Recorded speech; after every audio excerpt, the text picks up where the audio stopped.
What's going on, everybody? It's your boy C-Zar, and we are talking about a bunch of different things today. I mean, I know the title says Death of Kaspa with a question mark. We're definitely going to go over that, but I'm going to let people roll in here. I'm going to send the link to the Discord of this live stream. Let me see here. Where are we at? Live stream.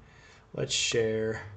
Got it going on here. I'm going to leave it on the Kaspa chart. Why don't we leave it on the Bitcoin chart while people are rolling in? Then we can migrate onto the Kaspa stuff. I really do mean it, guys. It's not just a grab it title. I actually do believe that Kaspa's bull cycle is at an end, and there's a lot of compelling evidence for that. And the past 48 hours have been what's allowed me to see that I do believe that its cycle is over. It might not look like it now, being at 14.6 cents. Its all-time high at the moment is at 20.78 cents. But I'm growing more and more confident every day that is the all-time high. But we'll let people roll in here first, and then we'll go over that stuff. You know, we'll just BS a little bit. This stream is probably going to be very chill. I'm kind of hoping we might be able to catch Bitcoin going to 100K this stream. I doubt it, but that's kind of the idea of. I'll probably have this stream go on a little bit longer than I normally do. I normally cut it at like 2 hours, an hour and a half, but I'll probably do 2.5 hours, if not longer. So we'll see how that goes. Let me see here. I might end it at 2 hours, but we'll see. We'll see how we're feeling, right? The idea is to try to talk about crypto, BS a little bit, and then maybe catch Bitcoin hitting that 100K move. Wouldn't it be nice if in history, guys, right? Like there's only so many people who are making YouTube videos. Wouldn't it be nice if I was one, if not the first live streamer to catch Bitcoin on going to 100K? I'm sure that's every crypto YouTuber's wet dream right now, but I don't really care one way or another, but it would be cool. It would be cool, right? I could show my kids, be like, hey, look at what I did whenever I was, I'm not going to say how old I am. Anyways, what's up? Let's see. I've got people in here. What's up, Juan Leva? Good to see you, my friend. Thank you for being the first one to say hi. David Thompson, what's up? What's up, my guy? C-Car guy, what's up, brother? T. Carter, you know it, bro. We are the Cobra. We're the dragons. All right, sorry. If you guys don't get that reference, then you should learn how to play dodgeball. What's happening with Jesus Coin Legacy? It's going to zero, which you know, like 2 zeros less than it is now, if that makes sense, right? So like it's at 6 zeros. We're gonna go to 0 zeros, right? Like there's not gonna be any zeros. No, I'm just kidding. Nothing's happening with Jesus Coin. It's fine. It's consolidating, right? It's no worse off now than it was. Like if we look at it really for this cycle, and I know a lot of people probably aren't fixated on Jesus Coin, so we'll keep this part brief, but from a high to a low here, you dropped 49%. From a high to a low here, you've dropped 42%. Back in this consolidation phase, which lasted just a little bit shorter than the one we've got now, we dropped 54% on the first one, and then high to low here, you dropped another 51%. So nothing's happening out of the ordinary, right? We're just consolidating, right? We're consolidating right above these highs that we broke out from. We're looking to make our next move up. I mean, if we take a high to a low here, yeah, we're just consolidating between the 0.5 and the 618. Nothing out of the ordinary. Nothing to be concerned with, in my genuine opinion, right? Bearish divergence on the weekly, yes, but to be fair, it's already played out with these past 2 weeks moving down. And you've got higher lows in the daily time frame with lower lows in the RSI. That's actually a good thing. So hopefully we don't get lower lows in the daily time frame. If we do, hopefully we hold the 382. But that'll be a video for another time. Nothing's going on with Jesus Coin. I almost bought more, actually. You know what coin I did buy more of today, guys? I bought more. If anyone's looking for a meme coin, I bought more Pajamas, and I killed it. I really killed it, guys. I bought it. Oh, I was about to say I bought it at the absolute low, but I think I bought it at the prices it's at now. Maybe it goes lower. That's possible. I bought it a little lower. I bought down here on this low, like literally like right down there, it was at 0.008, like very, very low there, but bought more Pajamas just a little bit. I had a little leftover cash. It wasn't anything serious, so I just put more in there. I'm not trying to put more serious money in there, right? But let's see. All right, I'm going to keep going through the comments. What's up, Kevin Mike? How you doing? I'm sure, man, they can get wild at times. I don't know. I wasn't looking. I mean, I look at the Discord every now and then, but I don't see everything that goes on in there. T Carter, we can do XCN. Yeah, I can take requests. Don't expect me to pile through, or don't expect it to be like the night before, not the night before. I'm sorry, the last live stream I did where it was really heavily request. You know, it was a request heavy stream. We can talk about XCN. You guys feel free to throw your requests out there. I ask that you keep it to one request per person, and we'll go through it because even at one request per person, we're not going to get through every single request, right? There's 40 of you in here. If I was to do 40 requests, we're going to be here for 2 hours, at least 2 hours, right? Just with that. So thank you for everything. I don't know how to pronounce your name. It looks, is that Hebrew or is that Arabic? I want to say it's Hebrew, but I can't translate it for some reason on my screen here, so that's okay. But thank you for everything. I appreciate that. And I'm culturally ignorant, so if that's not Hebrew or Arabic, forgive me. I don't know what I'm saying sometimes. Greetings from North Korea. What's up, Francis? Greetings from Colorado, my friend. Love you to chart. Vet, brother. Yeah, we can talk about Vet. We can talk about Vet for you, Jason Anderson. We got you, bro.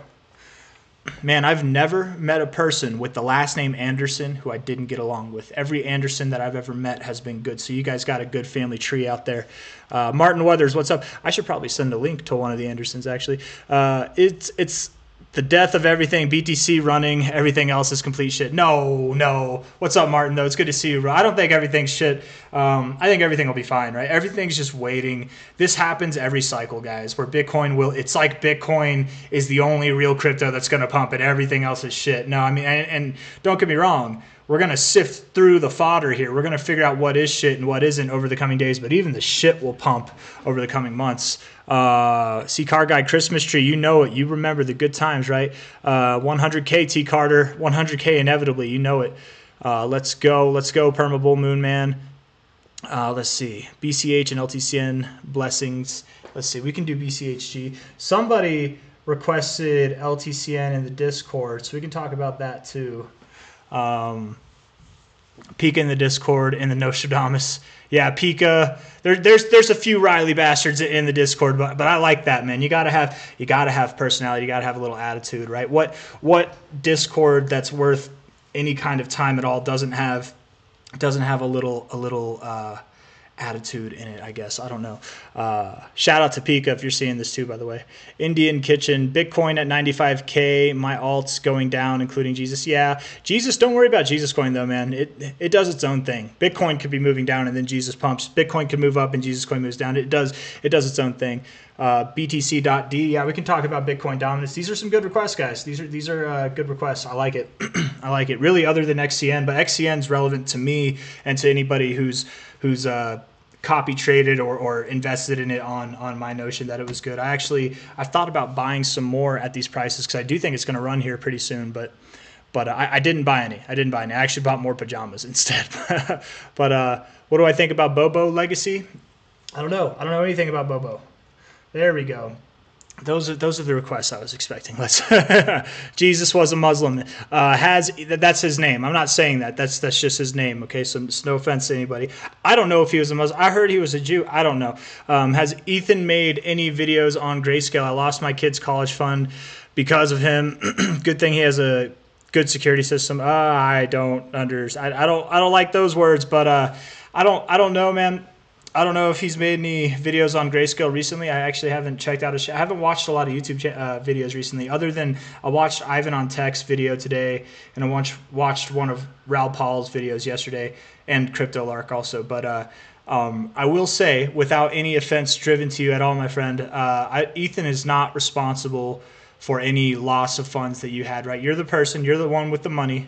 It's your money. He's no less responsible for your losses as the same he'd be no more responsible for your gains, right? If you made money, you wouldn't expect to give him a portion of it, right? You put that money in there yourself. Just like if you lose money, that's on you, man. You got to own that, right? So step one to fixing things is you have to be the arbiter of your own destiny, right? You're the one in control. You're the captain of the ship. Don't blame your first mate, right? Or don't blame another captain on another ship, right? You're the one in control of your own vessel. Take the reins. I'm not trying to give you shit. I'm not trying to offend you or be mean to you. I'm telling you how it is, in my opinion, man. Just because he's the one that put his face out there and put his name out there with these Grayscale trusts. and they've been boring recently, doesn't mean that he's the bad guy, right? It doesn't mean he's the one responsible for any losses you may or may not have. But he started talking about LTCN when it was way back here, man. He started even before then, actually, like literally back here. Like he literally was talking about it at the bottoms, advocating for anybody who bought whenever he'd first really heavily been advocating for it, whenever he was making videos on the regular, you guys. You're not even worried. You're still in the green, right? Same thing with BCHG, even more so with BCHG. So if you're any person that's lost money, again, reason why I would say it's on you, you probably bought around the highs, which is never really a good time. You know what I mean? And maybe Ethan, maybe there were other people who were advocating that it was a good buy, and it still is relative to where it's going to go. I think it still is, but obviously it came down.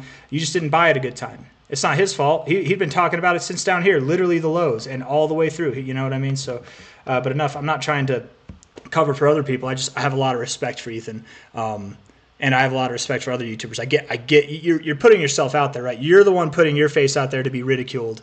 It's really easy to throw all the blame on one person. It's hard to look in on yourself and be like, no, I'm the one that made a bad decision. I'm the one that I heard a YouTube video, I got all jacked up, and I just blindly bought without even doing any research or any thought into it. When you start thinking like that, you'll start making better decisions and stuff like that. Again, I'm not trying to dog on you. I respect you. Jesus was a Muslim, and your opinions, but I just don't agree with them, right? If that makes sense. Hebrew Rotem. Okay, Rotem. Okay, I thought it was Hebrew. I have a couple Hebrew friends actually. Probably more than a couple. Thank you for the update, Legacy. Also, thank you for being here, Legacy. I appreciate you. Jeff, what's up, bro? How you doing? Indian Kitchen, Nyan Cat on Soul. Nyan or Nyan Cat.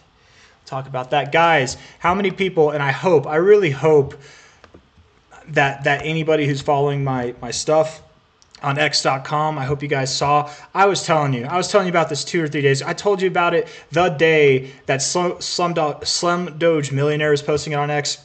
The day that Hezbollah was reaching out to Andrew Tate to make like a collab or whatever, and everybody was all psyched, and that happened after the high. I told you guys on both of these days here that Barsic was going down. Right, and I said that it was probably going to go down a lot. You're probably going to see at least a 90% drop, but I think this thing's going to zero.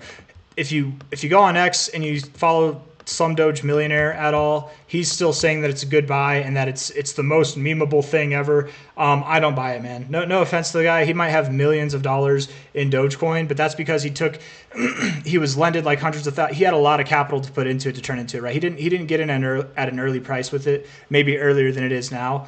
I got in at Doge below a cent. He didn't even get in at Doge below a cent. You know what I mean? So he put in a lot of capital into one thing, and now that he's got millions, he thinks that he knows something. But the reality is that this thing is at least going to drop 90%. Like it's at 9.6 cents right now. It's at least going to 3.2, 3.3, if not probably lower. I would bet you're going down to like 2 cents or lower. So nobody buy Barsic, please. Nobody buy any of these new. Please, guys, if you're set up for the bull cycle, right, Bitcoin's up here. You've been waiting for your coins to pump. They're being boring. They're doing stuff like this, or they just haven't pumped yet. And then you see this shiny toy in the sky that's just moving up a 700. You guys, this thing did a 700x from a low to a high. Sorry, the number changed. It used to be 700. Maybe it's different on other Dex screener things.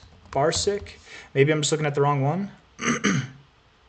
Volume 3, I mean, that's the one with the highest volume. The one that I was looking at, it said 700x, but even still, 596. No, I'm sorry. Let's see. That, my friends, is a 5,900x. I don't know. I thought I saw 700. Maybe it's 700 from here. Okay. 700x, 5,000x, whatever you want to say, in a 4 days time.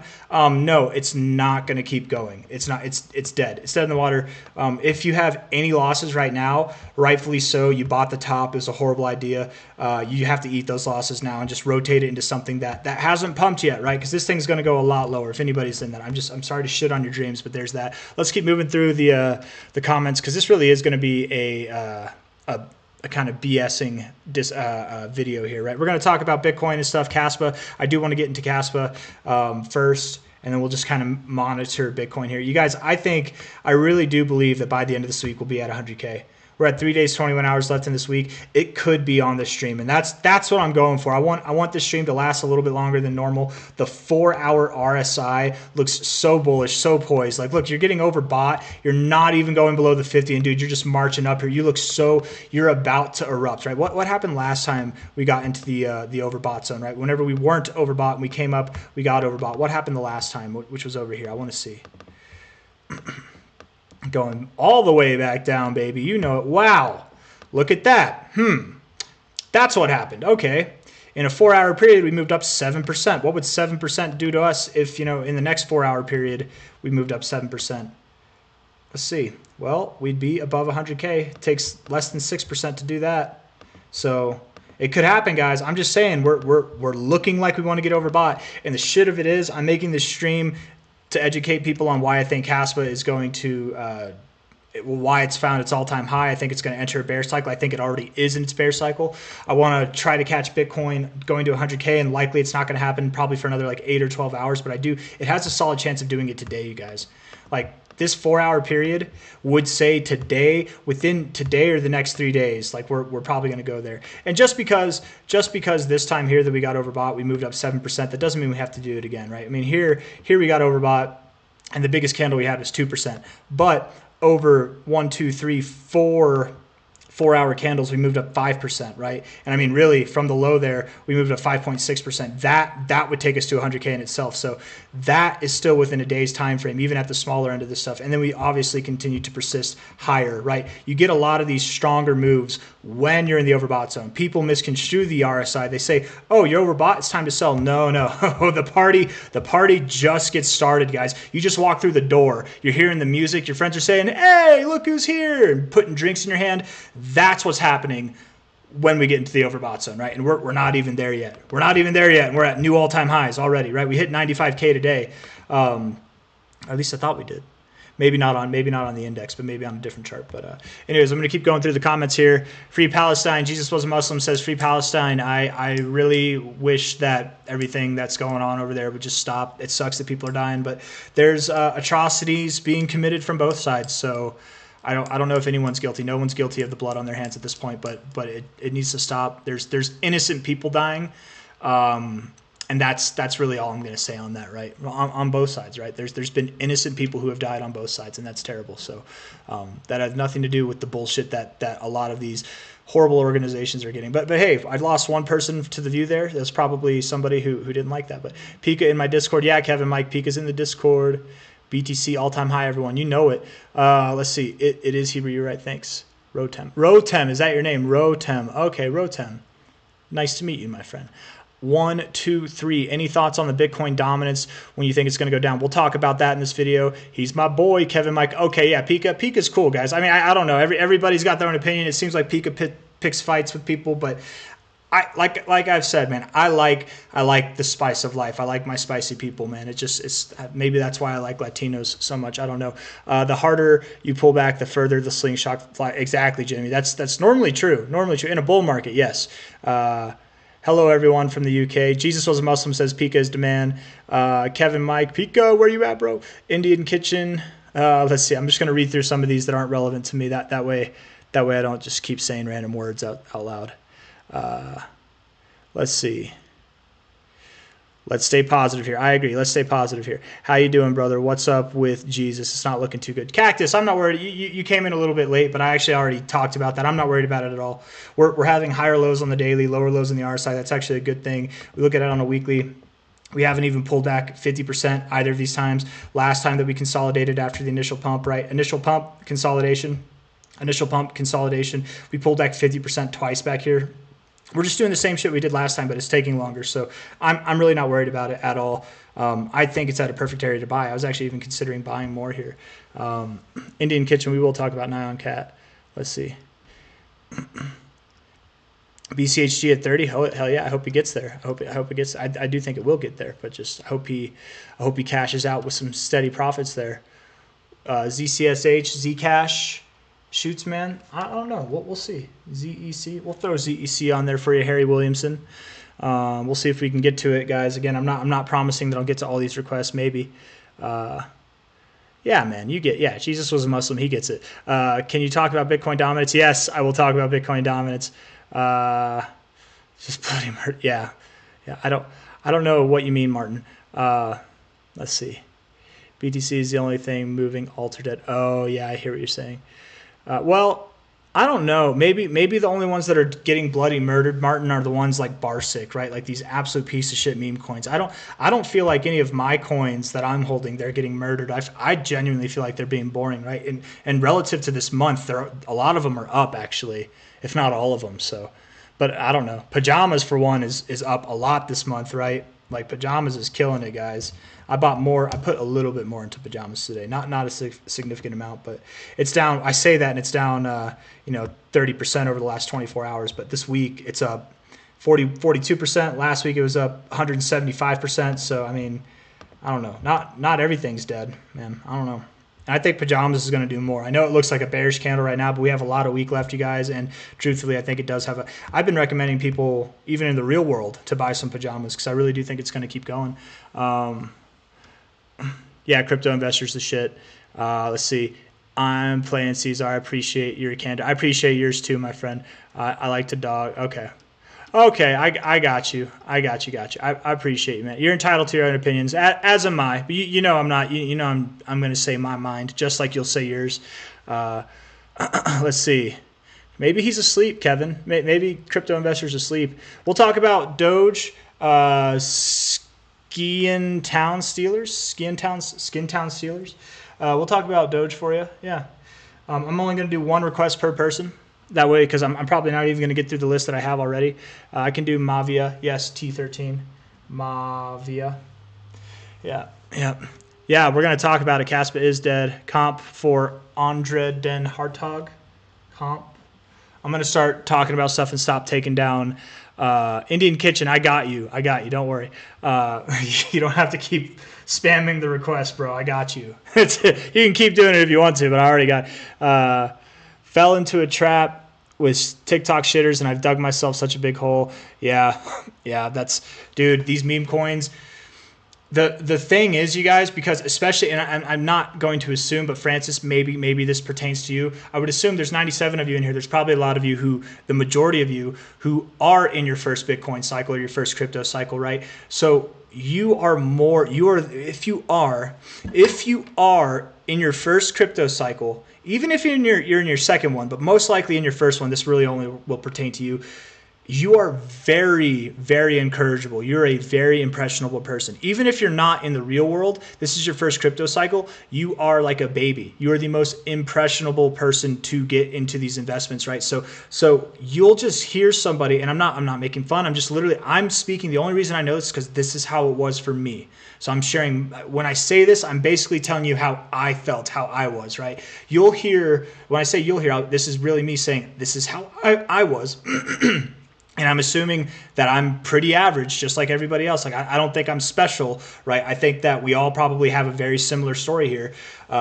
You'll just hear random people on X.com, on TikTok, on whatever social site you're seeing, you'll just hear them hype up a coin. They don't even give you a lot of fundamentals. They just say price could go up this high. You hear that and you see the excitement in their faces and the energy they bring because they're trying to do that intentionally to bring liquidity in, or they're just making bad choices themselves. But you base your decisions off of their emotions and their excitement, and you don't even actually do any research or give it any kind of critical thinking. So you just blindly put your money in these things because you've heard that that's how people make money in crypto. It's like rolling the dice, but it really isn't like rolling the dice if you add a little strategy to it, right? Like Pajamas, I didn't just buy Pajamas on a whim. The first time I heard about Jesus Coin was like back here, right? And I didn't buy Jesus Coin till down here, right? Maybe a little bit higher, but like somewhere around here, right? That was my first. It took me this is a weekly time frame. It took me from May or June of 2023, it took me until September that year. It took me months to even consider buying it, right? And I only put in a little bit, right? And now I have a lot more.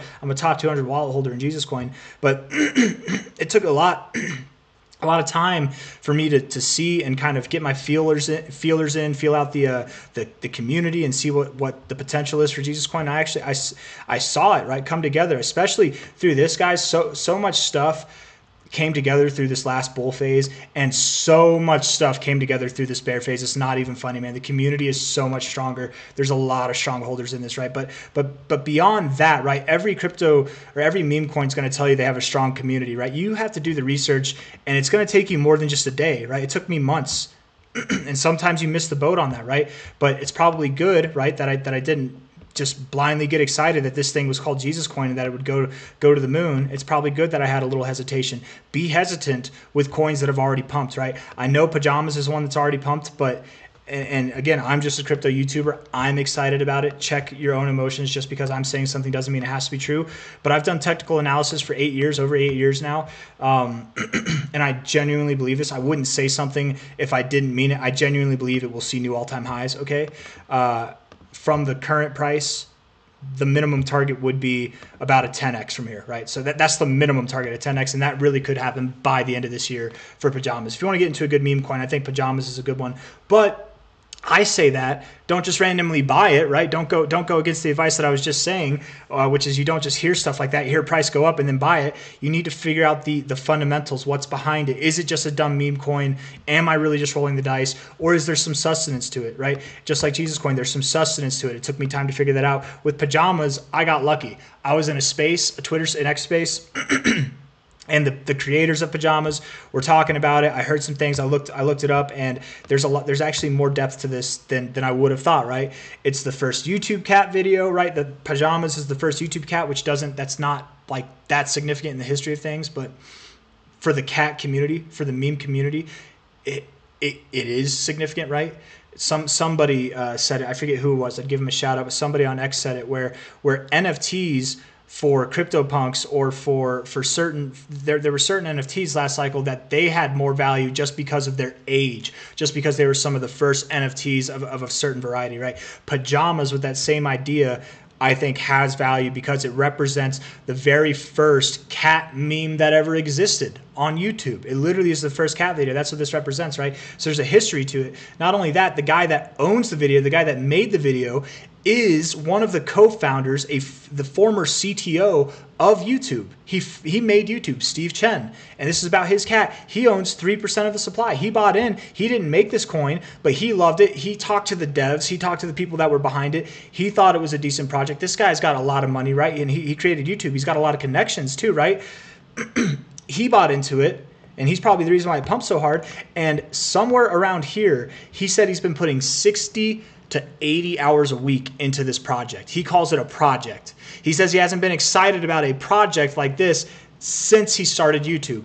I would imagine a guy like that, if he's putting 60 to 80 hours of work in a week, what's he doing? He's probably not developing this thing. He's probably marketing. He's probably doing things behind the scenes that we don't. I think that the fruits to the seeds that we're sowing will come very, very vibrantly. But if we look at Pajamas now, another kind of key thing here versus coins like Barsic, right? Pajamas, okay, overcapacity. It was overcapacity. I've never seen that before. I don't know if you guys have ever seen that before. But Pajamas is only at 8 million, right? A lot of these meme coins that high-profile accounts on X.com or social media will try to get you to buy into, the reason why they keep dumping is because they're worth hundreds of millions of dollars or even billions of dollars in market cap, and they've only existed for like a week or two, right? And so of course they're going to dump. All that value's there, and people are just blindly buying in.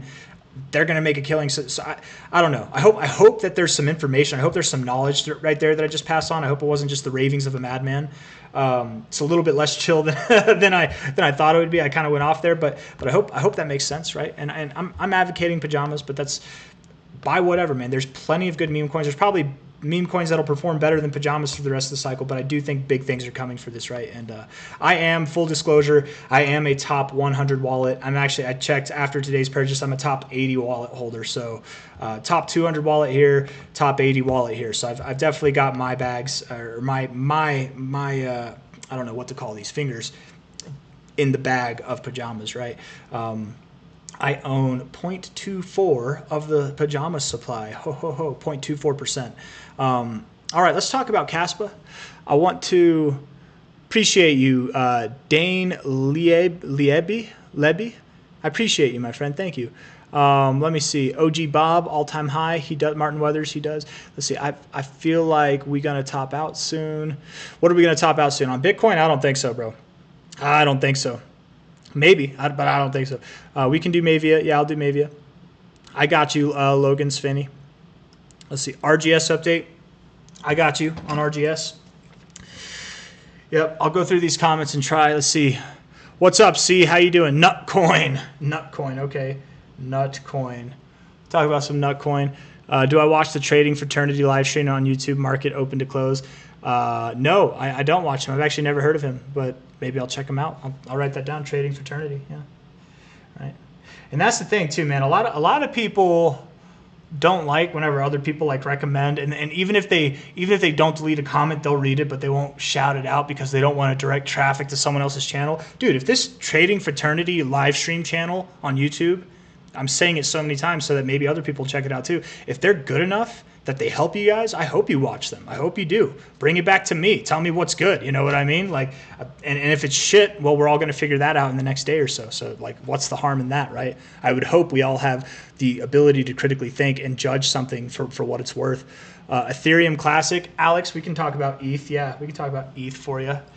BTC prediction by the end of the month. OG Bob.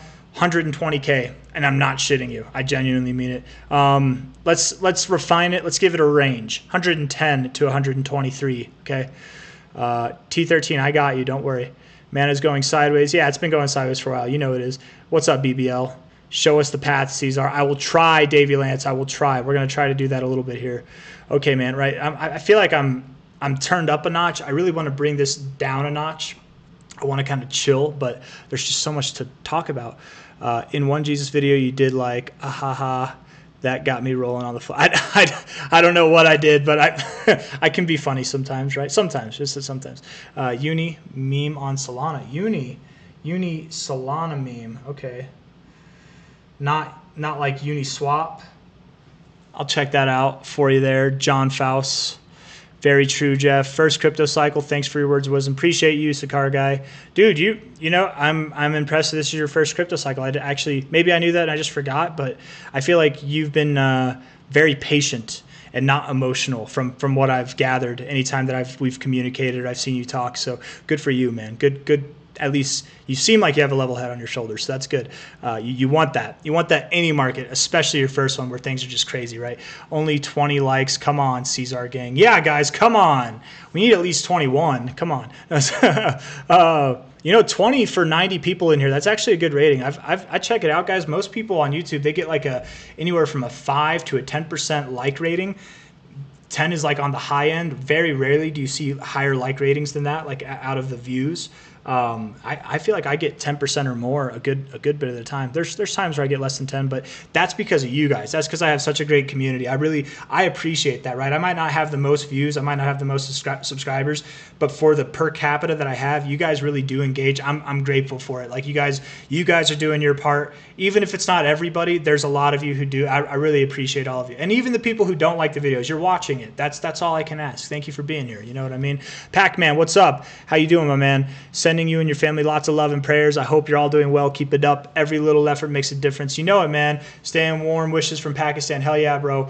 Warm wishes from Colorado, even though it's cold here. It's wintertime. Good to see you, my friend. All the love, my man. I appreciate you always. Pac-Man's another good one, you guys.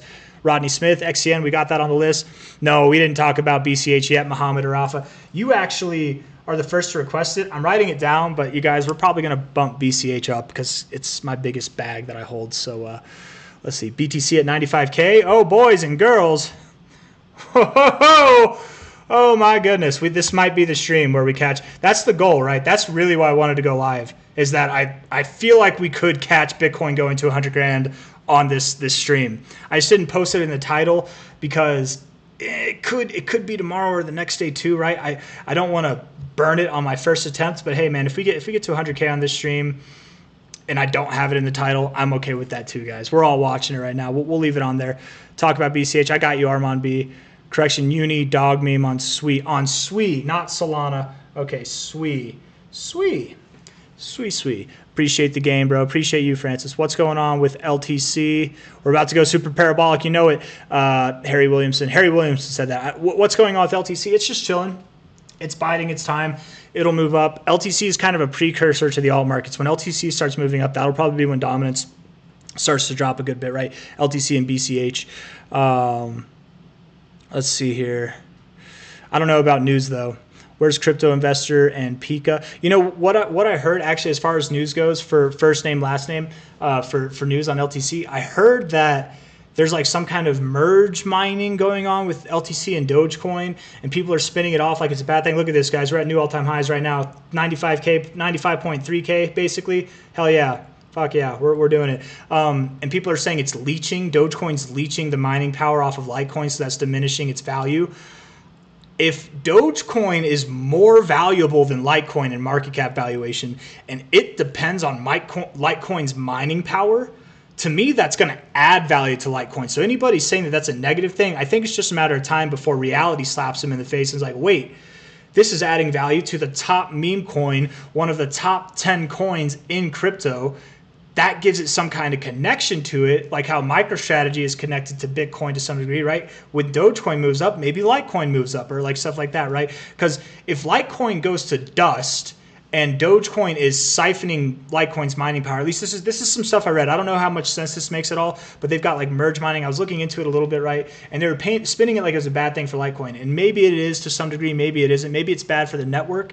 But I think if Dogecoin's gaining value off of Litecoin's network, off of its mining network, that's probably going to pass value down to Litecoin at some point, like inevitably. They're connected, right? That's it. If that's the case, if Dogecoin really needs Litecoin that much to be effective, then there's going to be some value rotated into Litecoin for sure.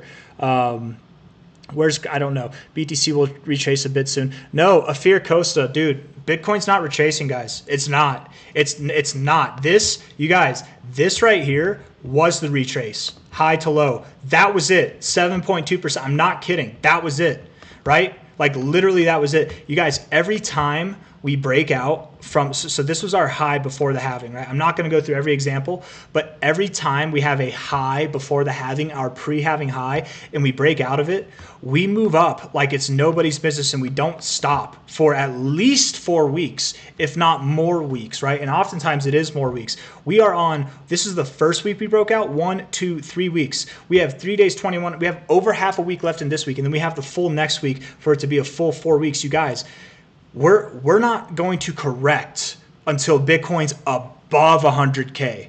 And when it does correct, here's the shit of it, guys. When Bitcoin does correct, it probably won't even correct back below 100K, okay? Like genuinely, it's going to move up above 100K, and whenever it pulls back, wherever it is, whether it's at 120 or 140K, whenever it finally has a significant correction of some kind, it's probably not even going to go back below 100K. A lot of people watch this happen. Everybody's expecting 100K to be resistance. Watch us break through it, and instead of it being resistance, it's support. Watch that happen. Watch it happen. That prediction right there is going to age like a fine wine, the finest wine you've ever had. You guys, we're going to hit 100K in this live stream. It's happening right now. I can't believe. Am I the first person? Am I the only person? Don't go check other YouTube channels. Let's see. Hold on now. Got 105 people in here. What's up, everybody? When is BCH going to spike up? Soon, probably, man. Miggles. Sean Art wants that Miggles. We'll talk about some Miggles, maybe. It's at the very bottom of the list. You know how it is sometimes. DigiB. Yeah, we could talk about DigiByte. I've talked about DigiByte a lot lately, but we can talk about it again. Yeah, I've talked about a lot of these a lot lately, so who cares? LTC and BCH, yeah, I got you on that. LTCN first, I got you. Where do you think Hedera? Oh, H-bar. New all-time highs. That's where I think H-bar is going. I think it stands to do a 20x at a minimum from its current prices, unless it moved up a lot in the last 24 hours, but I don't know. What do I say about MSTR topping off before BTC? Logan as Vinay. That's a great question. So I think a lot of people are expecting MicroStrategy to top off before BTC. Maybe, I would think. And I would normally go against the crowd, but I think that might be the right line of thinking. Because I think, I don't know, you know, like maybe it's not the right line of thinking. Maybe MicroStrategy tops off after Bitcoin. I don't know. You know, there's a lot of reasons for MicroStrategy to continue to grow as long as it remains like if it keeps pulling in revenue like the way it's been, dude, I don't know. It really depends because it's not the logic behind MicroStrategy topping off before Bitcoin would be MicroStrategy buys Bitcoin and then it runs right off of that, and then they sell their Bitcoin, or then they sell their shares to buy more Bitcoin. But why would MicroStrategy sell their shares to buy more Bitcoin at the top? I mean, Michael Saylor doesn't care. I don't know. That's a really good question. I'm just gonna answer it simply. I do believe MicroStrategy would top off before Bitcoin, probably to sell their shares to buy more Bitcoin. But at the same time, I don't know. It might not. It's hard to say. I would think within a month, maybe 3 months at the most earlier, but somewhere near Bitcoin's high for sure. I think that's a good precursor if that's what you're looking for. We'll talk about BCH. Yeah, who still cares for 100K? I don't care for 100K, bro. I care for 120K. We're going to 100K, 120K. Respect to South Charlotte. Oh, what's up? What's up, Ryan Bauer from South Charlotte, South Charlotte, North Carolina. We pumping, brother. You know it. The death of Kaspa. You need to get banned for this. Michael Katoloyov. I don't know how to pronounce Katolyev. Michael Katolyev. No, my friend. I will show you why I don't need to get banned for this, right? Kaspa is dead. I think that it is dead, guys. And we'll go over that. I've been trying to go over that, but there's so many comments. What's my Twitter name? I should put it in the description. Here, you know what? I'll write it in the comments right here, right? It's at Chris Harris 85. That's my name. Don't wear it out. At Chris Harris 85. That's my X handle. WLF on ETH. Okay, probably won't get to that.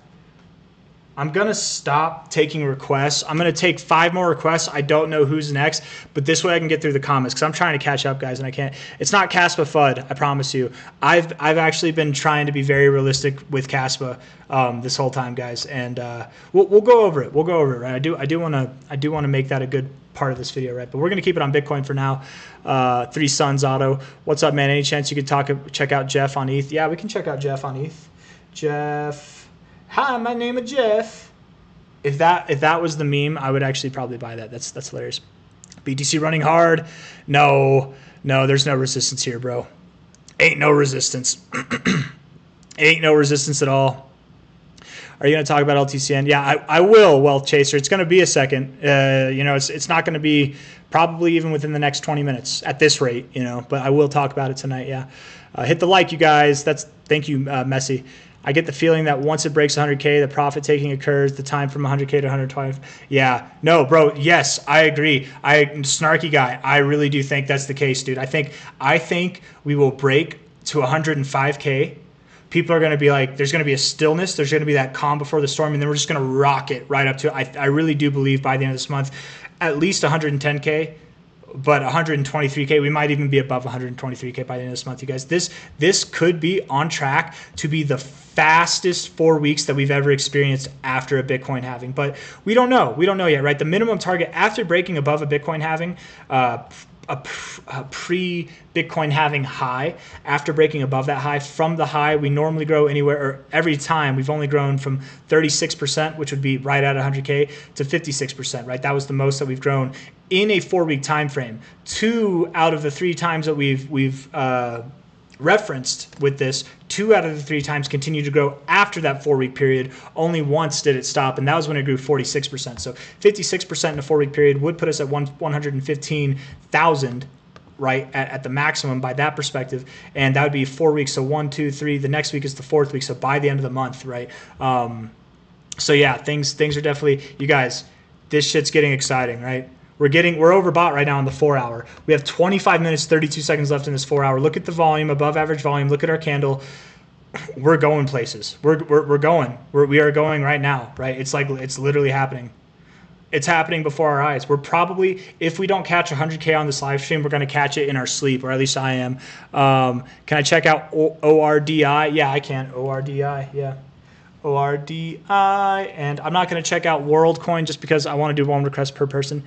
Bitcoin spot ETF now has options trading. That's going to take away some funds for BTC from some people, right?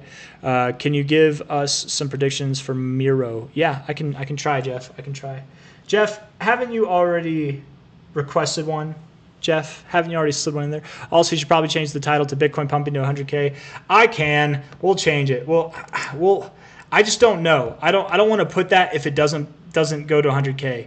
I would be happier with it going to 100K without the title than me putting the title in there and then it not going to 100K, right? I'm pretty confident. I would not bet anybody that it doesn't go to 100K by the time this stream's over. It really could, but this is the 4-hour time frame. It could be 12 hours before we're at 100K. So,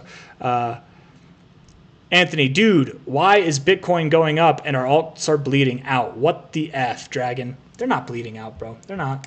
They're just not moving up with Bitcoin, right? This ain't bleeding out. It's up 24% this month. You know what I mean? Bitcoin's moving up and Bitcoin Cash is up 1%. It's not up as much as Bitcoin, sure, but it's not bleeding. It's bleeding versus Bitcoin, I'll give you that, but it's just chilling, man. The dominance is going up. That's all there is to it, right? And really, I guess we can talk about the dominance real quick. Dominance, yeah, 61.4%. I've been saying that I think we're going to go to around 64, maybe just above 64%, you guys. I know Ben Cohen said 60%, and there were a lot of people who pretended like their analysis said 60%, but it was really because Ben Cohen over the years has been calling for 60%. So once it hit 60%, everyone thought the dominance would drop. But the reality of the matter is once we hit 60%, we broke through the golden ratio here.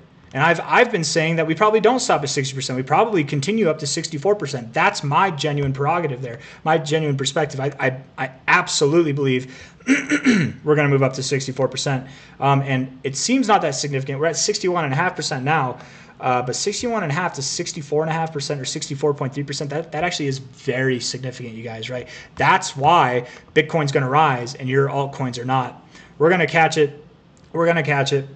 Maybe I should just change the title, guys. I don't know. 100K. It feels like I should, right? To bring the energy about. I don't know. I don't care. The title is what it is. We'll just leave it at that. Dragon 3 stars. Is that a 3-star Dragon Ball there, Anthony? People who do TA are just guessing. Takes real research to find gems like Kaspa. Quantum Initiative Gaming, definitely. It's definitely his first cycle, and he definitely doesn't like the title here. H-bar or the old Kaspa is the new king. Once Binance lists Kaspa, the supply shock happens. People will see, wish they bought. You can tell, no offense to you, Quantum Initiative, but you're telling me everything you've said in that comment tells me this is your first cycle. And that's okay. That's okay.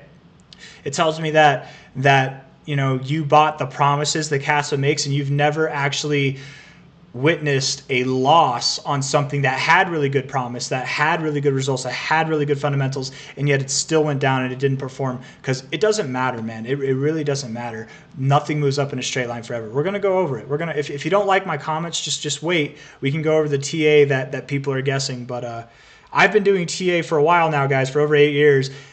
My TA is the reason why I think I was the only person on YouTube at the end of October and on the 2nd of this month of November. I was the only person on YouTube calling for 100K while we were still below 70K. I was the only person that did that. And that wasn't a wild guess. That wasn't me seeking out hype. That was me doing the TA. I did an 1.5-hour video or an hour-long video, at least a 40. I forget. I've probably done several hour-long videos detailing why I expected that, right? So the TA told me that. Here it is. Here we are about to break 100K within the first 4 weeks after breaking above the pre-halving high. That's all TA. It wasn't fundamentals that said that, right? The fundamentals would say Bitcoin deserves to be $10 million, but it's not going to happen overnight. Kaspa is fundamentally sound. I think the next cycle, and it's been a while since I've said this, but let me bring the mic up. I think the next cycle for Kaspa is going to be great. I would love to buy some Kaspa during the bear cycle. I really would. I think it's going to be great. But it's at all-time highs now. Marathon announced that they're mining Kaspa. Kraken listed Kaspa. Where's the pump, bro? Where's the pump? It's not coming. If it's not here, it's not there. It's not coming, man. Right? You've got the bullish newses. You've got all the bullish cases. You're waiting for Binance to list. Guess what? If Binance lists Kaspa, that will bring a lot of selling pressure. And Binance they're not buying Kaspa right here. No exchange with a brain would buy something at its all-time high range. No, they wouldn't. And here's my question. If you say, well, they're not buying, they've already bought, they're going to list it. They've already bought it, they're going to list it. Well, they're definitely not buying here. Okay, maybe they bought here. Maybe they bought on the way up. Why haven't they listed it yet then? Why haven't they listed it? If they've got enough to list it, why haven't they listed it? That's my question. They're just waiting. They're just waiting for the right time. Is that right time not at all-time highs? Because here's when Binance listed Pepe. You ready? Binance listed Pepe. Wait, is this right? Yeah, they listed Pepe. I'm on the monthly here. Right here at the high. That's when they listed Pepe, right? Because that makes sense. They're the reason why it pumps. Why would they? Or was it here? Was it March? I think it was May. And then it dumped because there's no more Binance buying, right? Other exchanges started to buy. That's why it pumped. But all I'm saying is Binance didn't buy Pepe up here. They're not going to list it now after it's up here, right? They listed it way back here whenever it was at its high and then it dumped. No exchange is going to buy it here. The exchanges that have listed it, they've already bought it. If Binance is going to list Kaspa, my question is, why haven't they done it sooner, right? And Binance did list Kaspa trading options, right? Perpetual swaps at the tops too, man. You had Binance perpetual swaps. You had Marathon announcing that they've been mining Kaspa and subsequently announcing that they're going to be selling some Kaspa as well to profit from and upgrade their Bitcoin mining stuff and all kinds of stuff like that. And then you've also got Kraken, a tier 1 exchange, which is more likely a tier 2 exchange, listing Kaspa. Where's the pump, bro? Why are you dumping? Why are you moving down? Why? And I'm sorry I'm getting a little heated, right? I'll try to tone it down a notch because I know it gets personal. I'm not trying to be personal, man.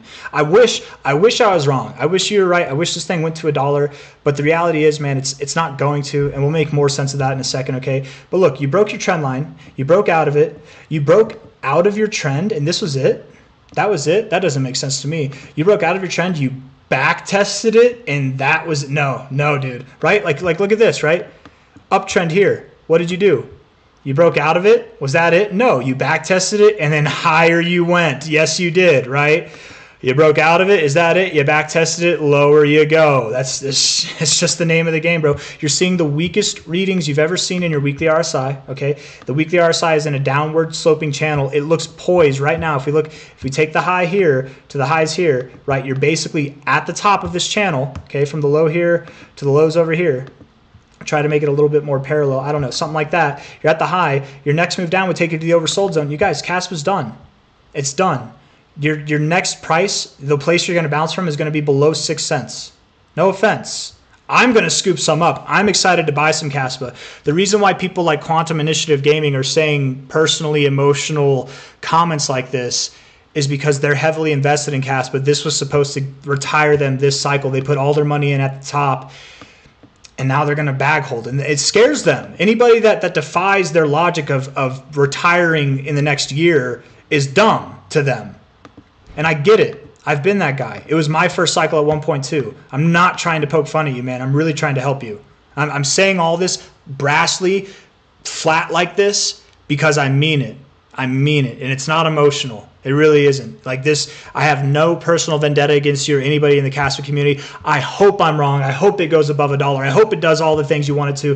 But we're going to go over the reality of why that's probably not going to happen, okay? Rose, we can talk about Rose. Honestly, guys, that's the last request. Any other requests after Element Rage, I'm done with. I'm not going to write them down. I'm just going to read over them because I've got too many, and I know I'm not even going to get through half that list. Shout out to all the people here. Hit that like button. Subscribe if you haven't. Bitcoin hit 95.8K, looking like we're going to close this 4-hour candle in the overbought zone with a bullish, very bullish candle, above average volume. Volume's picking up. All the right things in all the right places, man. Looking at the 15-minute time frame, I very much do expect that the next hour will probably be good, my friends. It'll probably so this next hour will probably be above 96K, 90. We could break above 100K, guys, by the end of this video. I don't think it'll happen. It could, though. It'll probably happen after the video's over, maybe when I'm sleeping. But how do you buy pajamas? So Logan is as Vinay. I use Soulflare, and what I would recommend doing, bro, is go to YouTube, okay? Because I'm not going to do it here. Yes, I'm going to recommend go watch someone else's channel. Type in how to use Phantom Wallet or how to use Soulflare. I use Soulflare. You can use Phantom, whatever, but I use Soulflare. Phantom's cool too. And it'll 8 months ago, 40K views. I'm sure this is a decent, video. Soulflare wallet here. This guy looks nice. He's got a nice smile. Hey, bro, you look good with glasses. Anyone ever tell you you look like Chester from Linkin Park, kind of? But ginger, definitely ginger. He's got the deep dimples in his cheekbones. This guy's got good facial structure. He probably made some beautiful babies. I don't know. There's a bunch of different videos to watch, right? It should be pretty obvious. You're going to swap, right? So what you should do, my recommendation would be always keep like $20 worth of Solana on, or at least like $10, because it's like $1. It moves up sometimes, but the fee to trade is like $1 to a little bit more than that sometimes. It's not a lot, but keep excess Solana in there. Do not swap all of your Solana for Pajamas. Keep a little bit extra in there. I keep 0.2 Solana on my Solflare wallet at all times, just so that when you want to sell, you can sell, because it will charge you a fee, but that fee's not going to come out of Pajamas. It's going to come out of Solana, right? That's just how it works, right? They're not gonna take your fee out of Pajamas because they don't know what Pajamas is. It's a decentralized exchange. It's based on Solana. They're gonna take Solana as the given fee. So always have Solana on there. But you'll just do a swap. Send some Sol. Get a Solflare wallet. Write your passwords down. Your keyword phrases. Write them down. Don't screenshot them. Write them down. Put them in a safe place. Hopefully you'll never lose it, right? Make sure you fucking write it down, man. Like, don't lose those key phrases. Like, really don't. I would not recommend screenshotting it or saving it anywhere digital, because if someone's going to hack you or steal from you digitally, that's the stuff that they're going to look for. If you write it down on a piece of paper, you put it in a safe, you put it in your desk drawer, you put it somewhere under your bed where nobody's going to look for it, whatever, just keep it somewhere safe. Okay, keep it somewhere safe. Put it in a lockbox in the bank, whatever. You know, if you're putting like $100 in there and it doesn't matter, whatever. But even then, $100 could turn into $1,000 by the end of this year. So, you know, I'm just saying. But swaps, you're going to do a swap. You can't do limit. You can do limit orders, but it's in Solana. You would have to like be mathematically savvy to set your limit orders at the right place. Basically, just do a swap. Okay, that's all you're going to do. You could set limit orders up, but now's not the time. I think a swap. If you're using small amounts of money, limits could do well. But if you're putting like thousands in there, you're probably going to just do a swap. Let's see. Earlier tonight, I heard Kaspa will soon be listed on Binance, NFA. By the way, you rock. Thank you. Today is the best. Hey, if Kaspa is listed on Binance, you guys, today, tomorrow, next week, if it is, and that news is out there and it's doing this right now, that's not a good sign. If it's doing this right now and then Binance lists it, it's going to sell. I promise you that the odds are 90% in my favor. It's not guaranteed to happen. I'm not ignorant enough to believe that it's going to happen and there's no other possibility, but statistically probable, like 90% or more likely, that if Binance were to list Kaspa, that would immediately sell this thing off. Binance is the biggest exchange in crypto. Coinbase or Binance lists Kaspa, that's the end of the cycle for Kaspa. That's not the death of it. Somebody said I said Kaspa was going to zero, and they were calling my video garbage yesterday that I made for Kaspa, and it's like, you clearly didn't watch the video, so how do you know it's garbage? Because I've never said Kaspa was going to zero ever, right? It might go below a cent. In that case, it's kind of going to zero, but I've often said that I would actually buy more Kaspa. I would buy not more Kaspa. I would get into Kaspa. I would just need to see a 90% drop first. Because I do agree with the fundamentals. There's a lot of the things that these gung ho Kaspa not like just like straight retard Kaspa people are that just can't see anything but the upside. They only believe in the upside. Anything to the downside is blasphemous. I believe in a lot of the reasons that back their logic. I have reason myself, and I'm not emotional. So I know that charts don't just move up in a straight line. I know that everybody's like, look at this. This means it's the power law. This is really bullish. It's just like Bitcoin. No, 9 out of 10 times, guys, actually like 10 out of 10 times, this is rolling over. This is not a good look. It means you're about to drop, actually. It's actually really not a good look at all. Okay, sure, albeit kind of a good look. This last part, no. That's not good, man. It's as time goes on, it's only validating my theories this whole time. Do you prefer to be called C-Zar or Chris? Shadow Frost, that's a great question. Call me whatever you want, man. I don't know. Call me Daddy, call me Chris, call me C-Zar, whatever you want, bro. I don't care. I'm in LTCN in my Roth. Let's go, Perma Bull Moon, man. And thanks for sharing love with other. I appreciate you. Thank you. Hell yeah. Thank you. We are a community, man. We are. We absolutely are. And if somebody's on here spreading another YouTuber's stuff and that YouTuber sucks, I would hope you guys are smart enough to know that, okay, maybe I shouldn't listen to them. Maybe they're just for entertainment. Maybe they're not for information, but I don't want to dissuade anybody from trying to educate themselves, right? I am not the arbiter of information in crypto. If there's other YouTubers who you guys think have value that could help you, me, other people watching this video make value, I don't care if you throw their names out here, man. I'm not one of those guys. I'm not going to give shit. If you're spamming things, it's different. That's different. I will block you if you're a spammer, if you're a scammer. But what's up, Juan Leva? Good to see you, my friend. Hello again. Yeah, you were the first one to say hi, and I'm saying hi to you again, my buddy. Good to see you. Off topic, but do you think BTC will drop after this bull run? Yes. 1, 2, 3. Absolutely, it will. We can try and go over that too. Like, how far will it drop? We can try. I'm going to delete this. I'm going to delete this. I'll delete that too, just so I can kind of, man, we need to delete more. I'm going to delete this. I'll delete Jesus Coin, and maybe I'll delete Dex Screener. I just want to see, I want to see the Bitcoin number here. Why can't I stretch you out a little bit more? We'll delete LTCN.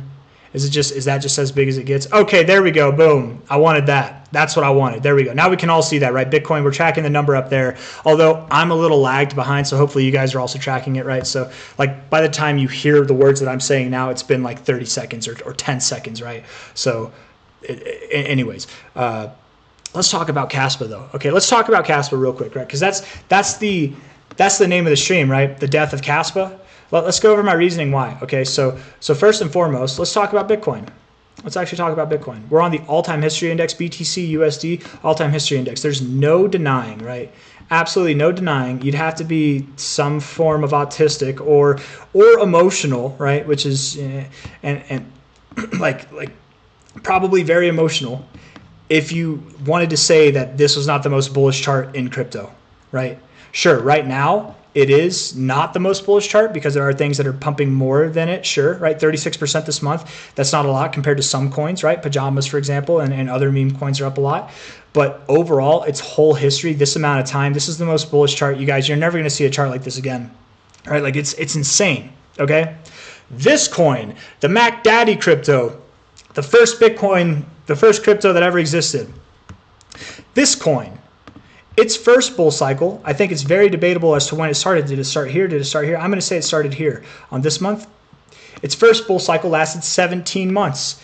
Its next bull cycle lasted 24 months. The bull cycle after that, I have a point. Just stick with it, okay? This is all pertaining to Kaspa. The next bull cycle lasted 28 months. 17, 24, 28.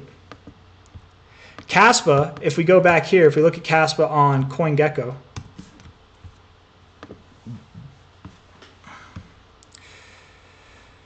let's see. What was I doing? All right, max. We're going to go to the max. I'm going to go to log. And the price over here, this was back in May. So May 2022, right? The very end of May 2022. You can tell that that's the very end of May. That's whenever its bull cycle started. Here we have June. So it started a little bit before then, right? A little bit before then. But basically this month here is whenever the bull market started. So from that month, I'm only counting from before because now it counts as one. I want to get all these months in here. 1 month, 2 months, all the way up to its all-time high, which was right here this month. That was 26 months, okay? 26 months of a bull cycle that Kaspa had. Bitcoin, the Mac Daddy, had 17 months for its first bull cycle. It had 24 for its second. It wasn't until its third bull cycle that it saw anything above 26. And Kaspa's got it on its first run. Okay, that's not enough to convince you that it's done. That's not enough to convince you that if you're thinking this isn't the all-time high, that it is going to see new all-time highs. We're at 30 months already, which is longer than any other Bitcoin bull cycles ever existed so far. If that's not enough, right? If you're thinking unlike me, if you don't think this is the high, you don't think the bear cycle's begun, which I've just decided today, by the way. I haven't been saying this. I've very adamantly not been saying that I thought this was the high. I thought we were going to go higher. I'm saying now that I'm wrong and that we are going to see a bear cycle. That is the all-time high. If you're not agreeing with that, then that means that you're saying that we are at least going to see, if the top happens this month or any month afterwards, that would mean that it's longer than a 30-month bull cycle, which means Kaspa's been moving up essentially in a straight line for 30 months. This is not a bear cycle. So if you're trying to say that's a bear cycle, you're wrong. You're silly. No, that's not a bear cycle. This looks like rolling over from the. This looks like the remnant, the remains of a bull cycle, right? But again, 26 months to the upside. That's a long time. That's a very long time, guys, okay? Not only that, but its price, if we go here, we go to the market cap, okay? Market cap, its market cap started as low as 7 million. It probably started even lower than that, right? Because we have trading. This only goes back to August 9th of 2022, and it says 7.4 million, right? 7.4 million. But we have price going back to May down here, right? And that was at 0.0002. August, it was at 0.006. So that was 3 times higher. 7 million divided by 3, or no, it was 3 times higher. So would it be divided by 3? Yeah, it'd be divided. Yeah, so 7 divided by 3. What is that? 2.3. So 2.3 million. Kaspa started at a $2.3 million market cap, or around there. And this cycle, it hit a high. Let's get it on the candles here, so that we can. Can I not get it on candles? I thought I could. Maybe I'm just forgetting how to do it. But it saw a $5 billion market cap. What's anybody? 2 million to 5 billion. Do you know what that is? 2 million times 10 is 20. That's a 10x. Times 100 would be 200 million. Times 1,000 would be 2 billion. This thing saw a multi-1,000x this cycle.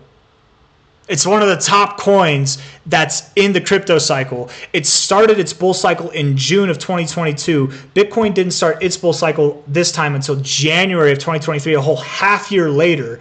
It started its bull cycle earlier. It's had a multi-1,000x already. It's seen 26 months of bull cycle from low to high to the end here. You don't think that it's a bit overdone? You don't think that this bearish divergence on the monthly RSI, high here, lower high, that's double bearish divergence. That's normally cycle ending shit, right? We look at Bitcoin on a monthly, watch this, right? Monthly, high here, lower high, bearish divergence on a monthly time frame, cycle ending shit. High here, lower high, bearish divergence on a monthly time frame, and it wasn't double bearish divergence, cycle ending shit. High here, lower high, dramatically lower high, high here, higher high, cycle ending shit. Every single time. We have bearish divergence now. No, we don't. It's printed there, but we don't. Until we have a red month, we don't actually have bearish divergence, right? It's like this was bearish divergence until it kept growing, right? You know what I mean? It just it isn't bearish divergence. It looks like it, but it isn't here. But Kaspa, because it's had red months already, this is undeniably double bearish divergence. And Bitcoin, by the way, when it had its regular just one standard bearish divergence, it didn't need 26 months of bull cycle. It didn't get. I mean, maybe it did get more than a 2,000x on a couple cycles, or on one cycle at least, right? But it didn't get this amount of growth on its cycle that was 26 months or longer, right? And really, this cycle here, I say 28 months. From a low here to a high, that's 28 months. But really, the cycle didn't start this month. It didn't start this month. It actually started this month here. That is 26 months, right? I'm just saying, Kaspa's not God. It's not every person that believes in Kaspa. Hello, my friend from Houston. What's up, Rafi Space Trader? I love Houston, man. I love Houston. Houston, Texas, man. That's where all my family is. Yeah, H-Town represent, bro. Houston Texans, what's up, what's up? CJ Stroud, we finally have a quarterback in the Texans, dude. We're going to go to the Super Bowl this year, or at least go further than just the first round of the playoffs, right? But I forget where I was, but you guys, it's just not good. It's not good, right? Weekly RSI, you've got lower lows in your, or do you not have lower lows? You got lower lows in your RSI. You don't have lower lows in your price. You don't have lower, it's like very even. So that's actually not too bad. But again, the RSI itself looks like shit. It looks like it wants to keep going down. The daily RSI itself rejecting double top off of the overbought zone. You're not even getting overbought anymore, man. These are not signs of strength. Okay, these are not signs of strength. Sorry to burst your bubble. Getting here, higher highs in the RSI than back here, but you're getting lower highs in price. That's not bullish stuff, bro. That's really not. It's not good at all. Selling after an exchange listing, very common to do. But again, it's selling pressure that's being applied here. Binance lists later this week. That's more selling pressure. If the news is out there that Binance is going to list, why are you moving down right now? Normally you move up before an exchange listing, right? Kaspa, we heard Kraken was going to list, so we moved up, right? Why aren't we moving up if we hear Binance is going to list? Because Binance isn't going to list it, you guys. It's not going to list it. Not right now. No way. If they do, that would be so weird. But even if they do, it's not going to save it.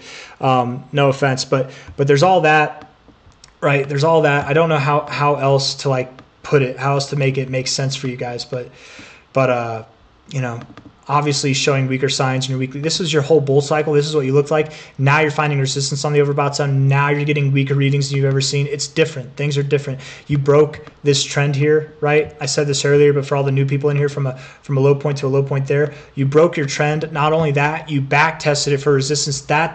That's not good, guys. That's not good. That is not indicative of something that wants to keep going. That's indicative of something that wants to turn around. From a relative high to a relative low, you pulled all the way up to your 786 and rejected immediately. We've been seeing this across crypto for the past like 4 months now. It happens everywhere. For some reason, we just pull up to our 786 and then we reject really hard, okay? That's where it is. And lately, what we've actually been doing is we'll find support on our 786 and then we'll rip really hard. This one's just getting the opposite of that, but likely going to go down. If we take the overall cycle, okay, we get the cycle low to the cycle high for Kaspa. Where is it going to go? From a low point here to a high point here, the minimum target would be 1.47 cents. Oftentimes, and look at that, doesn't it? It comes right there with this low in the month on a monthly close, right there at that low point there. Isn't that kind of significant right there? Doesn't that make sense? Not only that, most cryptos, all cryptos, you guys, they drop 90% during their bear cycles. Bitcoin is like the only one that doesn't, right? And if they don't drop 90%, it's because they've been through 2 or more bull cycles. But on their first cycle, they always drop 90% during their first bear cycle. So 90% minimum target would put it at 2 cents. But hey, man, if you're going there, you're definitely at least going to go to the 382. The odds of you bouncing off your 382 are low. You're very likely going to go just through it, right? Just through it. So really, I think something around 1 cent, maybe even below 1 cent is to be expected, right? I would say between this monthly closing low and this monthly closing high, somewhere between 0.86 cents and 1.58 cents is where Kaspa is going to go. And that makes sense from a perspective, a percentage perspective. Kaspa's not going to drop 90 cents. You're dumb. You sir are dumb. Okay. This is your first cycle, right? That's all you're telling me, right? If you're one of those people saying that, I know the people that talk like that. They haven't been in crypto for more than 1 cycle, right? That's that, right? And unfortunately for the Kaspa people, your cycle started earlier. So wouldn't it make sense that your cycle ends earlier? I don't know. It's just logic. It just makes sense to me, man. But I don't know. Will we reach 100K tonight? I don't know. I hope so. I think we could, man. Change it. Thumbs up. I don't know. Change it. Hey, C-Zar, check this quick BCH tech hype vid later off stream, just in case you aren't aware of the latest developments. Check this quick BCH tech hype vid later. Which one? Did you try posting a link? I don't think you're allowed to post links. That might be why. Camel Finance was calling a top on BTC by Feb. No offense. No offense to Camel Finance. I don't know the guy personally. I've watched his videos. And I don't get why people like his stuff. I don't think he's experienced. I don't know. I don't know. I don't know him personally. I'm not trying to start shit. I'm not trying to attack him. But I don't think he knows what he's talking about. No offense. I think he will in time. But I think it's very obvious his TA is more emotionally based than it is factually based. I don't know. I'm just going to stop it there because I'm not trying to slander anybody, right? I'm not trying to slander anybody doing anything, right? But I've watched the channel. I think he's got potential, but he's got a ways to go. I think he's new. I would guess Camel Finance, if you're watching this or anybody's watching, I would guess Camel Finance hasn't been trading for more than 3 years. That's just my guess. And if he has, not more than 5 years, but probably not more than 3 years. That's just my guess. No offense. Not that you have to trade for more than 3 years to be good at trading, but most people do. It's very rare that you find somebody who's good at trading or investing or knows what they're talking about with charts who's got less than like 4 or 5 years of experience. 3 years at least. 3 years at least. But sometimes even more than that, man, right? Like I still get things wrong a good bit of the time, and I've been doing it for over 8 years now, right? So it doesn't matter. Look at that, guys, 96.2K. Here we go. Bitcoin's rallying 96.3. We're on it, you guys. This is the stream we were looking for. Yes, it is. Okay, you guys, I have to be honest. Hold on, I'll be right back. Okay, I'll be right back. Hold on.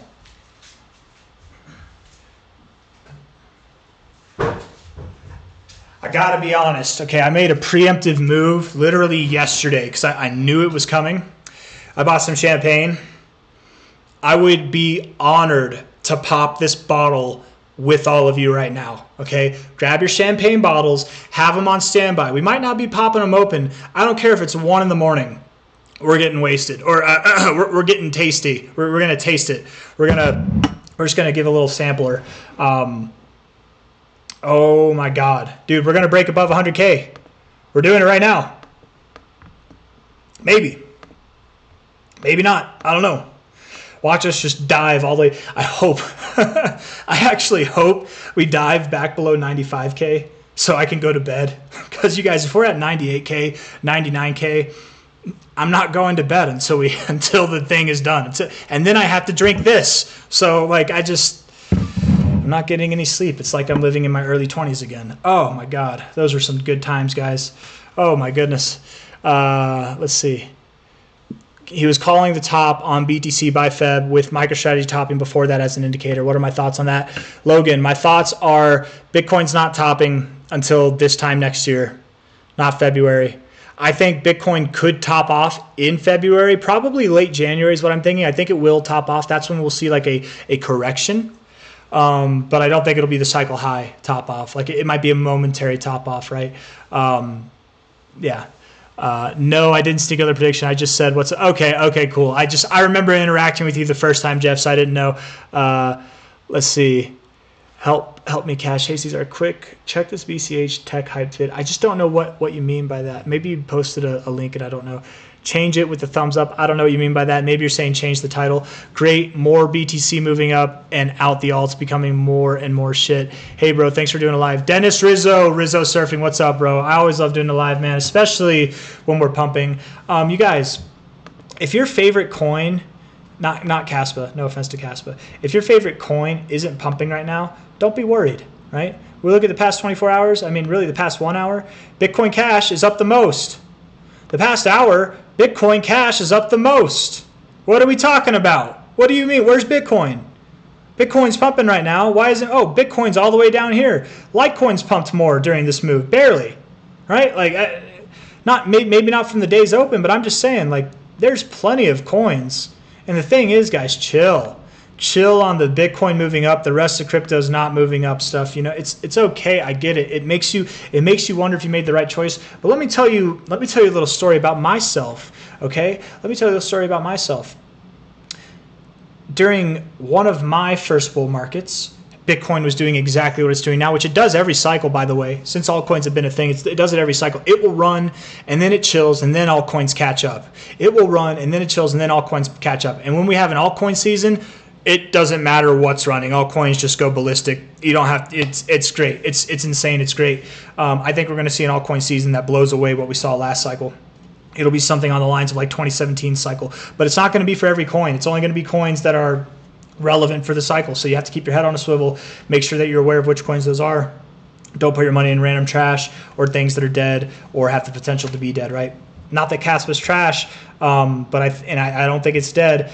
But I don't think it's going to perform well for the rest of the cycle. And actually, here's another chart on Kaspa, by the way. We're going to talk about the Bitcoin dominance here in a second, but Kas BTC, right? On KuCoin?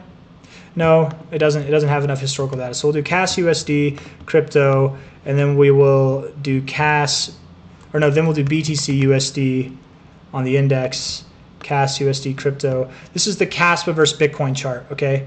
This is that chart right here. Logarithmicized, okay? This is the logarithmic chart. It's losing. Look at it. Look at it. Look at it. Parabolic structure broken. The bull cycle for Kaspa, at least versus Bitcoin, is over. It's in a downtrend. Monthly lower highs, monthly lower lows. And it just broke this lower low. You guys, Kaspa's going to lose right now. Minimum expected target. It's going to lose 26% versus Bitcoin. It's going to lose at the maximum 60% versus Bitcoin from here. And likely it goes even a little bit lower, right? It's in a downtrend. It absolutely is. It topped off with, oh no, it didn't have bearish divergence. I thought it did. Maybe I'm just thinking of the regular one. But yeah, man, hidden bearish divergence right here with the higher high in the RSI rejecting the overbought. So it's not a good looking chart, man. Not versus BTC and versus USD. It's not a bad looking chart, but it's a sick looking chart, and not in a good way. It's like it looks sickly, dude. That's not a friendly candle. No, it is not, right? It really, really is not, okay? I actually wonder how much volume Kaspa has. If it has more than 200 million, nope, 165 million. Okay, so it's got less volume. That's kind of interesting. There's a little bit of hope there, right? There's less volume as it's moving down. Maybe there's a little bit of hope. Maybe I'm wrong. I hope I'm wrong. I really do. As much hate as I get from the Kaspa community, I don't want to rub it in your face. I won't rub it in your face. I really won't. I'm not going to talk smack to anybody whenever I know how it is. The reason why I'm not going to is because, dude, I get how it is to lose money. I get how it is to be so emotionally and physically, financially invested in something. You're counting on it. I get how that is, and then it goes down. I get it, man. I'm not going to be there to shit on you. No way. I wouldn't dare dream of that. I hope I'm wrong. I hope you, all the shitheads in the Kaspa community, I hope you get to shit on me. I hope you get to just rub it in my face and be like, this guy sucks at TA. He doesn't know what he's talking about. TA doesn't matter for Kaspa. I hope you get to say all your dumb things. I hope you do. It's just not going to happen. No offense. It's just not going to happen. It's not personal. You can make it personal if you want to, but it's not personal. It really isn't. Let's see. Nobody else. I got no new comments. I think this thing is broken, maybe. Yeah, I did. It is broken. Let's see. You missed like 3-8 pumps talking about Kaspa. I know, bro. I know. We're just going to keep it on Bitcoin, man. It's changing to the Bitcoin 100K stream. Let's see. C-Zar, please help us understand what is going on with LTCN and GSOL. General stack. Guys, the price is here, okay, for Bitcoin. Keep the monitor there. I don't know why, but my comments are being slow to load too. But that's okay. That is okay. Yeah, there's a lot. Quantum Initiative Gaming. Smart contracts and 10 BPS coming, KRC20. You're not looking at fair launch fundamentals and being the only Go Stag protocol. It's its own category. No, Quantum Initiative, you're not looking at it, bro. You're not looking at it that you are talking just like every other person that thinks their coin is special. You think it's unbeatable. I don't care. I don't care about all these things that you're saying, man. I really don't. And again, it's not a personal thing. You can have promises on one hand. You can even have reality you can have all the promises come to reality, and you still shit the bed. Okay, it happens. I invested in credits. You guys, anybody know what credits is? Credits, CS, credits here?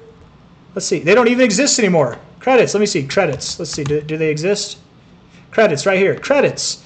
I invested in credits during the very first like altcoin cycle that I was a part of. Well, this is credits chart. It's maximum chart, right? It's gone in the shitter.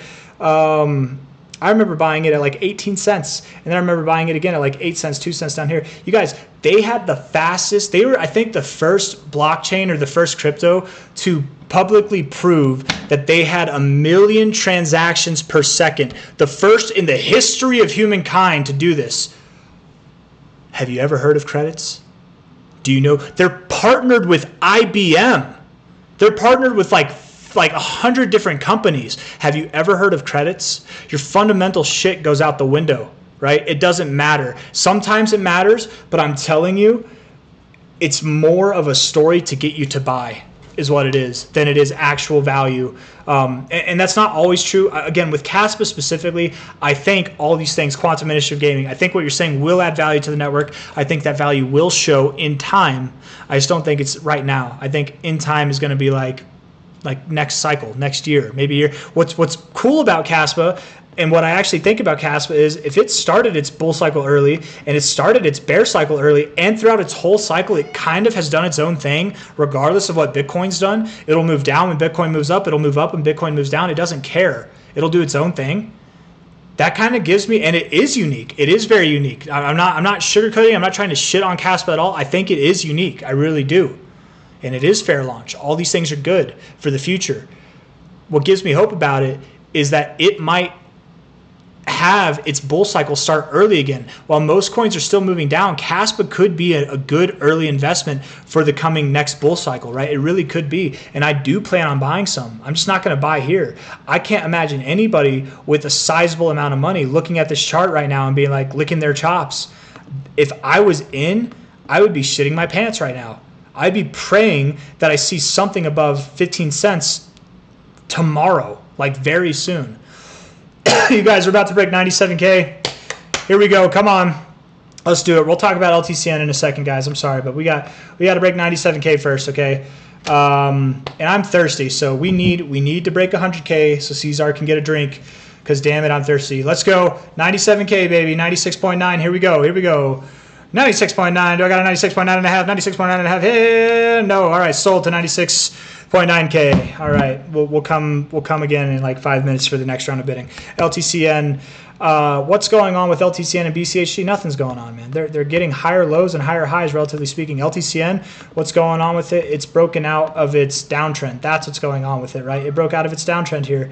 Litecoin itself, it broke out of its downtrend. Look, it's doing what Kaspa is doing, except to the opposite effect. It broke out of its downtrend and it back tested its downtrend to a T for support. It literally did. It like literally back tested it perfectly for support. And we're on a daily time frame. Daily RSI looks bullish as hell. Actually, higher lows, not higher highs, but you're living above the 50. You are below the 50 now, but every time you've been below the 50 recently, you get right back above it. So higher lows, I'm not worried about it. It's down 13.9% today. Whatever. It's a higher low. From a relative high to relative low, you're right at the golden ratio. You're literally right at the golden ratio. You're probably going to bounce. You're probably going to see a miraculous day tomorrow. What's Litecoin doing? LTC USD. Litecoin dropped a little bit yesterday too, so that's, LTCN dropping more than Litecoin. That's not anything new to us, right? Litecoin's forming higher lows too. Yeah, Litecoin's up 2% today. I bet LTCN comes back tomorrow. Don't worry about it, right? Don't worry about it. It's just taking its time. Wait for Litecoin and BCH to pop off. That's when the trust will pop off, right? Until then, and what BCH is doing, BCHG here, it's actually more bullish, I think, because you have the horizontal line that you broke above. You broke that, you're finding support. You're literally consolidating right around that. Your weekly RSI looks more bullish too. Like you really do look like you're about to break out. Just patience. Patience is all I have to say. Be patient. BCHG too, from a low to a high, it found support right on its 382. Right on it. Really good. That's a really good thing. Bounced right off its 50 on the monthly RSI. That's a really good thing. It doesn't mean that it has to go up. It could reject here, but there's a couple of really good things going on. You know what I mean? So I'm not worried about it, right? Nobody should be worried about it. If anything, it's probably good. You know what's crazy? You know what's really crazy? The past 3 months, people have really been shitting themselves with BCHG and LTCN. And again, I'm not trying to talk shit. I'm not making fun of anybody. But with these grayscale trusts, people have really been shitting themselves. Whenever the price is up here, you're going to wish you bought more down here. It's so ironic. It's not funny. It kind of is, but it's ironic the way that we are with our emotions, right? It defies logic, our emotions. Because realistically, this is an opportunity. This is a prime opportunity to buy. You're at previous areas of resistance, finding support on it. You're at previous areas of support, finding support on it. You're at the 50. You're at your 3. You're at all these good positive levels to find support. And people are like, why isn't it worth $1,000 yet? What's wrong? Is this thing broken? They're kicking the tires and being like, something's wrong with this. Just be patient. Because I promise you, every person owning a grayscale trust who you've had a complaint over the last 4 months, in 1 month's time, you're going to wish you bought more down here. You're going to be like, oh, it was so obvious. I should have bought below $8. Why didn't I put more money in there? You're going to be like that. You can't be happy. And that just means that you're the kind of person that can't be happy one way or another. You can't be happy whenever you have the opportunity to buy, then it pumps. You can't be happy that it pumped because you could have bought more. Just, you know what I mean? Just be happy. Just be patient and be happy. It's much better than worrying about it going to zero. If it goes to zero, that really sucks. But truthfully, BCHG and LTCN can't go to zero. They can't, because unless something like really fraudulent happened with Grayscale and they didn't actually have the proof of funds that they're saying they do, like if they just had empty tanks, they don't have any reserves as crypto, okay. If Grayscale has malpractice, then sure. But you as a United States citizen holding this, I think you would be compensated with reparations. It might not be immediately, but there would be legal action taken against Grayscale, and you would get paid out in time, I would think. I don't know. I've never been a part of anything like that, but because it's a United States thing, I'm pretty sure your money's insured. But outside of a scam, these things can't go to zero. They've got, maybe they drop a little bit back to their NAV prices, but BCHG and LTCN, I think they're fine, man. I don't think that's going to happen. I don't think ETFs are getting approved for either of them this cycle. I think they're going up. Just be patient. Be patient is the best thing that I could say. Well, guys, it's not looking like we're moving up to 100K just yet, but maybe, just maybe we will. That was a nice bullish 15-minute candle before. We got 10 minutes left in this one. It's already down a little bit. We could keep moving up, man. We don't have to stop here. Let's look at the 5-minute time frame. We could keep moving up. I don't normally look at these shorter term time frames. They all look super bullish, though. They look very, very ripe. Very, very nice. Yes, yes. Let's keep going. Should I sell all the meme coins I'm in that I did no research on and put them all in pajamas? Francis! I don't know. Maybe. I don't know. I don't know, man. If you're holding meme coins that nobody talks about, that nobody's heard of, then maybe. If you're holding meme coins like Pepe, like Dogecoin, like Shiba, like Bonk, like Whiff, like any of those Floki, maybe don't. Maybe just hold those and see how it goes. I don't know. I don't know what the best decision is for you. None of this is financial advice, but I bought more pajamas today. Full disclosure, I put a little bit of money, like more. I put more. I don't want to say how much. Let's just say I put over $1,000 in. Okay, I put over $1,000 in today. If that tells you what my thoughts are with it, right? And that's not a lot of money, right? $1,000 is not a lot. I mean, maybe it is. It is a lot of money, but that's what I mean is it's not a lot of money in perspective to my whole portfolio, right? I did not put 100% of my portfolio in, is what I'm trying to say, right? But yeah, pajamas. It could be. I hope everybody who buys pajamas or has bought pajamas over the last couple weeks that it's really been doing well. And even if you haven't bought in the past couple weeks, anybody that buys between now and the time that it breaks to new all-time highs, I hope you guys all kill it. I hope we all kill it together. It's fun whenever we're all making money together. It really is. But the reality of the matter is, looking at pajamas here, this meme coin that has far less fundamental value than Kaspa does, far less fundamental value, it's going to see a 10x from here by the end of the year, guys. Probably. If not, at least it's going to grow a lot by the end of the year. And it doesn't have too much fundamental value, right? There's some historical value. There's a little bit of significance, some nostalgic value into it, right? But not really a whole lot past that, right? And it's going to pump. So fundamentals, just further proving fundamentals don't mean shit 100% of the time. In the long term, they mean everything. In the short term, it's all technicals, baby. It's all technicals. And the reality of the technicals here is pajamas from a high point to a low point, it dropped 95%. Time to buy. It dropped to previous areas of support. Time to buy. And from a relative high to a relative low, you have gone up above your golden ratio. Actually, you closed right at it. So you're finding resistance at your golden ratio, pulling back to the 0.5. Very normal thing to do. In fact, whenever you find resistance at your golden ratio, which yes, you wicked all the way up here, but you closed right at the golden ratio. This is a meme coin. It's got less than 10 million in market cap. It's the rules aren't going to be as rigid. Look, you went to your 786 here immediately and then rejected hard there too. This just keeps happening. Where you go right up to your 786 and you reject it. I do need some water, guys. My voice is going out. I'll be right back. Hold on. But it's very common. All I'm trying to say, it's very, very common to go from your 618 down to your 0.5, which is what we've done so far, or even down to your 382. So here's the deal. If anybody wants to buy pajamas, here's what I will tell you. You have to be exactly like me in the sense, and you don't have to be exactly like me, but think like this. You should think exactly like this.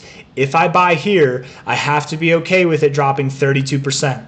That doesn't mean it's going to drop 32%. I don't think it will, but it could. So if you buy here and you wake up tomorrow and it's 32% down, you got to be okay with that. Okay? I really doubt it would go lower than that. I don't even expect it to go down there, but if that's the case, it might drop 32% and then it comes back up and then you're up 34%, 38% just to get back to the golden ratio, which by the way, on the second attempt, you would likely at least go to the 786 again. So that's 125%. 886 would be the next target because you already hit the 786 at 214%. When you break the 886 on any fib scale at all, you're basically green lighted for the 1272 to the 1618. It doesn't mean it's guaranteed, but that's the next target area, which would mean when we break the 886, which is right now, that in itself is 200% above.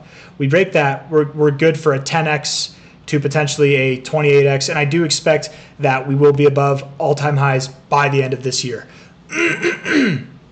If not by the end of this month at the rate we're growing. I don't know why. I know why my voice is so scratchy. I hate it. I hate it. I wish it wasn't. But shout out to everybody in here. Thank you very much. 1 cent. Tell it right. Yeah, bro. 1 cent. Maybe just above, but likely just below 1 cent. And my question is again, and this does not mean that I have to be right, but my question would be to all of you Kaspa doubters out there who think that my analysis or that my opinions are stupid. My question to you would be this: is it your first cycle? Is it? Is it your first cycle? Because this is my third cycle. I'm just saying, my first cycle and every other person in here who it was their first cycle, ask them. They were the most emotionally invested that they ever were during their first cycle, right? When you're emotionally invested, you're not thinking logically. I would bet most of you people who defy what I'm saying about Kaspa, it's not that I have more experience than you that makes me right or wrong, but I would still bet that it's your first cycle. And if it is your first cycle, maybe you should ask yourself, do I know what I'm talking about? Not me. I don't know if I know what I'm talking about. Nobody does, right? But you, as a person who is your first cycle, you should ask yourself, do I know what I'm talking about? Do I know? Because the answer is very likely no. You don't know shit. No offense. You don't, but you don't.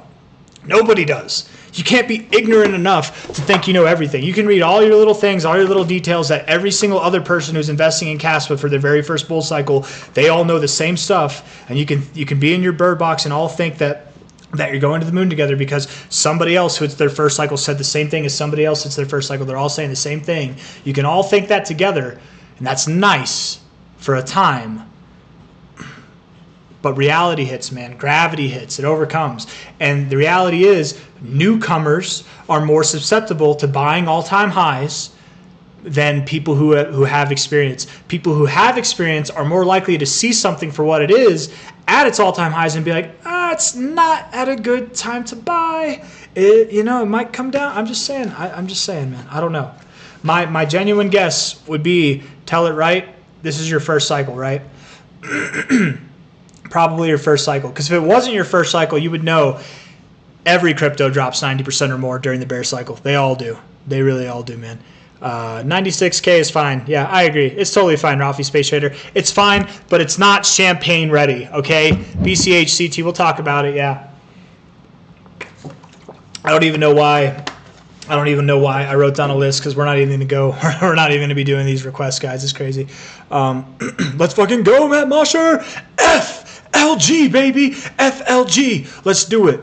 Pop the bottle. I want to. Quantum Initiative Gaming. I want to. Let's go. Don't dive. You should have. I should have longed it. If I longed it, I would have probably been in a little bit of a deficit now. I don't got enough money to pump Bitcoin, guys. No way. No, I could put everything I have into it. Let's be real, guys. Even if I had like tens of millions of dollars, I wouldn't have enough money to send this thing to 100K right now. No way. No way, man. If I took $10 million and I put $2 million on like each significant exchange and I bought Bitcoin all at once with them, it wouldn't send Bitcoin to 100K. No, no way. I don't know. I haven't looked at the order books. I don't know how thick they are, but I'm sure they're not thin. No, I have enough money to pump a small coin like Pajamas up, a little bit. The biggest contribution I did was I made it pump 5% in like a 15-minute period, but that was it. You know what I mean? I'm not like stupid rich, right? But maybe by the end of this cycle, we'll see. But again, I am a top 100 wallet holder, and if you want to look on SoulScan and just see what that means as far as dollars, you can go. I don't like to talk about numbers so much here. Everybody's in a different financial situation, and some people think that when you hear someone say, I've got $100,000 invested in this, that makes you think that your $1,000 doesn't matter and you have to catch up. I don't want to do that to people. You have as much money as you have for a reason. I don't care if it's $100, I don't care if it's $1,000, I don't care if it's $100,000, I don't care if you've got $100 million. You have as much money as you have for a reason invested in crypto right now. Be happy with it. It's your journey. It's your destiny. You're going to make something out of it. Don't worry about other people, okay? They all started at somewhere. I started at zero. I hit zero 4 times, guys, okay? And last cycle, I made 100 grand in a 24-hour period, okay? I know what that's like, okay?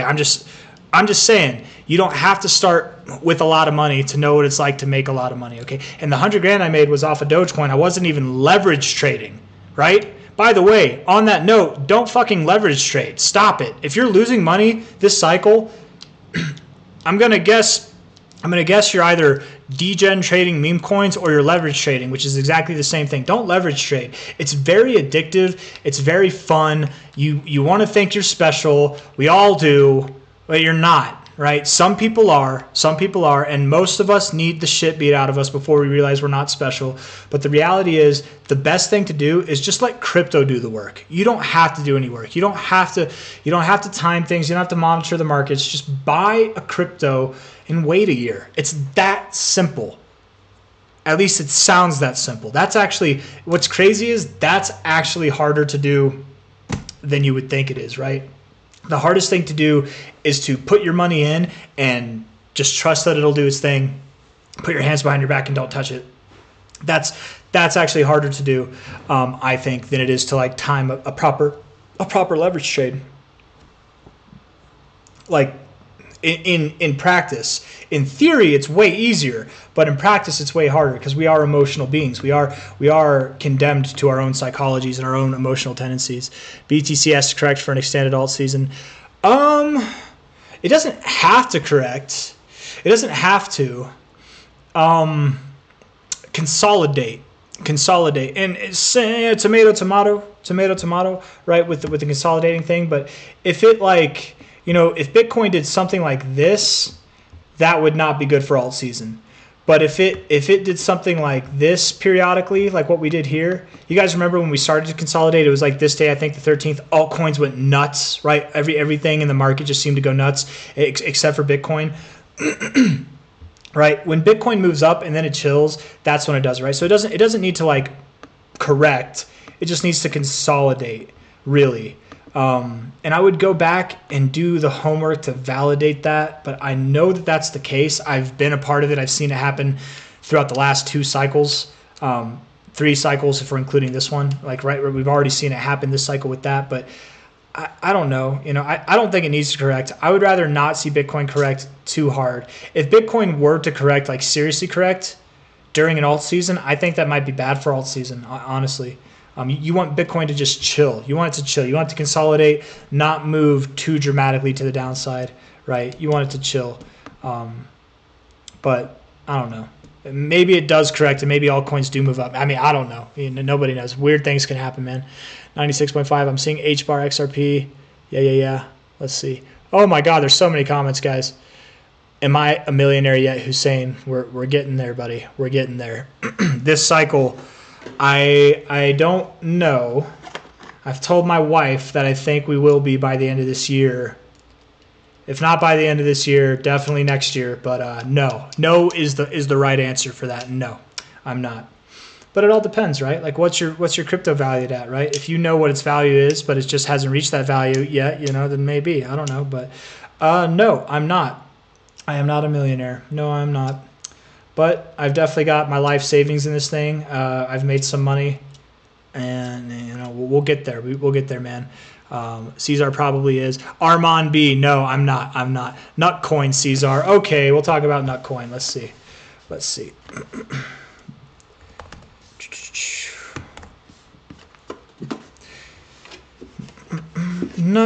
Nutcoin.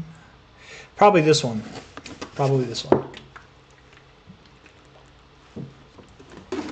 Oh my goodness. Yeah, don't buy this, guys. Nope. Don't touch that. No. Don't touch it. Because you guys know how nuts work, right? You're going, and then you nut, and then it's over. You're going, and then you nut, and then it's over, right? You don't keep nutting. I don't know how accurate that is or not, but I'm just saying this is I don't think it keeps going. Very miraculous pump. Good job, but I don't think it keeps going. Let's look at the RSI. I could be wrong. Let's do some more stuff, but a 10x in a week does not make me want to buy. It shouldn't make you either.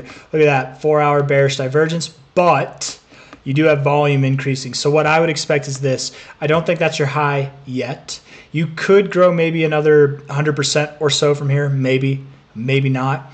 I do expect you get a higher high. I expect, so you have bearish divergence now. I expect this divergence to continue. You'll probably come down a little bit. You might move down right now, and then you'll move up higher. You'll get another drive of bearish divergence. You might even get one more drive after that, right? You might form triple bearish divergence, but at least double bearish divergence is what I would expect, especially because you moved up with increasing volume.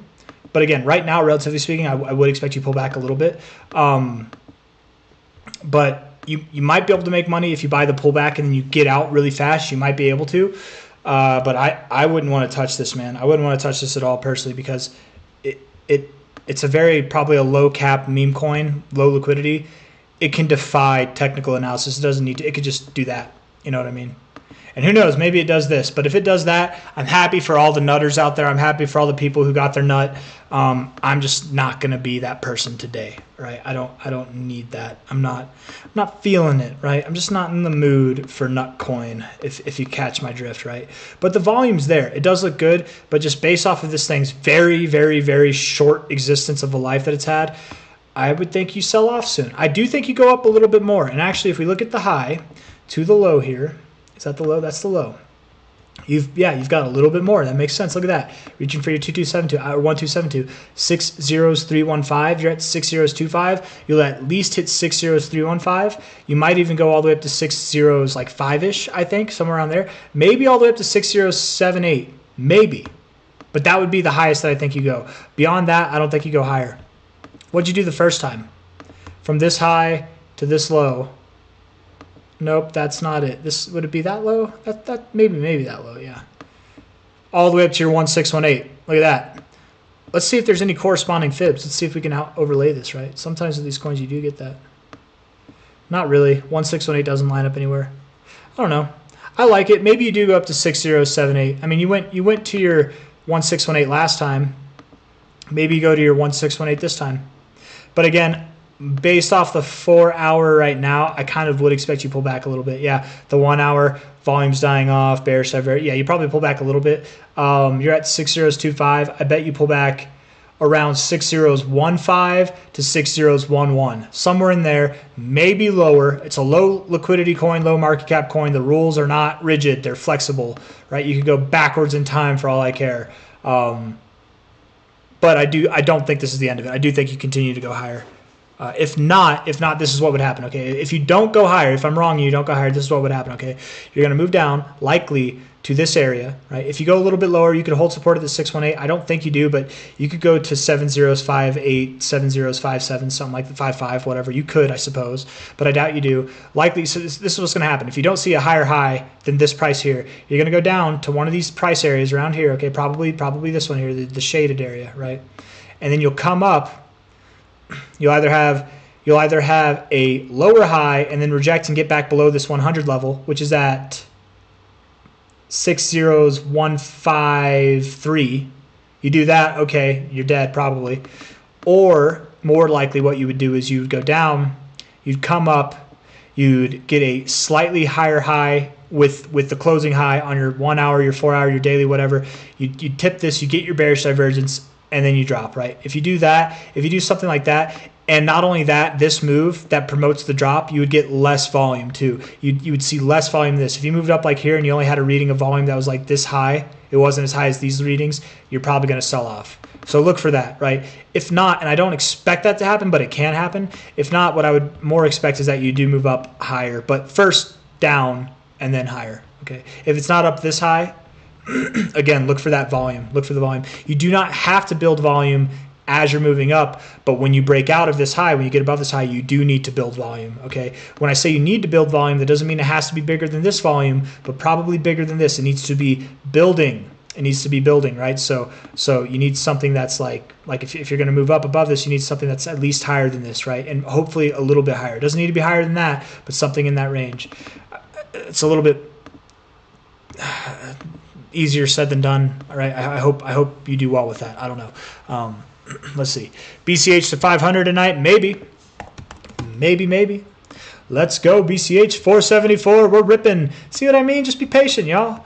Be patient. Be patient. You know what's funding Bitcoin right now is this coin. This is the coin that's funding Bitcoin's pump right now because they're selling their coin for Bitcoin. No, I'm just kidding. That's probably obviously not the case, actually. It's pumped up. Maybe the more smack I talk about it, the more it will pump. That would be great. What was the number that you needed to hold? Let's see. From a high to a low. I mean, as long as you're above that 0.5, there's still hope. There's still hope. The fact that you closed below the 618 is not looking good. It's not a good look. I'm just going to be honest. But you get back above there. I could be wrong, guys. I could be wrong. And in which case, Kaspa has not started its bear cycle. In which case, it will see new all-time highs, and those all-time highs would be likely anywhere between about 25 to 32 cents. I don't think it's going to happen. But I hope it does. I hope it does. I hope I'm wrong. I really do. Because I'd rather that. I would rather people make money than people lose money. That's the reality of it. We can talk about ETH, sure. Talk about ETH for Chewy Gonzalez. Yeah, GME. And talk about GME. Tanner Gonser. We'll talk about GME. Yeah, let's see. Near. We got near. We'll talk about GME next. After that. Not USD. Come on now. So ETH. Whoa, what did I do? I have to get rid of near. I'm sorry. We need the Bitcoin chart. We need that up there. That needs to be present and visible. You guys, here we go. Hold up. Hold up. I'm going to cling to the bottle real quick, all right? I'm just going to cling to it. I'm going to hold on. We could be setting the record right now. It'd be nice. I thought I heard my daughter cry. Hopefully not. That would really be a shitter to this stream, you guys. So my daughter cries and Bitcoin breaks above 100K. It wasn't meant to be me. It was meant to be somebody else, but it wasn't meant to be me. Ethereum. Let's see. 35, bouncing off the 35. It bounced off the 35 before, and that's what happened whenever it went up here. Yeah, it looks good. Bouncing off its 123 moving average. It bounced off of it before, looking good. I like the weekly RSI. I like the levels of volume that are coming in. Breakout move for sure. You've definitely broken out. I think that you are moving higher. High to low. Yeah, you're just consolidating. Ooh, that's a nice consolidation. Yeah, ETH is frisky, guys. ETH wants prices above 3,500 soon. Very, very soon. Next targets when it breaks 3,800. When it breaks $3,800, you have 4,900 to 6,150 to look forward to, right? 6,150 to $4,900. Those are your target areas immediately when you break above 3,800. And really, 3,800 to 3,500 is your next target area. I don't know if you'll break through it, but I will say this. Generally speaking, with the 618, which is what you've hit, right? That's the white zone here, okay? Generally speaking, in my experience, which is only 8 years, you know, but with this level here, you pull back to your 0.5 and then you bounce. You pull back to your 382 and then you bounce somewhere in that zone. The fact that you're consolidating right below your 618 like this gives me the hope that Ethereum really could do something which is not common and just tear through its 886. And if you do like a 1, 2, 3 kind of like this, you really could. So, and then maybe you pull back to your 886 and then you continue that run. Again, you break above the 886, it's as good as reality. It's as good as real that we're going to see this price target. But that doesn't mean it has to go there like in a second. It could pull back to the 886 and then go up. Okay, that's all I'm going to say on that. But it looks good. Ethereum looks good. Near protocol, we'll talk about GME real quick and then we'll go over near. 28.45 right now on GME. Looks like it wants to go higher, actually. It does look like it wants to go higher. I would think 46 to 55 is a doable area. You're at 28.45 now. So 46 to 55 is in the near future. I just don't know if you go higher than that. I don't know yet. But it does look like it wants to go higher from its current price. Yeah, it looks like you're on your way. So good things to come. Good things to come. Don't be surprised if it's not a straight line up, right? Don't be surprised if you find resistance at 35 bucks, okay? You can move up to 35, pull back to prices that are lower than you are now, and then continue your path upwards, right? Just because these are your targets does not mean it has to move up straight. The fallacy with GME, unfortunately, and this is the thing, no offense to all the GME people out there, but this is what you're expecting, right? You're waiting on this to happen again. I'm going to make it very clear. That's never happening again. Ever. It's never going to do that again, right? At best, you'll get something like this, or at best something like this where it fakes you out, right? But this is, it's never happening again. So likely when it moves up, it's going to be slow. It's not going to be fast. Just letting that hit. So when I say that these targets at the 618, 69 area, which are at anywhere from $46 to $55, it could take 6 months to get there. It could take 1 month to get there. I don't know, but just that's the reality of it. Let's talk about near 96.7K, you guys. We're chilling. It's crazy because we were just like chilling right here. Like 1 minute time frame. We've been chilling here for the past few minutes now. It's like nothing's happening. Nobody wants to sell. I don't think. I think they would have already. I don't know. 4 minutes ain't that long, but we'll see. Gonna move up here. Gonna move up. I want to see us break 97K, baby. Near protocol. Let's talk about Near real quick. Near. $5.60 on the weekly time frame. Bouncing off the 40. Looking great. Looking fierce. Looking ferocious. Volume building as you're breaking out a little bit. Nice. Not bad. Could look better, to be fair, but it's not bad. It does look better than it does worse. Look at that. 618 down to your 0.5. Common area to find support after rejecting your 618 area. Yeah. You're probably going to move up. Your next area is 786, 886. If not by the end of the month, then very, very early December, I'd expect. You're at 560 right now. If not by the end of November, by like the first or the second week of December, you're going to be at $7.15 to $8, somewhere around there. You break above $8 and it's on to $12, $17.50 and beyond. Okay. Near's looking good. It's looking frisky. It looks like it wants to move up any week now. From a weekly perspective, it looks like it's going to happen in a very short amount of time. But from a daily perspective, it could be weeks. It could be, it could be more than that even. Is this thing leaking on me? Nope. I don't know why. Maybe my hands are sweaty. I just feel, I don't know. Am I tripping? No. Let's see here. By the way, I don't know if anybody needs to hear this, but do not make financial decisions if you're tripping on anything. Just don't, okay? Just wait. Wait till the trip's over. Wait till you come back home, and then make your financial decisions. Remember all of your provocative thoughts you had, but don't make decisions with money while you're doing that. I don't care what voices you're hearing. I don't care if you've seen God. Just wait till you're sober, okay? Not speaking from personal experience, actually speaking from a friend's experience, but I don't know. That was just for fun because I literally thought my hands were wet when they weren't wet. Disney is greedy. What's up, my friend? Long time no see. Hope your evening is good too, my friend. I was just in tune now. I added you in the Discord to check comp out. Did you happen to get to it? I know, annoying, but curious to hear your short term. No, I didn't get to it yet, but let's check out comp. Comp.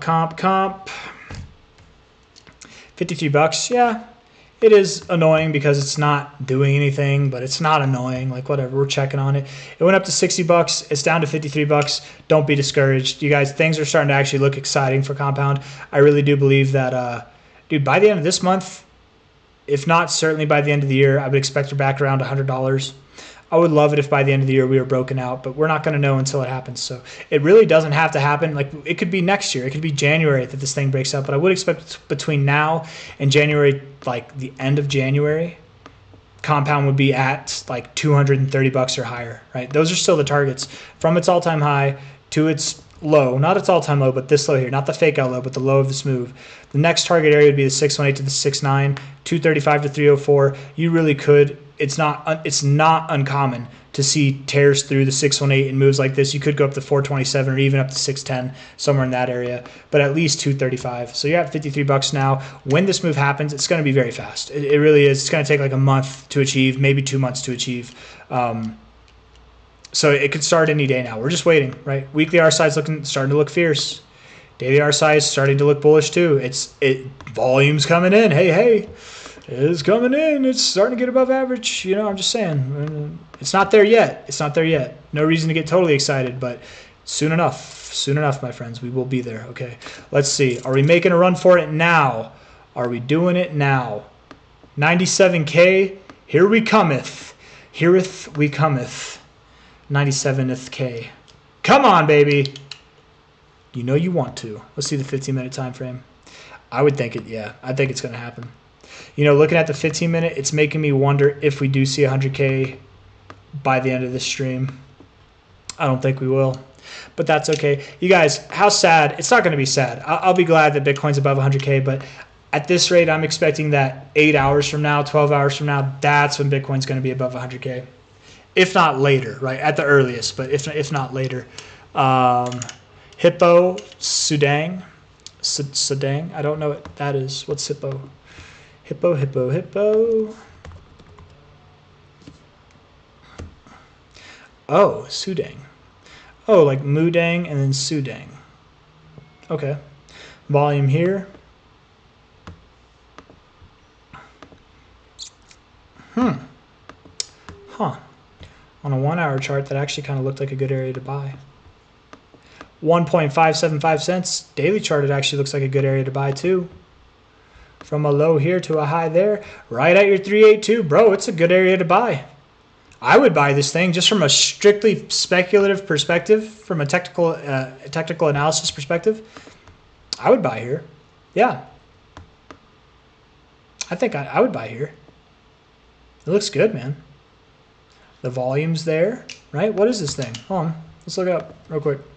Little meme coins. By the way, guys, meme coins like this, I don't know if they're good for the long term. If you see me like a coin or what I'm talking about, just be aware that it might be good for a day, but then it goes away. So get in and get out, or do more research if you want to hold it for longer than that. But $81 million on 157, yeah, that's good. That's good. Good. It's not bad, at least. Hippo. Let's pull up an indicator.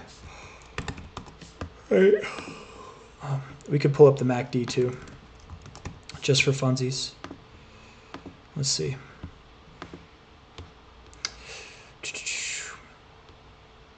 Okay. On the MACD and on the RSI and on the fibs, on like several different indicators, you're at a point where you're either going to bounce. It would make sense to bounce right here, or you're going to see a more serious retracement and drop a pretty significant amount, like drop 50% or so, 40% at least, right? But I think you bounce, bro. You've got bullish divergence on the 4 hour MACD. Yes, you do.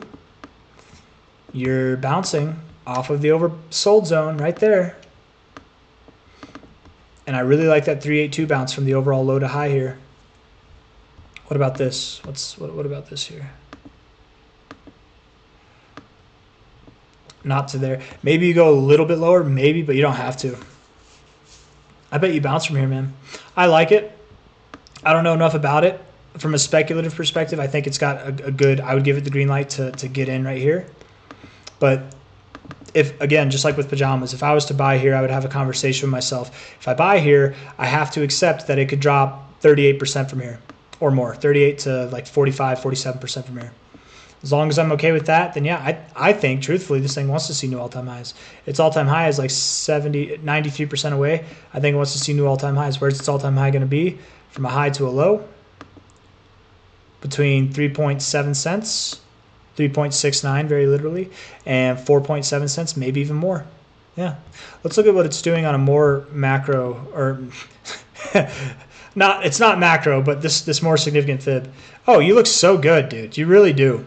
The fibs alone got me sold. Yeah, I think you're moving up above 4 cents. Enough said. Didn't have to do all that. Let's look at XCN, because I know there's some people who've been asking about XCN. Let's talk about that. XCN's at 0.00157 cents right now. I thought about buying some more XCN today, but I didn't. Little bearish divergence. It's already played out. XCN is just like compound, guys. It's just boring. Until it's not, it's boring. But what's exciting is the potential upside, right? From the high to the low. And I really do expect. I know it's too early to say this from a technical perspective, but I really do expect it'll see higher highs. 300% growth, 600% growth, maybe more than that, right? I don't know. Something like that, right? Could happen by the end of the year. If not, sometime early next year. Maybe. And if not, this thing could be broken. That would be really sad, but I'm not anticipating that, but you never know. So, but really what I'm expecting is that we will break out. We're going to break out soon. I think we're on the precipice of that. And when we do, we're going to get these very fast moves like we've seen historically. So just being boring until it's not. Let me keep going through the comments here and chit chat with the people. BCH 490 for real. Is it really? Oh, we're about to break 97K, guys. About to break 97K. Here it goes. Yeah, 490 right now, baby. 493. We're about to break 500 on BCH as well. You guys, BCH is going to kill it. It's going to kill it. We break above $600, guys, and it's game on. 600 is that line in the sand for Bitcoin Cash to really start to move up to above like $1,000 and more. Yeah, it's probably like $1,300 or more to be completely fair. But let's look at this. Let's look at this 97K, baby. Come on. Come on, come on. You know you want to. Give us that next $1,000 target. Why would Bitcoin top off at 96K? Why would it top off at 97K? It would have made more sense for it to top off at 95K, but it didn't. I think we're going to 100K, guys. Here we go, 97K. There we go, boom, baby. We did it, 97K. We did it. Let's see how we react. Well, we're just pushing through it. Pushing through it. Uh-huh. That's the way. Uh-huh. We like it. Uh-huh. That's the way. We like it. I don't know. That song's kind of old, but let's see here. LPT. What the hell is LPT? LPT is Jay Nikoya's coin. ASI. We'll talk about some of those. I'll probably just. What's up, Tony Tacos? Prince Man, how you doing? The Dragon. The Dragon. She's a Slithering up. 3% up today on Bitcoin, 11.4% up on Bitcoin Cash. Oh, F yeah, baby. FLG, as the boys back home would say. FLG. Oh, goodness gracious. I can taste the champagne right now. I really can. For those of you that are just joining, 100K, and I'm going to pound this bottle upside down. No, I'll sip it like a gentleman. And if it's trash, I will donate it to the homeless like a gentleman, right? By the way, don't throw your stuff away, guys, right? If you live out in the middle of nowhere, okay, cool. You know, you got to do what you got to do, right? You don't want trash taking up space. I get it. But if you live in the city, you got some food that's going bad. You got like whatever, and maybe if it's going bad, don't give it. But like if you got some food that you just don't want to eat anymore, I don't know. Give it to the homeless people. Literally, my daughter, I'll make her chicken nuggets, and this is just me. This is just me, okay? Everybody does their own thing, right? But there's homeless people. I could walk a block or two from where I live and find some homeless people. Like literally, I live in Denver, okay? It's bad here, but the homeless people are nice. They're actually really nice, and homeless people are people too, right? They're undergoing some bad times. Maybe because it's their fault. Maybe it's because financial times suck and it's not their fault at all, right? I see families out there that, but anyways, like literally, anyways, my daughter, when she finishes her meal, which she doesn't ever finish, I will heat it up in the oven. I'll bring them on a paper plate. I'll give them like ketchup and sauce, ketchup and mustard, like multiple options, because not everybody likes ketchup, not everybody likes mustard, but everybody likes one or the other, right? And most people, like me, I like both, actually, especially together. I'll go out and I'll give it to them. I'll just go out and the first homeless person I find, I give it to them, because meat, food, all that stuff, it's precious, right? It's the energy that life is giving us, right? To me, it's like a sin to throw that shit away. So I would rather go out and give it to, I don't know. I'm on a whole different rant here, but give your trash to homeless people. They want it, man. It might be your trash, but if you live in a rural area, that's probably not as relevant to you. But let's see. Yeah. Oh yeah, Prince Man here. The Discord's actually in the it's in the description, but I'll just post it in the comments here. Let me see. I think it's my last thing. If I click paste, let me see. Nope. No, that's the YouTube live. That'll just bring you back here. Don't click on that link. I mean, you can. It's not like a bad link, but don't click on that link. Here, let me get you.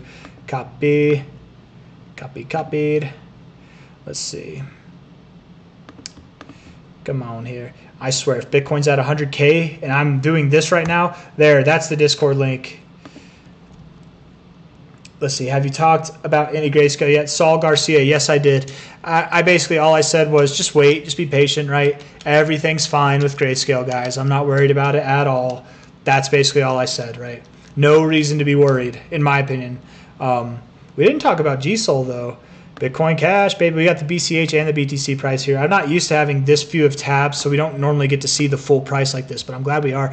Let's look at GSOL, because I know it pumped back up. I know a lot of people are like, see, I told you it was just the private placement sale, but that's not what it was. It's the private placement. That's not why the greatest volume we've ever seen. You tanked this much, reaching for NAV price. That's not why it dropped.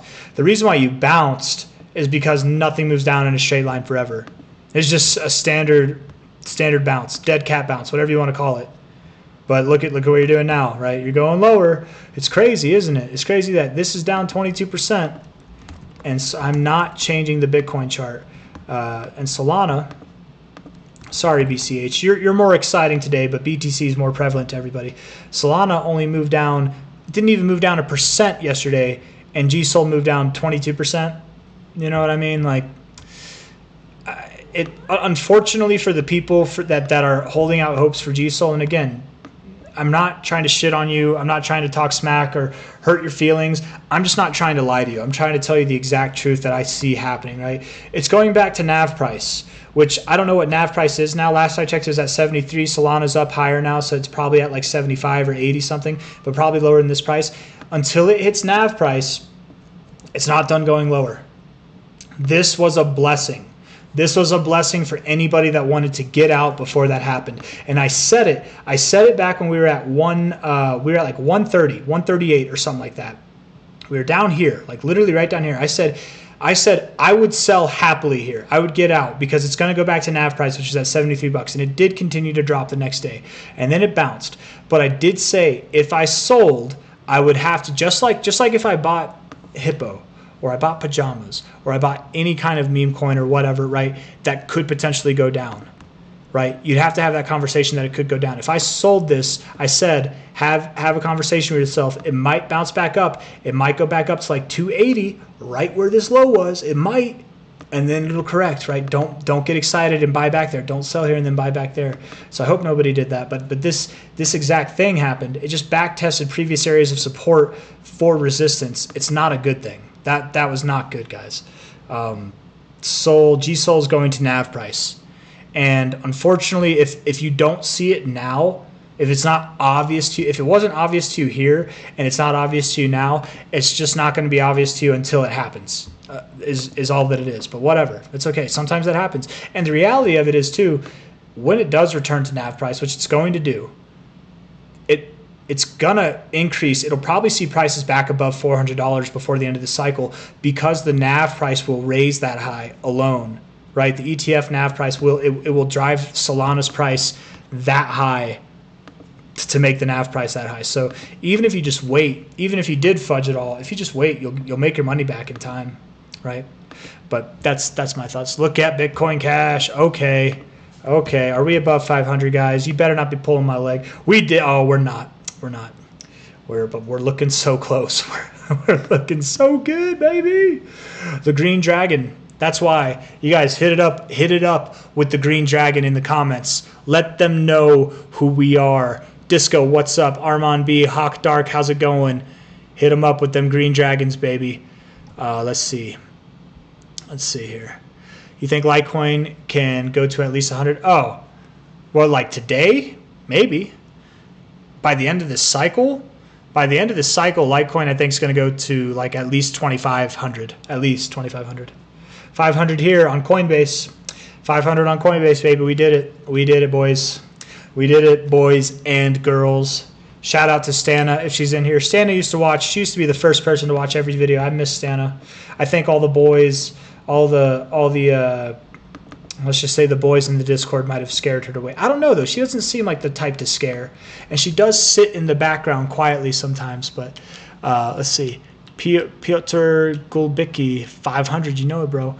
What do you think BCH is hitting today? Apache Garage, bro. We're going to 600 today, bro. 584 or more. That's it. We're doing it. We're doing it right now.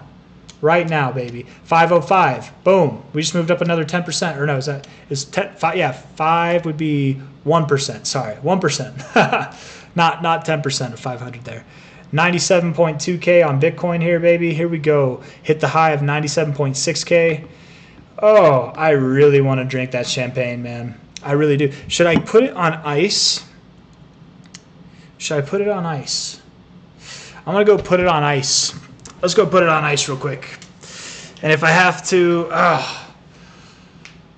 but what if it doesn't? Because I don't want to take it off ice.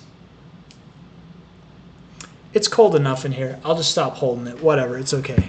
I'd put it on ice if we were at like 99K. I'd go put it on ice right now. But yeah, Stan is the shit, man. She's great. She's the kind of person to talk shit and take no shit, man. Or at least that's what she seems like. Thanks, Henry Brown. Thank you. Appreciate you. I don't know what to say to that, but I appreciate you, my friend. Thank you. A leader, I don't know, but I don't know. We're all in this together, is what I would say to that. We're all in this together, right? I don't know. I get it because I'm the one. This is my ship. I'm the captain of the ship. I get it, but like we're all in this together. I don't know. I appreciate it. I feel I don't know how to take compliments sometimes. You know what I mean? 100K by the weekend. Oh, bro, Adam Ram. You see what we're doing now? What do you mean by the weekend, bro? It could be like I could go take a poop and then come back and then boom, 100K. We could literally shit out 100K right now, man. Oh, I'm not sleeping tonight. That sucks. But history is being made. Bitcoin is about to break 6 figures, right? That's what's about to happen. I would love it. I would really love it if one of two things happened. Either we just shot up above 100K right now, or if we just corrected back below 96K. If we did that, I would end the stream either way. What's BCH doing, brother? It's at 506. We got it right here up in this tab. You can see the price moving right up here if you really want to. I'm going to delete this one here. I don't know if I delete that, if it'll delete the live stream. The current stream's bitrate is lower than the recommended bitrate. I don't know what that means. Are you guys having problems with the stream? I haven't noticed any problems with it, but open widget, I don't want to. I'm not going to do that. I don't want to mess with it at all. 2,500. Well, Shakester, I think it'll go to 2,500 at a minimum.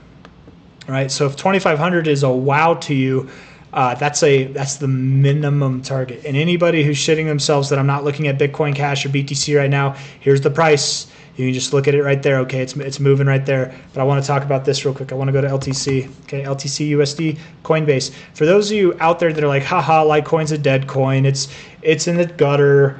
Blah blah blah. It's never going to do well. It's going to zero. If you're one of those people, that's okay. But just hear me out. Okay. Litecoin has not been in a downtrend for the last 2 cycles. It's got higher lows. It actually even has higher highs, but I wouldn't call that an uptrend, right? I wouldn't call it a downtrend. I would call it a consolidation phase, okay? A consolidation phase. From the low to the high, I'm not going to use this high because sometimes exchanges have it lower. I'm just going to use this high. But from the low to the high, if we assume that this is some kind of like ascending triangle, right? If Litecoin is in an ascending triangle right now, come on, maybe it's like this, right? Something like that. If it's in an ascending triangle right now, 514, baby, BCH, I can see it. Been wondering this forever. What's the tattoo on my hand? I don't know, and you guys probably can't see it that well. You can see like the blue and the purple, I think, but there's blue, purple, orange, yellow. There is pink in there too. I told him make it the color of the sunset, the tattoo guy. This is an acid splat. It was going to be an acid raindrop, but he asked me if he could turn it into a splat. He turned it into a splat. This guy's been doing tattoos for like over 30 years. And when he was done with it, he went like, whoa. And he like to the whole studio full of like 8 different tattoo artists. He's like, guys, come here. Look at this. He's like, whoa. He's like, it doesn't even look real. This does not do it justice. It's the coolest tattoo on the planet. He's a very talented artist. I had been searching for artists for years at that point. I'd never been impressed by anybody. I looked at his book, and I'm aware of what Bitcoin Cash. Look, it just sold off a little bit. That's okay. I looked at his book, and I'm like, dude, you can blend colors very well. And that's what I was looking for. I was looking for someone who could blend colors very well, and because that's what I wanted the color to pop. And I'm like, is this your book? He's like, yeah. And he owned the tattoo shop, and then he's like, you see that guy sitting over there? He's like, hey, Curtis, show him your sleeve. This guy holds his arm up like the most proud I've ever seen anybody hold their arm up. He just holds it up like super proud. This guy's like 60. It was the dopest sleeve I've ever seen. The color popped. It blended. The quality was just something I've never seen before. I'm like, this is my guy. This is my guy. This tattoo's special to me. It's very special to me. I got this I was supposed to get this with one of my best friends whenever I was in my early 20s. We were supposed to get a tattoo together. And he passed away before we ever had the chance. So it needed to be done right. And I think if he was alive, he would approve. So shout out to my boy Michael on that note. Fucking love you, bro. But yeah, he died. He's been gone for a while. You know, it's been a long time. It still sucks. It always sucks. But, you know, very, very good friend, man. Like I don't know if you guys have people in your lives who are like your best friends. You call them when exciting things happen. You go over to their house when you're in the shit, like whenever you need someone to lean on. They are the same person for you. You know, like you're that person for them too. You go on vacations with them. You basically live with them. You hang out with them so much, right? Even if you don't live together. That was my boy. That was and so he died. So this tattoo is for him. It's for our friendship really more than anything. But it's an acid splat. You could guess what we did in our spare time that might have inspired that, right? He's a good buddy, man. But yeah. Rest. Thank you, Bia Pia. Thank you, man. Yeah. He is resting in peace, man. Crazy stuff, you guys. On a totally different note. And I wouldn't have believed it if I didn't see the text myself, but he literally, a month out, it was 30 days out from when he passed away, he sent a text message to a very good, like a family friend of us. She's like family. She's like our second mom to the whole friend group. A very detailed text about nightmares that he was having, and it basically detailed how he died. Like he literally had a premonition about how he died a month before. So some people think like that's sad. I think that's kind of cool because it's like he knew, his soul knew it was his time to go. I don't know. You can call it a coincidence if you want, but to me that's spiritual. That's like soul shit right there. So like it was his time to go. As unfortunate as it was, he knew it was coming, and he's in a better place. I do believe he's in a better place now. But yeah, man, if anybody has doubts that there's an afterlife or anything after death, I would just say you've just never had a real like after death experience or any kind of experience. Like, you know, and that's okay. Nobody knows, right? But I just can't. He literally predicted his death, guys, like in such detail. It was ridiculous. A month before it happened. It's absolutely insane. And either he time traveled or his spirit was talking to him. I love it. I love how CT, you say BCH is dropping. I love it. It was at 514. It's at 508 right now. Bitcoin Cash is dropping, guys. I love it. We are such impatient creatures, aren't we? As soon as it stops moving up. Is this thing broken? Facts, fam, yeah.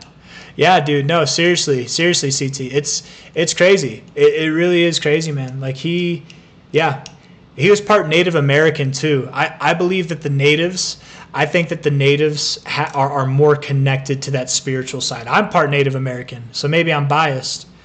But I mean, I've had premonitions whenever I sleep. I literally predicted that C-Zar was going to jail years before it happened. I had a dream. I said it like a year, or maybe it was like 8 months before it happened, even on my channel. Bye, Kaspa. Is Kaspa dropping? You said bye, Kaspa. Uh-oh. Cas. No way. It was moving up. Yeah, it's not now. It's doing all right. It's moving up, so that's good. I mean, if it can get back up above its 618, that's good. If it can close this week green, this week here, if it can close this week green, I'm less worried about it. But even still, I'd like it to come back more. Prove me wrong. Please prove me wrong. I would love to be wrong. I really would. Get back above 15.78 cents, okay? And really, you need to get above that high. But if you get below 14.5 cents, it's over. It's all over. Bitcoin Cash going back below 500, guys. That was it. we will never ever again see the prices go up. No, it's fine. It's totally fine. We're having fun. I'm glad we're all having fun here, man. I'm having fun at least. I don't know. Give a BCH forecast, Jonah. Okay, I got you. Hold up now. The friendly goose. Why don't you like Kaspa? Dan the crypto man. I do like Kaspa. I just don't. I wouldn't put my money in it right now because it's at its all-time high range, right? I don't believe that Kaspa has more than, even if it were to see new all-time highs, I don't believe it has more than, where's 50 cents? It's all the way up here. I don't believe it has more than a 3.5x left in it from its current price. Even if it were to see new all-time highs, which I'm not convinced it does. I think it actually has found its all-time high. I'd love to be proven wrong, but even if I'm proven wrong, I don't think it has more than a 3.5x left in this cycle. If it does more, like I don't think it's going to break $1. There's no way I could see it doing more than like a 6.5x, but really like 3.5x. So why would I put my money in this when I could put my money in Bitcoin at 97K and it would likely do more than a 4x from this current price by the end of this cycle? Why wouldn't I put my money in Bitcoin Cash? Why wouldn't I put my money in Dogecoin or Ethereum or Solana? You know, it's not that I hate Kaspa. I actually think Kaspa is very promising. I think the tech, I think the fundamentals, I think a lot of things about it are bullish. And you'd have to be crazy to not say that or not think that. Look at, it's one of the most bullish charts, if not the most bullish chart you've ever seen for this amount of time. It's ridiculous. Like a coin that goes from a $2 million market cap to tens of billions of dollars in market cap, or however much it was at its high. I don't know, billions. I think it was above 10 billion, whatever. And it just does that for 26 months up, like bullish. I would love to buy Kaspa when it has a formal retrace, when it has its bear market. I would love to. I'm licking my lips. I am fork and knife with my bib on with this thing as soon as it's down here. I can't wait to scoop some up. I think it's going to do, I think it will break above $1. I think it'll be worth maybe even multiple dollars by the end of next cycle. But I'm not into it here. I don't know why anybody would be. This look where it's curving over like this, that's not a good look. That, like, normally this predates a huge drop, like you fall off a cliff. And this video will probably age like a fine wine, or at least that statement will. Like, mark my words, within the next like month to 6 months, there will be a dramatic, you are going to see a very quick drop down to below 6 cents. That's just my thoughts. Unless you prove me wrong and you see new all-time highs in that amount of time. But BCHG rainbow chart, please. I don't have it. Corn Pop said no way. I don't know what Corn Pop is. Is that a YouTube channel? C-Zar, give me a prediction for BCH, please. Sadir, okay. Here's your prediction. It's gonna go up, and then it'll go down, then it'll go up, then it'll go down, then it'll go up. No, I don't know. Let's see. Relatively speaking, you had a little consolidation phase of which you're just breaking out of from a high to a low. You're at your 1272 of this. You probably see deeper extensions because this is a really small range. So automatically, tossing out this as your target area, I would throw on the secondary as your target area. The 1886 to the 2618, something between $565 to $644. Okay, just from this perspective alone, we look at the daily RSI, very bullish, getting overbought, bouncing off like the 56 area, staying up in these strong areas here, higher lows, higher highs, getting overbought again. If the day closes here or higher, you're overbought, you're definitely going to get some separation from this range. Okay, I absolutely believe that. We look at the weekly, we zoom it out. Okay, so there's things already triggering us to above 600, at least 560 prices, right? Something like that by the end of this move, but it's going to go higher. When I say by the end of this move, it could be a move like this, right? Like this, and then it consolidates. Maybe we move up here and we consolidate, but then we go up again, right? So when I say by the end of this move, that's all I mean. I don't mean that it's the end of this move and then we go down. On a weekly perspective, from a high to a low, we have just broken above the 618, okay? Generally speaking, you either find resistance in this area and pull back to your 0.5 and then move up, or you can just tear through it. But to be completely fair, you actually did find resistance on it, pulled back to the 0.5, and now you moved up. The next target area on this perspective would be the 786 to the 886, which again, surprise, surprise, 644 coming on the target list there, 584 being the minimum target. So very similar targets here based off this more proactive fib. Or maybe not proactive. The other one was more proactive. This is a more long-term fib, probably a more significant fib. And you're about to get overbought on the weekly. Okay, Last time you got overbought on the weekly, we look at this here, you got overbought. You moved up 75% in 1 week, and over the next 1, 2, 3, 4, 5 weeks total, in the course of 6 weeks' time, you got overbought. In that course of 6 weeks, you moved up 174%. 6 weeks from now will be by the end of the year. If we moved up 174% from the low of this week, if it took us 6 weeks to do 174%, that would put us up at $1,200. Okay, so just at a minimum, maybe that's where we hit at a minimum. If we take the high here to a low, and I'm just saying that because that's what we did last time. That doesn't mean we have to. We could exceed it. We could go below it. I do think we'll exceed it personally. I think we will see larger growth than we saw last time personally. But from a high to a low, the target's to be $936 to $1,300. This is your primary target area. However, Bitcoin Cash does not care about its primary target area. It likes these secondary targets here. And I'll prove it. I'll prove it. Let's do it. Ready? Here we go. From a high to a low of this range, right? This is your consolidation range. I don't think there's any arguments to be made there, right? That's your overall consolidation range, this whole range here, okay? From a high to a low of this range, you moved up to your 1886 200 level. Okay, let's do the same thing. High here to a low of this range. Are we at 100K yet? No, we're at 97.5. Okay, high to low of this range. 1886 to the 200 level. Again, right around that area. I would think, just because you've done it already this whole cycle so far, I would think you do the same thing, 1,700 to 1,900, maybe even 2,000. Why do I think you could go that high? Why do I think you'll grow more than this, right, on a percentage basis? Because if we zoom out a little bit more, we look at this on the monthly, when you break above $600 this month, which we are very close to doing, we're at 513 now, you break above 600, you're breaking above this very key resistance line. Everybody's like, Bitcoin Cash is in a downtrend. It's no more in a downtrend than it is in an uptrend. It's just like Litecoin. It's just like XMR. It's just like, I don't know. There's plenty of coins. I can't think of them. I'm drawing a blank. Bitcoin Cash, Litecoin, XMR, DigiByte, I suppose, could be thrown in the mix. There's plenty of coins, XLM, XRP, that are in consolidation phases for multiple cycles. You guys, when all these coins break their consolidation phases, they're going to explode. I've said this since 2023, it's like the beginning of 2023 and since, and I haven't said it in a while, but I think this cycle will be remembered as an OG coin rally. You will see a lot of OG coins rip. Okay, it's a meme coin rally, it's a gaming rally, it's a DeFi rally, it's all these, there's going to be all kinds of things going on, sure, but I think a lot of these OG coins that have these multi-cycle consolidation phases where they're neither in a downtrend nor an uptrend, they've just been consolidating. If they break out to the upside, I think you're going to see them all see new all-time highs, miraculously new all-time highs. They're going to come back to life. I expect that when Bitcoin breaks above 600, because again, this line right here, that's basically at 600. When it breaks above 600, it's on.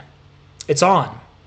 It's on to where? It's on to this all-time high, to this all-time high, to new all-time highs, right? By the end of the cycle, I'm expecting 13 to 23K. It's at $511 right now. Is it too late to get into Bitcoin Cash? No, but it's about to be. Get in soon. Even at 1,000, man, it still has a chance to do a 20x. If you can buy something that's at like Bitcoin Cash, it's at $1,000 and it could still do a 20x. People look at Bitcoin being at 100K basically, and they're like, it's too late to get into Bitcoin. Dude, Bitcoin's going to go to $500,000 by the end of the cycle. Mark my words. It's going to go to $500,000 by the end of the cycle. C-Zar, have you ever had a dream about a crypto coin that came true? Yes, I have actually. I have. I've had plenty of dreams about crypto, dude. I don't want to get into it because I don't want to sound like a crazy person. I will wake up and I'll know if it's green or red without even looking at the markets. Like, if that only happens when I'm like a crack addict with the charts. I think there's something with like tying, and again, I don't want to sound crazy here, but I think there's something with like tying your energy to what it is you're trying to focus on, and then it reciprocates, right? When you're really focused on crypto, when you're looking at the charts like 24/7, I think you're more in tune with that. Your intuition's more in tune with that. And I'm not kidding. I did a test last cycle. I would wake up, I wouldn't look at my phone first thing, I would write in my journal, do I think it's up, do I think it's down? Just Bitcoin specifically. And literally 95% of the time I was accurate with that, right? Like whether I had dreams or not, just the feeling that I had. And I don't know, maybe that's just coincidence, but this is like, I literally did it dude, I had like over 150 different iterations that I still have the journal somewhere. Like it happened. I don't know. And it still happens sometimes, but I'm not a crack addict with the charts anymore. I'm not day trading as much. I'm not, it's not something I'm like as fond of. So it doesn't happen. But yeah, I've had dreams about charts that did come true. Yes, I have. Also to the negative effect. I had a dream with Dogecoin. I actually had a dream with Dogecoin. We could talk about Doge real quick. Last cycle, right? We were at all-time highs. Okay, I was in this like arena, and I was really tough. I couldn't be beat. I was like undefeated, and I was being rewarded. This sounds crazy, but this is my dream. Dreams don't make sense, right? But I was being rewarded. I was up in front of 3. They weren't human, but they were like spirits, and they were rewarding me. They're like, "We want you to have this money, but you need to cash out now." And I said, and they said, "You need to do what we're telling you, otherwise you're gonna screw it up." And I'm like, I'm in charge of my own destiny. I don't need to listen to you. And then they turned from these benevolent spirits to like really, they started smiling and they were evil and they were laughing at me, and they went from talking to whispering, and they're like, "You're gonna lose it all." That's what they said. And I know I'm painting a horror story. I don't like sounding crazy. I know this sounds crazy, but this actually happened. Okay. And I wanted to sell Dogecoin. I had the sell order at 78.3 cents. 78.3 cents. On Robinhood, it went to 75 cents. I didn't sell there. I averaged out at 14 cents. I didn't lose it all, but somebody was asking earlier if I was a millionaire. I could have been last cycle, but no. I had to settle. Instead of a 97x or a 90 plus x that I could have had, no, I sold way late. I sold some at 60 on this like pullback. What happened? There was a pullback to like 60 cents. Where are we at here? I sold some at 60 cents. Maybe it was here. We dropped like 1 week and then we bounced back up. Yeah, that's what it was. So maybe it wasn't quite 60 cents. It was like 50 cents. I thought I sold at 60 cents. Let me look at the daily. I swear I sold at like 66 cents on the... Okay, yeah, it was. Yeah. It was after this little pullback right here. No, I guess not. I didn't sell 60 cents, huh? There's no way. There's no way, because I sold after the pullback. There's no way that I sold. I thought I sold at 60 cents this whole time. I guess the highest that I sold, it was on this pullback here. I sold at like 56 cents. Maybe I'm getting it backwards, because I thought I sold at like 65, 66. So, but I sold here at the highest, but my average was 14 cents. That was my average out, was 14 cents. Okay. And literally, I'm not kidding, to the day, like I had that dream at the top. So, but that's just one example. I could go over a bunch of different examples, and I don't remember every example, but yes, and also, to be completely fair, I've had dreams that don't come true too. Okay, I've had plenty of dreams that something is true about it, but then it's like nowhere near the truth. So it's not that cut and dry. But I don't know. The best way that I could explain it without sounding too crazy, I'm going to end this talk. The best way and it's not crazy. To me, it's not crazy. I get how it sounds crazy to other people. I'm not trying to turn people off. When I say it's crazy, that's just because I'm not trying to turn people off. To me, it's not crazy. But I forgot what I was going to say. I totally forgot what I was going to say. Oh, there's a different feeling with the ones that do come true than there are. Like, I'll have dreams that are very vivid, but I'll wake up and I'll be like, that didn't feel like a premonition. There are dreams that genuinely it feels like a premonition. And sometimes I get that wrong. Sometimes I get that wrong too, but I don't know. C-Zar, the tinfoil hat guy. That's what we're going over today, right? Sharing a little bit of my personal stuff, I suppose. But yeah, I don't know. I call it dream walking. I don't know I don't know what to call it, but whenever that happens, I call it dream walking. Thank you. I appreciate you. Thank you very much, Adam Ram. Thank you. Sir Corgan, with dreams you never know when to hold and when to let go. Yeah, I mean, it can be hard. I would say don't make emotional decisions. That might be the key. Don't make emotional decisions. Just be emotionless, and then you'll know. Can you predict best coin to buy for tomorrow that will have great rally for like BCH today? Yeah, the best coin that'll pump tomorrow is, where is it? It's Pajamas. No, I don't know. I don't know what the best coin's going to pump tomorrow is, bro. What kind of question is that? I don't know.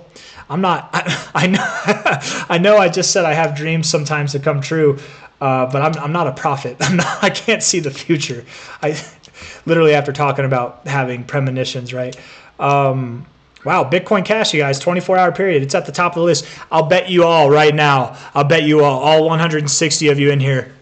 This is how you know Bitcoin Cash is the one to get in. Watch, ready? It's up the most in the 24-hour period. Nobody's going to talk about it tomorrow. They'll be like, oh, Bitcoin Cash is at the top, but whatever. Oh, BSV's at the top, but whatever. Okay, Floki, that makes sense. Oh, okay, Stacks. They'll like start going on these, but they won't give the time of day to these for some reason. They're just haters on it, right? And it doesn't make any sense because we've got very significant things going on in the charts that are about to come to fruition, but whatever. All right, guys. Let's see. 97.7K is the highest we've gone. How am I supposed to go to bed? It's 30 minutes past my bedtime, y'all. And I have a feeling that as soon as I end the stream, we're going to be at 100K. That's what it's going to take. Do I have to be the one? Do I have to self-sacrifice my historical significance in crypto? Maybe that's what it is. Maybe that's what it is. Shalom. Shalom, the real Jesus. How you doing, my friend? Eddie Barrios in the house. Did Eddie say something? I just saw the name. I didn't actually read the comment. BCH. Yeah, BCH is right here. We're not going to look at BCH. I mean, we can keep BCH pulled up, you know, but I think, no offense to BCH, it is up a lot more than Bitcoin is itself, but it's not even at new relative highs for the cycle. It's not even at new all-time highs. Bitcoin's at all-time highs, and it's on the verge of breaking above 100K. This to me is more historically significant. I love BCH. It's my biggest bag.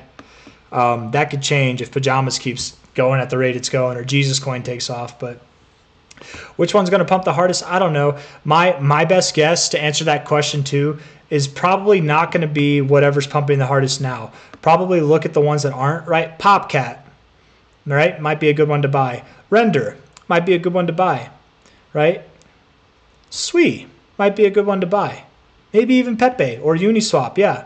Kaspa, well, maybe not. Maybe. I don't know. I don't know. Maybe. I really don't know. I don't think so, but maybe. Algo could be, you know. Probably what you shouldn't do is buy, if you're looking for short-term gains, don't buy the ones that have already had short-term gains. Buy the ones that have pulled back and will come back and exceed wherever they pulled back from, right? That would be my thoughts. If you're new to the markets and you keep getting things wrong, it's this simple. Just do the opposite of what you think you should do. That's hard. That's easier said than it is done, man. It really is. High to low. Hitting that 1618, baby. You know what's great, guys? You know what's great? Let me show you what's great here. Ready? This is what's great. So maybe it's better said on a weekly. So this is the consolidation phase we had, right? From March until recently this month, right? From a high to a low, we broke above the 1618, the golden extension. You know what that means? Do you know what that means? If you do fibs, you know what that means, okay? Between the 1618, what is the next fib after that? I have it on here. You can cheat if you want. The next fib is the 1886, which is at $105,000. You guys, we broke above the 1618. On the first attempt, we literally have torn through this whole primary expected zone exactly like I expected we would, by the way. Like Carl from the moon, exactly as predicted, but I genuinely actually have the evidence to back that up. He'll say exactly as predicted, even if he didn't exactly predict it. He's just a troll with being wrong. Sometimes, and he's right a good bit of the time too. But that's what I mean. I said this the other day. I'm like, some people just don't care if they're wrong, right? And like, I'll admit when I'm wrong. Carl from the moon, Da Vinci, J15, Crypto, they never admit when they're wrong. But I don't think they actually care. It's not like it hurts their ego, right? People like BitBoy, people like Steve from Crypto Crew University, people like Discover Crypto or Crypto Banter, they can't admit when they're wrong. They just can't because it hurts their ego. They have to lie about it. They have to spin it to where they're right all the time. Carl from the Moon, Crypto, and Da Vinci, when they're wrong, they might not mention it, but they're just like trolls with it. They don't care. They're like, whatever, I was wrong, but hey, it's gonna go up anyways. Like that, But they won't even say they're wrong. But it's not. I don't think they're not saying that they're wrong. I don't think that they're not saying they're wrong because they're trying to like lie or make it seem like they're always right. I think they don't care. I think it's just not like a big deal to them. Where to a lot of other people, it really is a big deal. It matters a lot, and you can tell it does because it matters a lot because whenever they're finally right, they're like, I was right. Look at this. Look at the video. Look, I made this video a week ago making this exact call. But then they don't show you any of the other calls they made from the week before or the following days that were different calls, right? When they were right. I don't know. I'm going to stop talking about that. It doesn't matter if you're right or wrong. It matters if you're honest. It matters if you're honest. It matters if you have good risk management. And it matters if you're the kind of person, and this is something that I don't like too, that a lot of YouTubers do. They just talk about leverage trading like it's candy. Like it's this innocent thing that we can delight ourselves with. Everybody, all 152 of you in here, unless you've been trading for more than 3 years, and probably even then, you shouldn't leverage trade at all. Please don't. Just don't leverage trade at all. What's up, The Real Jesus? Thoughts on MSTY? Oh, ho, ho. That got my attention there, didn't it? Flawless, what you finishing? I don't know. I don't know what I'm finishing back into game. Or that statement is accurate to him. I mean, I don't know. Maybe he's talking to someone else. I don't know. Misty, MSTY, is that? Yeah, title yield max MicroStrategy. I don't know, man. To be honest, The Real Jesus, I don't like doing TA on these things because I don't know. MicroStrategy is the new all-time highs. It looks like it wants to keep going. This thing probably keeps going, but it's not the same. TA doesn't work on these things. It's really not worth talking about, honestly. It's just not. It's not worth talking about. I doubt it goes to $58, even though that's the target. I don't know. It might. Maybe it does. I really don't know. TA doesn't work on these, unfortunately. I wish it did. I wish it did. It just doesn't. You want me to prove that it doesn't? Watch. Let's see. All right, from this low to this high, let's just see. That's actually kind of significant there, but then you pull all the way back. This doesn't look right. And then this, that's kind of right, but then this isn't right. And this isn't right either. Like and none of that, like it just, I don't know. Kind of holding support on the 886, actually that kind of does look right. I don't know. To me, it's just not, it's not worth talking. It probably keeps moving up, but how high, I don't know. I don't know how high. I don't know. Let's see. Let's talk about that VeChain for whoever requested it, if they're still here. This was like one of the first requests. 3.2 cents right now from a high to a low. VeChain sponsored that last UFC fight with John Jones. I'm pretty sure. High to low. VeChain also, if you guys don't know, they're partnered, unless their partnership dissolved, but I'm pretty sure they're partnered with the company that owns Pornhub, which might not be that significant to some people, but that's a pretty big company. It's a pretty big company. Whether you like it or not, that is a big company. It's up 52% right now. Breaking above the 50, looking good on the monthly RSI, looking good on the weekly RSI, and of course the daily's looking good. Of course it is. You could pull back maybe to 2.7 cents. You're at 3.2 cents now, but you don't have to. You either do or you don't. You're kind of in a critical point right now. I kind of do think you do, but if not, maybe move right on up to 4.3 cents. But you'll move past that in time, right? I mean, on the monthly, I really do expect you're on your way. Once you get above this high, which is at 5.5 cents, when you get above that high, you're going to see 8.7 to 11 cents very soon. You break above that, you're going up to 20 to 15 cents very soon. And once you get above 20 cents, it's on to new all-time highs, 65 cents, $1.87. Higher than that, right? VeChain, I think VeChain's got a promising future ahead of it, right? This is a good one, I think, to get into, probably for the cycle too, but I'm not buying it personally, but I think it's got a solid chance, right? This is one of those like legacy coins that came about in 2018. I think, yeah. Did it come out earlier? It might have came out earlier than this. Is there capital.com? Is that? No, I don't know. I'm surprised they don't have a more like historical chart for it, but whatever. I think it came out earlier than this. But anyways, VeChain, yeah, chilling. 515 on Bitcoin Cash with a high of 518 today. Oh, man, I'm running out of fumes, guys. I'm running out of fumes. Resistance for BCH at 515, maybe. Yeah, right here, right? Right? Highs right there. Little resistance. Makes sense. 520 maybe. Previous areas of resistance. It makes sense.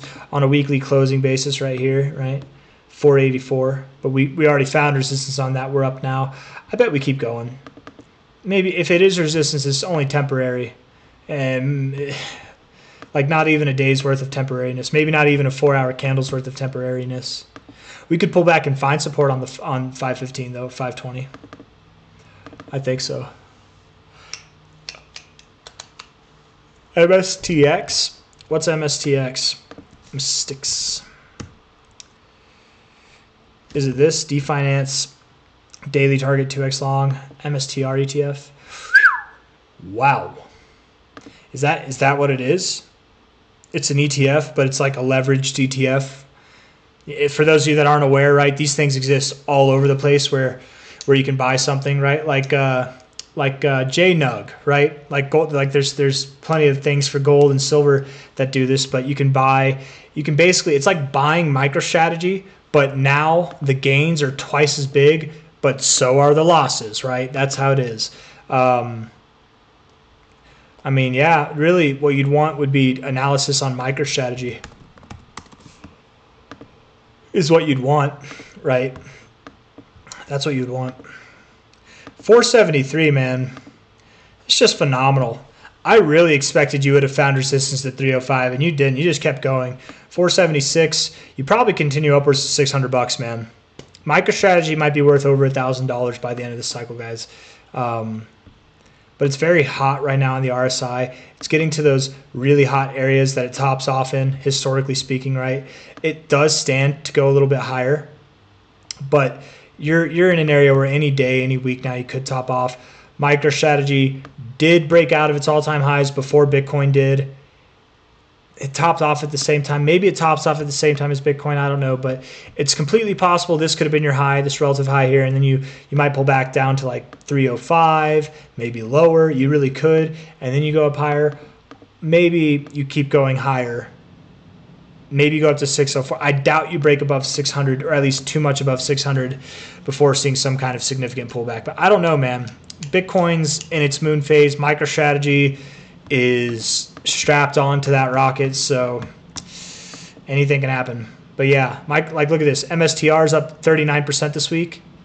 You go to MSTR up 39% this week. What was it? MSTX was the other one. 39%. MSTX is up 87%. So that's more than double. That's more than a 2x there. But yeah, it basically tracks MicroStrategy. So if you're bullish on MicroStrategy, this could be a good one to buy. But again, just remember, the gains are twice as big. The losses will be twice as big as well, right? So, but yeah, that's nice. That's nice. Look into it before you buy anything. Make sure you look into the company. Make sure it's not some Ponzi scheme. Make sure that your money's safe and that they won't just cut and run with your money. Even though they are an American, they're on the American exchange, NASDAQ, you know, like, doesn't mean that they can't scam you. There's plenty of scams that come from legit seeming things, guys. Kaspa going to moon, flawless finishes, maybe it's going to the blood moon, baby. Kaspa, we'll see. I'm not completely like utterly hopeless with it, but I'm definitely bearish. 522, baby. Here we go. 523 on Bitcoin Cash. Bitcoin Cash breaking out to new highs. What's BCH BTC doing? What's that chart looking like? BCH BTC. Binance, better chart. Ripping, bro. This is what we needed. Mr. Hat, where are you? We're celebrating in here, man.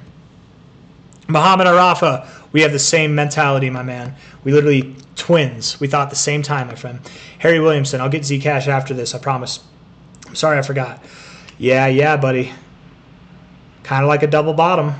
right there, moving on up. You guys, when the dominance versus BCH wants to gain value, BCH versus BTC, whenever it wants to gain value, it does it at a very fast rate. We're going to see Bitcoin Cash get away from Bitcoin here real soon, I think. Ooh, BCH, BTC. Oh, we're going to talk about Zcash. Ooh. Oh. Zcash looks frisky. It's about to rip too, guys. Oh, yeah, it is. Yeah. Yes, yes. It's about to pop, dude. You're at 43 bucks. You might wake up tomorrow and it's at 60 bucks or more than that. In fact, I would think it's probably at like 70 bucks. But like high 60s, if not low 70s, something like that, right? That's kind of my thought, at least. Ooh. Well, that was bad. That was my cat. He just kind of messed that up, but whatever. Let's see. It's okay. He's annoying me right now, man. He's just meowing. Rafiki, be quiet. Here, come here. They say it's like herding cats, as if herding cats is a hard thing. But these guys listen to me, man. If I call them, they come. They come. Say hi, Rafiki. Say hi, buddy. This is my boy. He's blonde. He's like a blonde cat. I know he might look orange, but I'm telling you guys, he's blonde. But he's a good boy, man. He's a real good boy. All right, bye-bye, Fiki. Yeah, he's my buddy. Both my cats. Mufasa's on the couch. I don't know if you probably can't see him, but like he's like over there. Both of them, they're brothers. They're from the same litter. I picked them up. They were strays. They were ferals, and my buddy was gonna. He found them. These cats followed him home.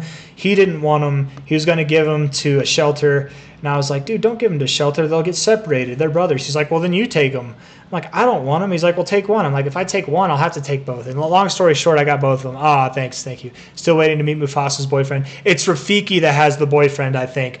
Mufasa's, I think he might be psychotic, but they're both very sweet. They're very sweet cats, but they are natural-born killers, man.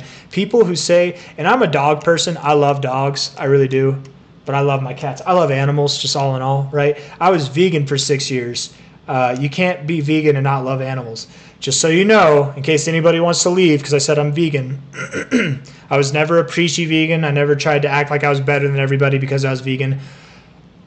But I've been eating steak every day for the past week now, if not more than that. I love steak, man. That's what I make. I'm really good at making steak now, actually. I'm ribeye, New York strip, sirloins, flank steaks, whatever, man. I can do it all. Cats kill for you. Exactly, Henry Brown. They will. I don't have mice. You got mice? That's what Andrew Tate. If you like Andrew Tate, cool. I don't know if I like Andrew Tate, but whatever. You know, sometimes he says things that are, I think, like it makes sense. Sometimes he says things that are completely misogynistic. You know, he claims to not be misogynistic, but there's definitely some misogyny in there. But regardless of that, there was this video that he said where he was like, cats are totally pointless. Like cats are the most useless animals ever. You should never have a cat. Dogs will protect you. But the thing is, dogs might protect you. A cat might not protect you if a home intruder comes in. Maybe they will. I don't know. I doubt they would. I doubt my cats would. And my cats are loyal. But my cats and every cat, they kill mice. They all kill mice. If you got mice, if you got rodents, you got pests, you have a bug that's flying around like a fly and it's bothering you, they'll swat that fly out of the air. Cats, dude, they're natural-born killers. They really are. I would, at my old house, where we had like a bunch of mice that I lived in whenever I first got these guys, they would leave me mouse livers, kidneys, brains. I would get decapitated heads at my doorstep all the time because they're trying to give me presents, right? But like, I literally had a graveyard of mice in my yard. It was so bad. And I never saw a mouse in my house ever. Tri-tip steaks. Oh yeah, baby, you know it. I'm actually thinking whenever I move out of here, I'm going to be moving out of here soonish, within the next like 7 months or so. Oh, maybe like maybe it's more appropriate to, maybe like 7 months to 10 months. I'm looking to get a big freezer. I'm looking to go get like a quarter beef. You guys know what a quarter beef is? I'm trying to get a quarter beef, which is like 200 pounds of a cow, and then store it in my freezer. I think so too. I feel really good, Jonathan, eating steak. I feel really, really good, man. We got C-Zar talking about cats eating mice before GTA 6. That's great. Oh my goodness, that's great. RSI is high for BCH. We will see a small correction. Even BTC will come down to 80K before Mooney. Bro, Mr. Perfect. No. No, bro. I'm sorry. No. It's not happening. It's just not happening, man. No. I'll tell you what. Bitcoin, Mr. What's his name? Where'd it go? I saw the name. Mr. Perfect. At this point in time, I have a hard time believing Bitcoin will see prices below 93K before it breaks above 105K. We are closer to 93K. Being at 97.2K, we're closer to 93K than we are 105K. We're not going to break below 93K before we break above 105K. I'm just telling you. You want my proof? Okay, I'll give you my proof. Okay, go back. In fact, here's my proof. I'm going to do it real quick. Here it is. I'm not going to say it. If you want the validation, you can go look it up yourself, but I'll give you the tools to look it up yourself. Ready? You go to my videos. Let's see. View your channel. Videos. Let's see. Where we at? Where we at? Bitcoin cycle dynamics. Where are you? Oh, where are you? It's somewhere up here. Somewhere.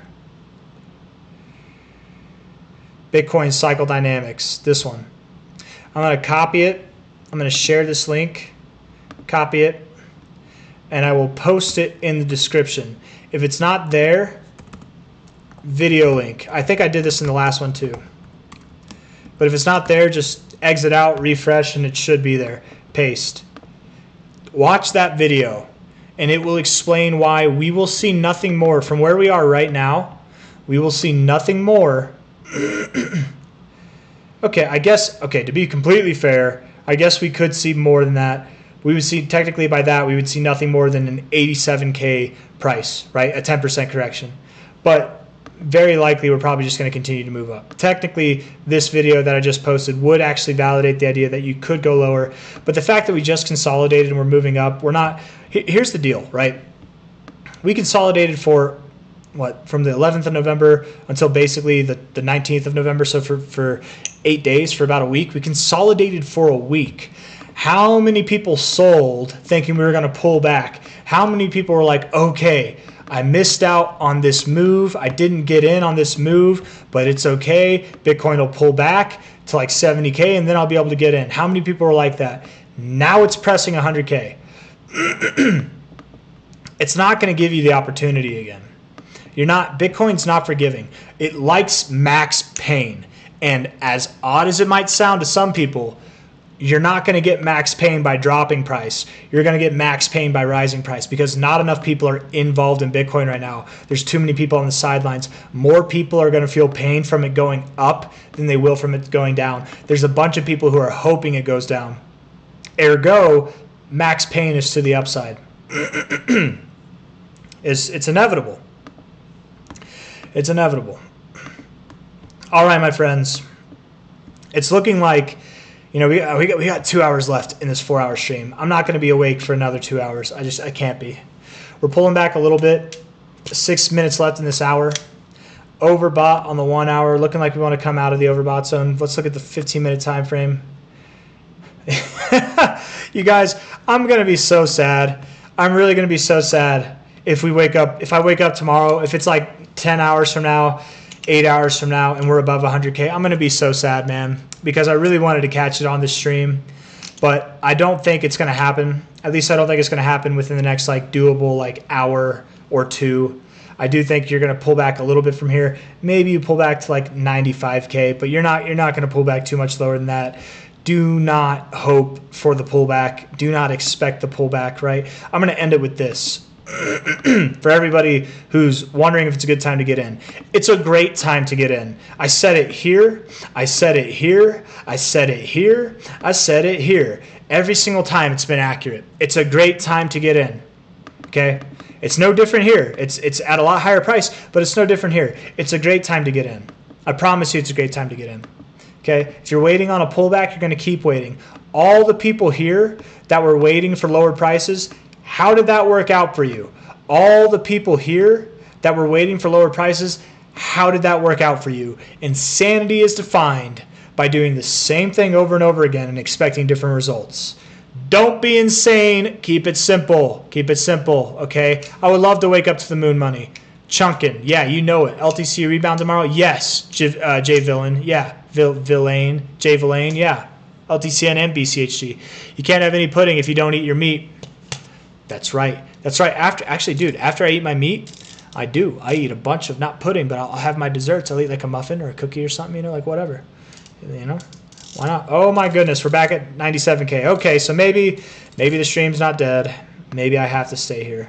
You guys, the reality of it is, as soon as I end my stream and I wave the white flag and I say, okay, there's no 100K, we'll move up to 100K in like 2 minutes. Oh my goodness. Keep pumping. Hey, I really do want to pop this bottle of champagne, okay? And regardless of if it's on this live stream or the next one, I don't care if we catch 100K in the live stream or not, we'll be popping champagne soon enough, guys, okay? I might have to lay a tarp down. I have a tarp. I live in an apartment complex. I got neighbors. One of their tarps flew down. I need to give it back to them. But I have a tarp. Maybe I could use it while we're getting the splash going. LTC pump tomorrow. Why no LTC pump today? Let's see. LTC and BCH, they normally move up together, actually. Normally. At least last cycle they did. I'm surprised it's not moving up more, but that's okay. Whatever. It looks fine. It looks really good on the daily time frame. Yeah, it might move up to more tomorrow. Maybe Bitcoin has to correct a little bit for it to move up. I don't know. What I love is that Bitcoin Cash is doing this while Bitcoin's moving up. How many coins right now are outperforming Bitcoin, right? Like, not too many. Not too many, right? Here's Bitcoin. TAO, Stacks, Wrapped Bitcoin, of course, Floki, Bitcoin, SV, right? Not many. Bitcoin Cash is at the top of that list. Last hour, Peanut the Squirrel having a little bounce. Of course, you know what? It's okay. It's okay that Peanut is beating Bitcoin Cash. But you guys, everybody fading Bitcoin Cash, the BCH community, what I love about the BCH community so much is I know you guys. I know how you are. You're like me, all right? We are a bunch of weirdos, right? We are not just random crypto bros who blindly follow something and have blind faith in it for no reason. We do our research. We don't care what you say. We don't care what the status quo is. We do our research and we determine our opinions based on that shit, not what the majority says. And I know because I think a lot the same way that a lot of Bitcoin Cash people, and we're all different, we're all unique, we're all a bunch of weirdos, and that's what I love most. You kind of have to be a weirdo, at least at this point. It's going to be a fad soon to be a Bitcoin Cash Dragon Rider, but you have to be a little bit weird to buy the scam Bitcoin, to buy the fake Bitcoin, the Roger Ver coin. You have to be a little bit weird to be open-minded enough to look into what this thing actually is, right? You got to be, and in my opinion, the Bitcoin Cash community is full of weirdos, but I mean that in the best way. I love weirdos. I'm like a collector of weirdos. I am proud of the amount of friends that I have that are weirdos. I love weirdos, man. I really do. It's a good thing to be weird, okay? To me, that's a compliment. You don't want to be normal, right? Like G-Eazy says, fuck normal. If you don't like G-Eazy, fine, whatever, but still, fuck normal. I try not to cuss, but we're at the end of the stream. Grandma and Grandpa probably aren't watching, hopefully, at this point. Sorry, Grandma, if you are, but I'm a big boy now, okay? But anyways, let's get to the main point. What I love about the Bitcoin Cash community is I know that whenever it breaks out, you guys aren't going to be like, ha ha, I told you so. Maybe some of you will be, and of course we'll be vindicated, and of course we'll celebrate and we'll have a party, and we'll be like, we told you Bitcoin Cash is better than Bitcoin, but we're not going to be rubbing it in everybody's faces. We're going to be like, get in. Now Now we're not crazy people. Now you see what we're talking about. We're going to be encouraging. We're going to be welcoming to all the new people who want to get into Bitcoin Cash, all the people who finally consider it when it's worth over $1,000 and are like, is it a good time? It's at the previous cycle highs. Is it a good time? You're going to be here knowing what this thing's worth. And you're going to be like, yes. Even though it's twice what the price is now, you're going to be like, yes, it's a great time. This thing's going to 20K by the end of the cycle, at least 13K. We will be there to help. We will be the ambassadors of this transition between altcoins, Bitcoin, Solana, Ethereum, various cryptos that are going to come in. They're going to inflow into Bitcoin Cash. Why are they going to inflow to Bitcoin Cash? Litecoin, XRP, XMR, XLM, coins like that, Zcash. Why are people going to start to flow into that? Because they're all going to break out of their consolidation phases that they've been in for the last 2 cycles. Technically 3, including this cycle, but 2 cycles they've been in. Very significant shit. Why are they going to come into Bitcoin Cash? Because BCH, BTC is doing things like it's never done before. It's doing things like it's never done before, right? Look at this chart. Down. All down, except for now, right? It's almost like if you drew a line on the bottom, it's almost like it's rounding out. What does that look like? It looks like a change of trend is going to happen. When we finally get a higher high, we'll have higher lows and higher highs. We have the first established uptrend versus Bitcoin. You can't talk shit about it anymore, right? Maybe you could have talked shit about it all this time, but this cycle is our time to shine. And we're not going to be talking that much shit. We're going to be encouraging you to come to the dark side. That's what we're going to do, right? BCH BTC chart getting bullish. The other bullish thing, the thing that anybody with half a brain of technical analysis, of speculative abilities would be able to do, that is using TradingView, at least if they have premium. They look at the ribbon, the monthly ribbon, okay? The monthly ribbon right now, you guys, look at this. It's about to flip bullish. This shit is ridiculous, right? Look at the weekly ribbon. Whenever it flipped bullish, okay? Look at what happened there, right? We pumped 81% one week, 54% the next week. That was when we were in the middle of our bullish flipping of the weekly. And then, of course, we did actually something that's very common, which is when we crossed, we pulled back to that cross, but it was up. It was good times from there, right? Nothing but good times from there. Bitcoin Cash has known nothing but a negative sloping ribbon. And for the first time in its life, it's about to flip bullish, culminating, by the way, that will probably happen exactly at $600. What else is going to happen at exactly $600? A break of this trend. We're going to get 2 very, from a technical analytical perspective, fundamentally, this is bullish shit, guys. This is liftoff time, okay? This is crazy stuff that's about to happen. We hit this line, we break above this line, it's not stopping there. It's just getting started, right? Literally, this is when the fuse gets ignited, right? Maybe I shouldn't even say that. The fuse is ignited now. This is when it blows up. That's whenever the fuse hits the bottom, the base, and it firecracker in the sky. I don't know. Dude, I'm so excited for Bitcoin Cash. I'm so proud and honored to be a part of this community and have everybody who's come into it. I am honored to be a shepherd or a foster of the Bitcoin Cash community. Anybody who's in here for your first cycle, it's the first time getting into Bitcoin Cash, and it's because you've seen my videos or it's because you've been in the Discord and somebody talked you into it. Whatever it is, I'm proud of all of you. We're all about to be vindicated, literally. It's just, it just takes this. And if you want to say that breaking this line isn't significant, okay. You want to say that this isn't significant, I'd be like, you're kind of nuts. That's not, but okay, whatever. But both of them together, dude, these are significant things on their own, but they're going to happen at the same time. Bitcoin Cash is just getting started, you guys. It is just getting started. And when you break out of a consolidation phase, which that's what this thing's in, I measure from the top to the bottom. And that's how I measure out where you're going to go. If we're expecting to break this 61869, there's no way that you don't see the 786, 886, right? If we break this trend line, if we flip the monthly ribbon bullish, I doubt we stop here, which means we're absolutely going to go here. And if we go here, all it takes is breaking $2,700. We break that, and we are statistically probable to go to our primary expected zone, which is anywhere between 13K to 23K. It can't happen. Bitcoin Cash, it can't go from prices that are around $100 to 20K in one cycle. Dude, Bitcoin did that. It literally did that. Bitcoin Cash is Bitcoin. They are the exact same thing. Up until 2017, they were the exact same thing. In 2017, wouldn't you know it, Bitcoin itself went from $162 all the way up to 19.8K in one cycle.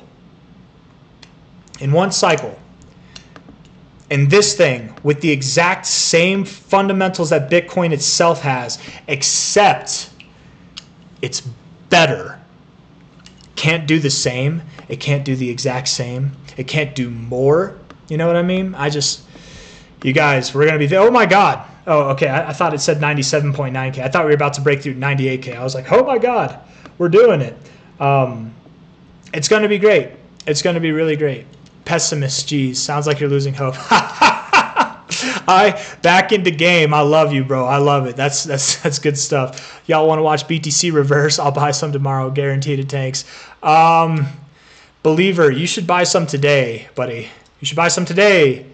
Don't buy it tomorrow. If it does reverse, you might be right, but it's not going to reverse more than like from here 2K, 2.5K. You might buy there, sure. That might be good, right? You might get a 2% discount. Might get a 2% discount.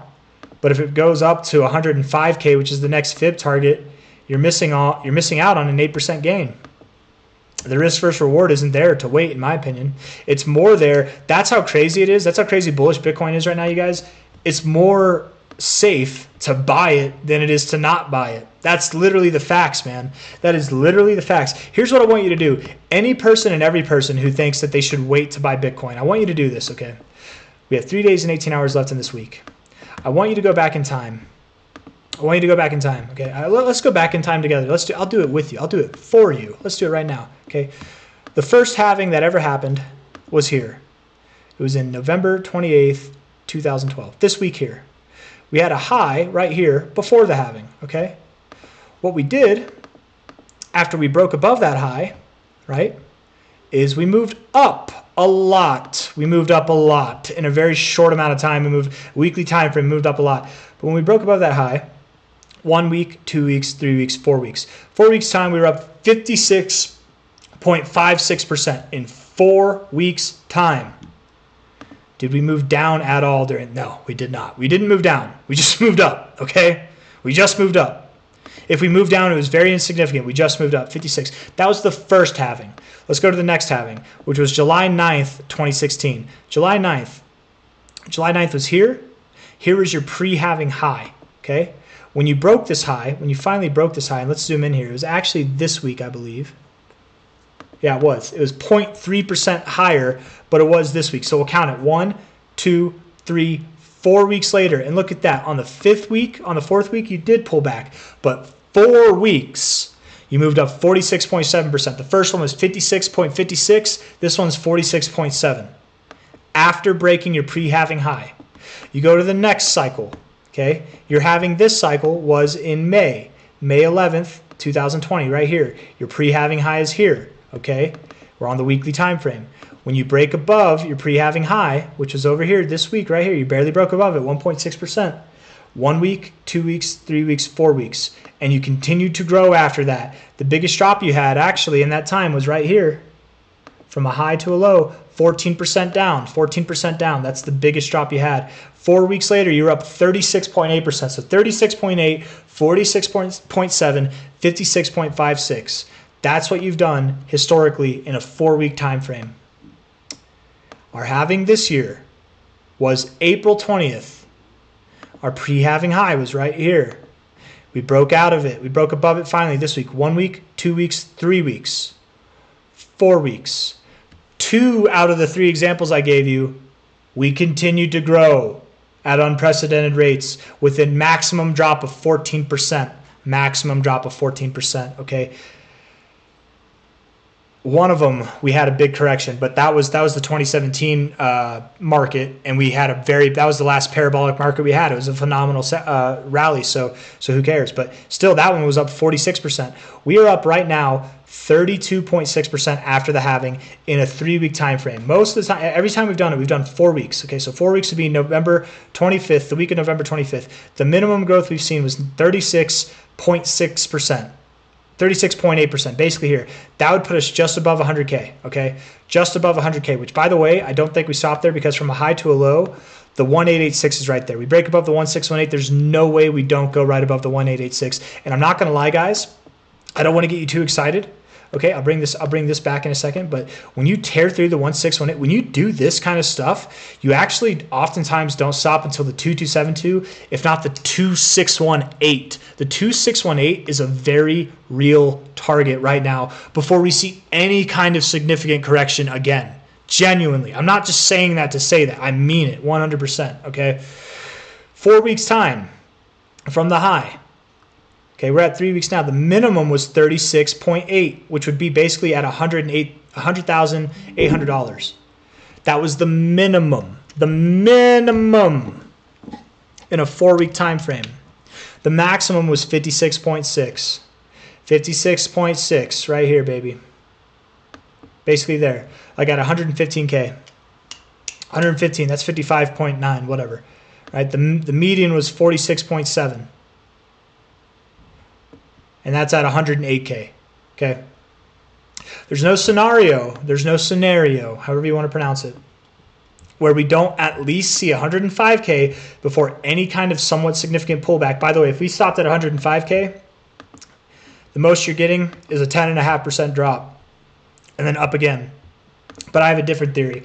My theory is this, and I said it earlier in the stream, everybody's expecting we'll find resistance at 100K. That's what we've been saying for years, for cycles now. This is what we've been saying for cycles, multiple cycles. We will likely find resistance at 100K because it's psychological resistance. I have a different theory. I think we will find support at 100K. I think we will find support at 100K. We will tear through it. We're going to give Bitcoin a new butthole, guys. We're going to tear right through it. 123K to 141K target, and then we pull back to 100K. Then we see our greater than 10% pullback. 123K to 100K, that's about a 23% pullback, right? So I don't know. It doesn't have to happen, but in a 4-week time frame, what I would at least expect to happen is we're above 100K. So if you're waiting to buy, if you're waiting on a pullback, it might come. It might come. But the upside still outweighs any downside that could come right now. Statistically speaking, this is one of the most promising, least amounts of thought that you have to put into the cycle. You just get in. You don't even have to close your eyes. Get in, open your eyes. Watch the show unfold before you. We're going to 100K.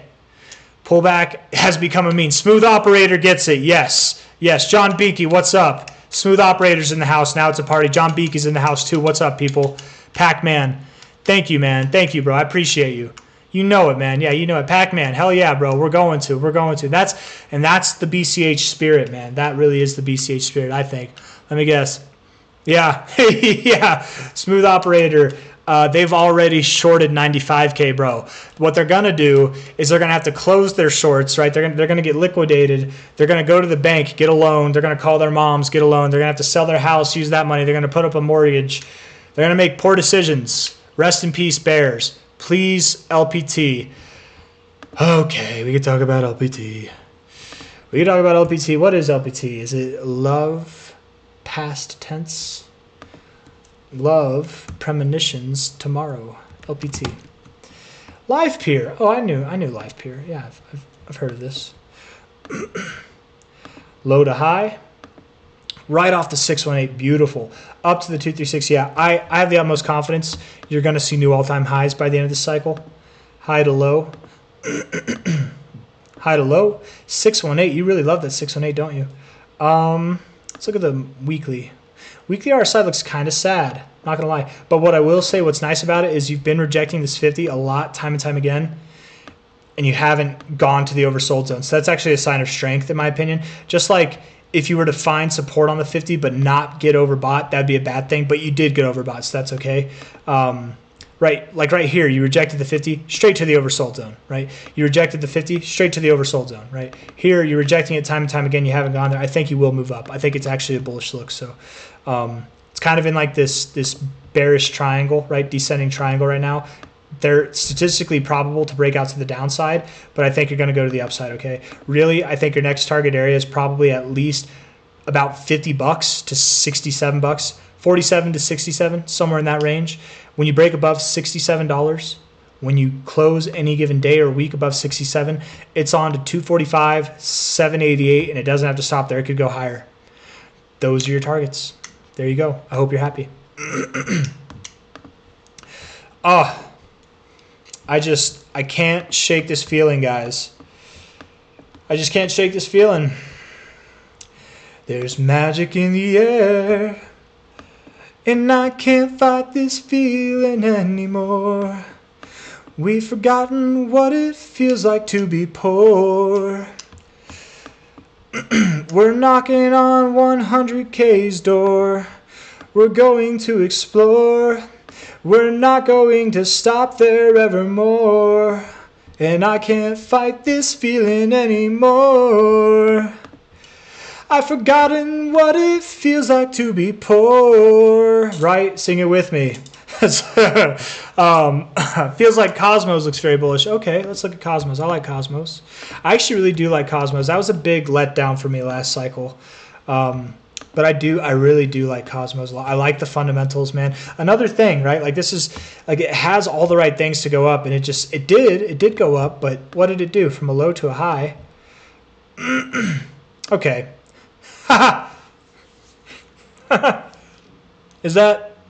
That's a 40 something X. It's not that bad, but it's not like 100X. I was expecting crazy things, but that's still pretty good. But I just remember it was disappointing last time. I had like way higher expectations, but that's okay. Whatever.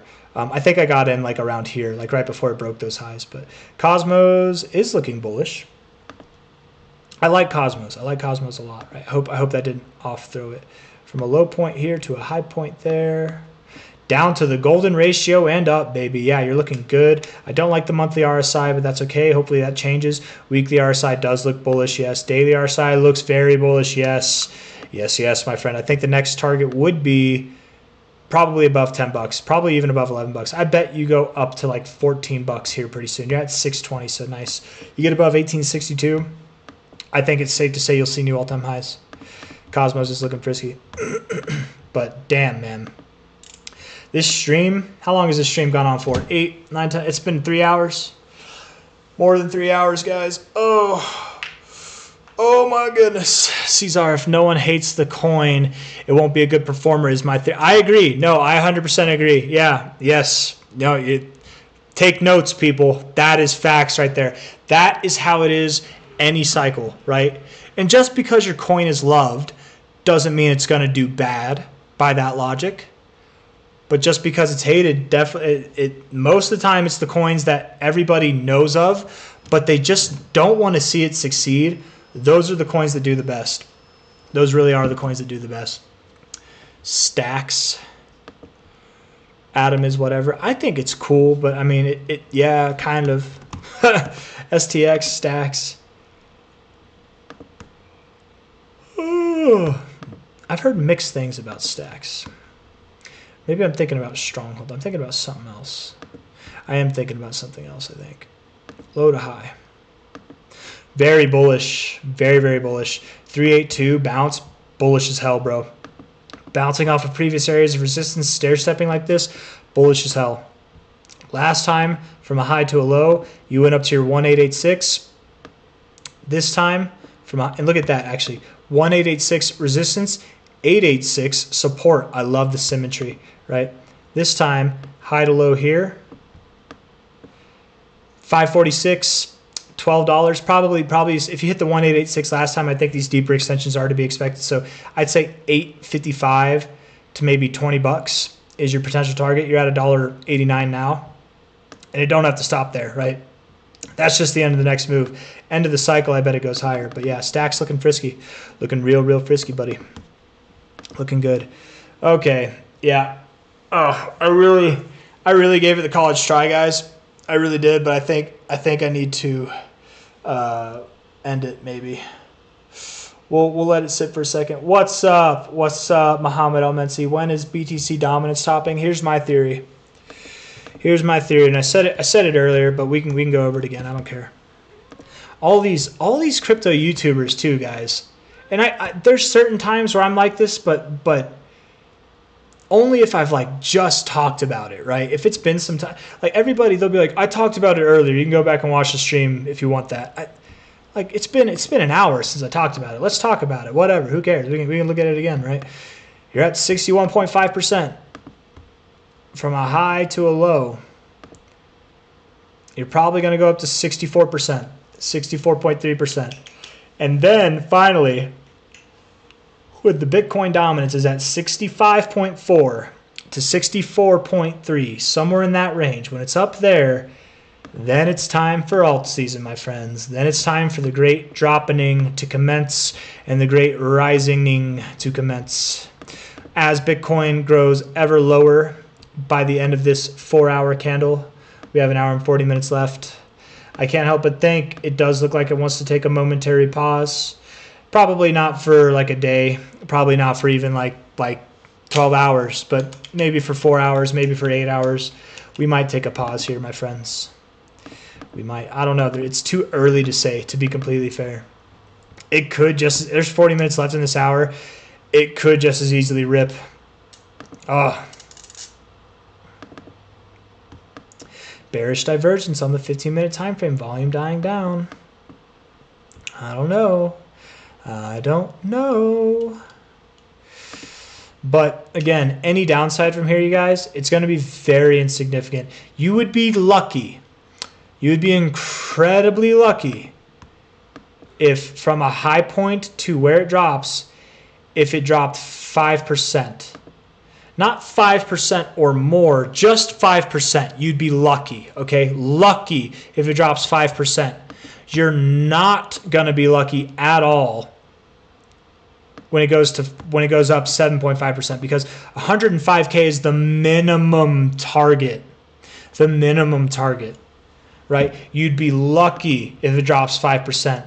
You're not lucky if it goes up 7.5%. And I don't mean that as in if you're waiting for it to drop. I mean that as in it's obvious. And actually, from where it is now, it would go up 8.5%. Right? I don't know how else to phrase that. I hope it makes sense. I don't care if it doesn't at this point. But yeah, let's see. Smooth Operator, they've been asking for you, bro. They all miss you. I miss you. But we BS every now and then on the comments. He makes his appearances on the live streams. But, you know, Smooth Operator, man, he's like the wind. He comes and goes as he pleases, okay? He's got the Discord links. He knows where they are. He knows how to do it if he wants to. It's up to him, though. Mr. Hat misses you the most, Smooth Operator.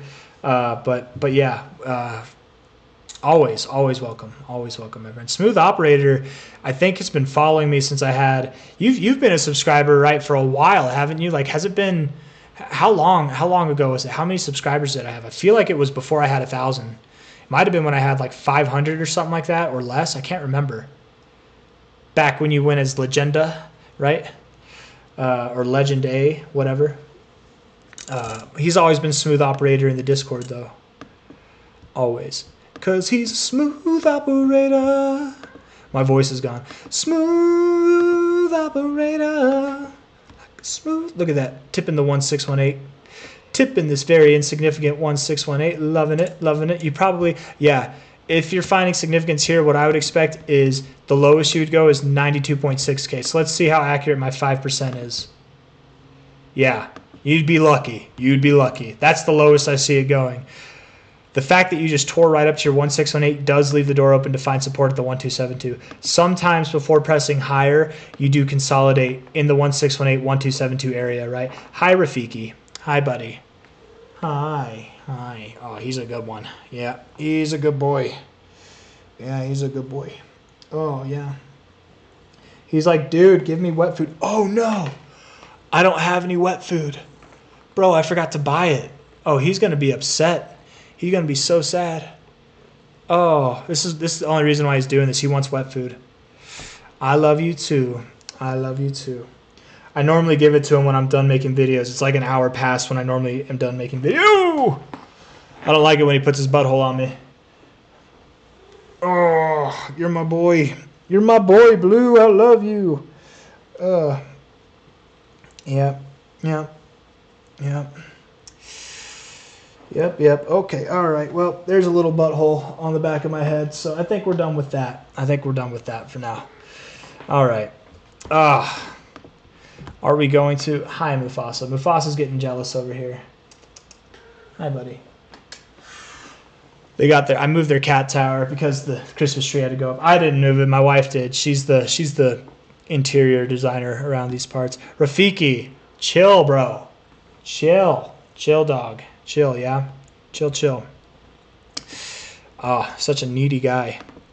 He's like a dog. He'll lick me, man. He really will. And I love talking about charts and nothing else. Yeah. Smooth operator people were picking fights with him. He was picking fights with people, and he is definitely a TA guy. So I mean, can't blame you, man. Are you afraid to get bald, Andy One? No, bro. I'm not afraid to get bald. We live in the 21st century, bro. I can just get plugs. Yo, I can just get implants. You know what I mean? Like that's honestly, I'm not insecure about it at all. Bitcoin Cash thoughts, should I buy more right now? Absolutely. Yeah, bro. 523. The thing is relatively speaking, it's high, but prospectively, where it's going to go, you know, it's going to break that high. So I mean, you're guaranteed more than 37% gains as long as you're okay with the idea that it could pull back. Like it probably doesn't. Yeah, it's a good time to buy. I think so. Yes is the answer. In short, yes, it's the answer. When you buy in, yeah, it's time to buy right now. No. It's like time to buy now, right now. Like not tomorrow, not next week, right now. It could, smooth operator. It could. If it were to do that, I think it would go just below 500, but like barely, right? Like not significantly. It could, but truthfully, I'm thinking we're gonna rip to like 580 or 640 or more through the rest of this week. I think it's gonna be phenomenal because Bitcoin Cash right now is pumping with Bitcoin, and it's outpacing Bitcoin. So if Bitcoin is expected to go to 100K, if it's expected to pump for the rest of this week, I think this is gonna steal the show, guys. But that's the thing, it's not gonna steal the show, right? It's gonna be the top performer of the day, and nobody's gonna acknowledge it. They'll be like, oh, Bitcoin Cash, but whatever. Oh, BSV, but whatever. But that's how it always is, right? That's how it always is. Okay, Rafiki, I'm gonna shake you off here, buddy. There you go. No butthole. He wants to put that butthole on me. I don't know what it is. You know what? Thank you, Legacy. He is a nice cat. They're actually really big cats, man. I attribute it. You know what I did? I didn't get them neutered until they were like a year and a half old. I let that testosterone. I let them like develop, like fully develop, essentially, with that in their system. I think that's why they're that size. I don't know. People, you'd pick them up, dude. They're strong. They're very they're not the biggest cats you've ever seen in your life, but they're big. That's for sure. Grow up. This is embarrassing, NMB. I don't know if you're talking to me, bro, but if you are, I don't know, bro. I'd like what? He deleted it. Oh no, he didn't delete it. Okay. Let's see. Financial advice equals lawsuits. Enjoy. Financial advice equals lawsuits.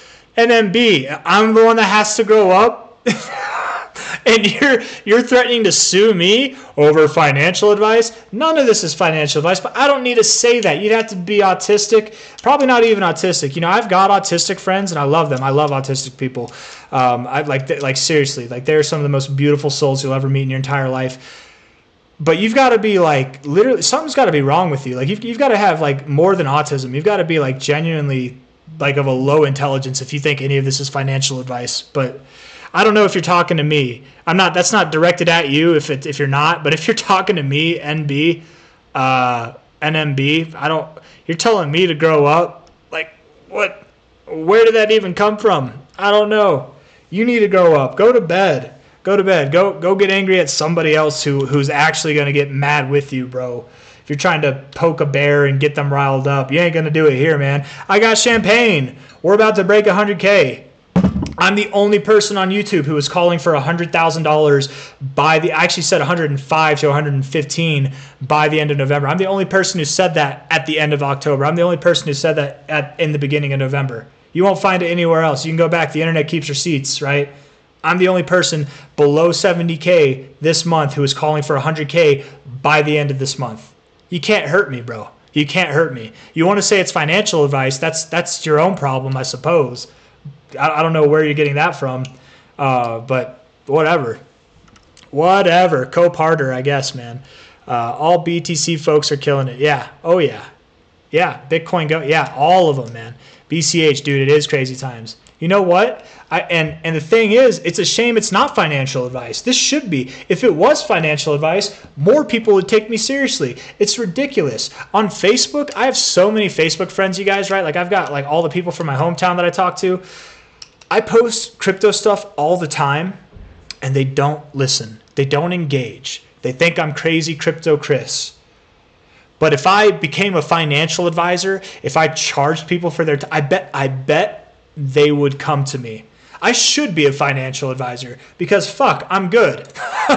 Like, damn, bro. You're also the only person who said October wouldn't be red. Yeah. Oh yeah. I wasn't the only person necessarily, but when we were at the lows of October, yes, I was one of the only people. Ben Cohen, I will say, is also another one. There were a few people in October who were like me, but it wasn't the common thing, right? Literally when X.com was just flooded with people saying, Bulltober's over, you guys jinxed it. We were at the lows. That's when I was like, no, things are just getting started. But Ben Cohen, Eric Crown, right? Those, and there's some other people too. Kevin Svensson, I think, they all called for higher prices by the end of October too.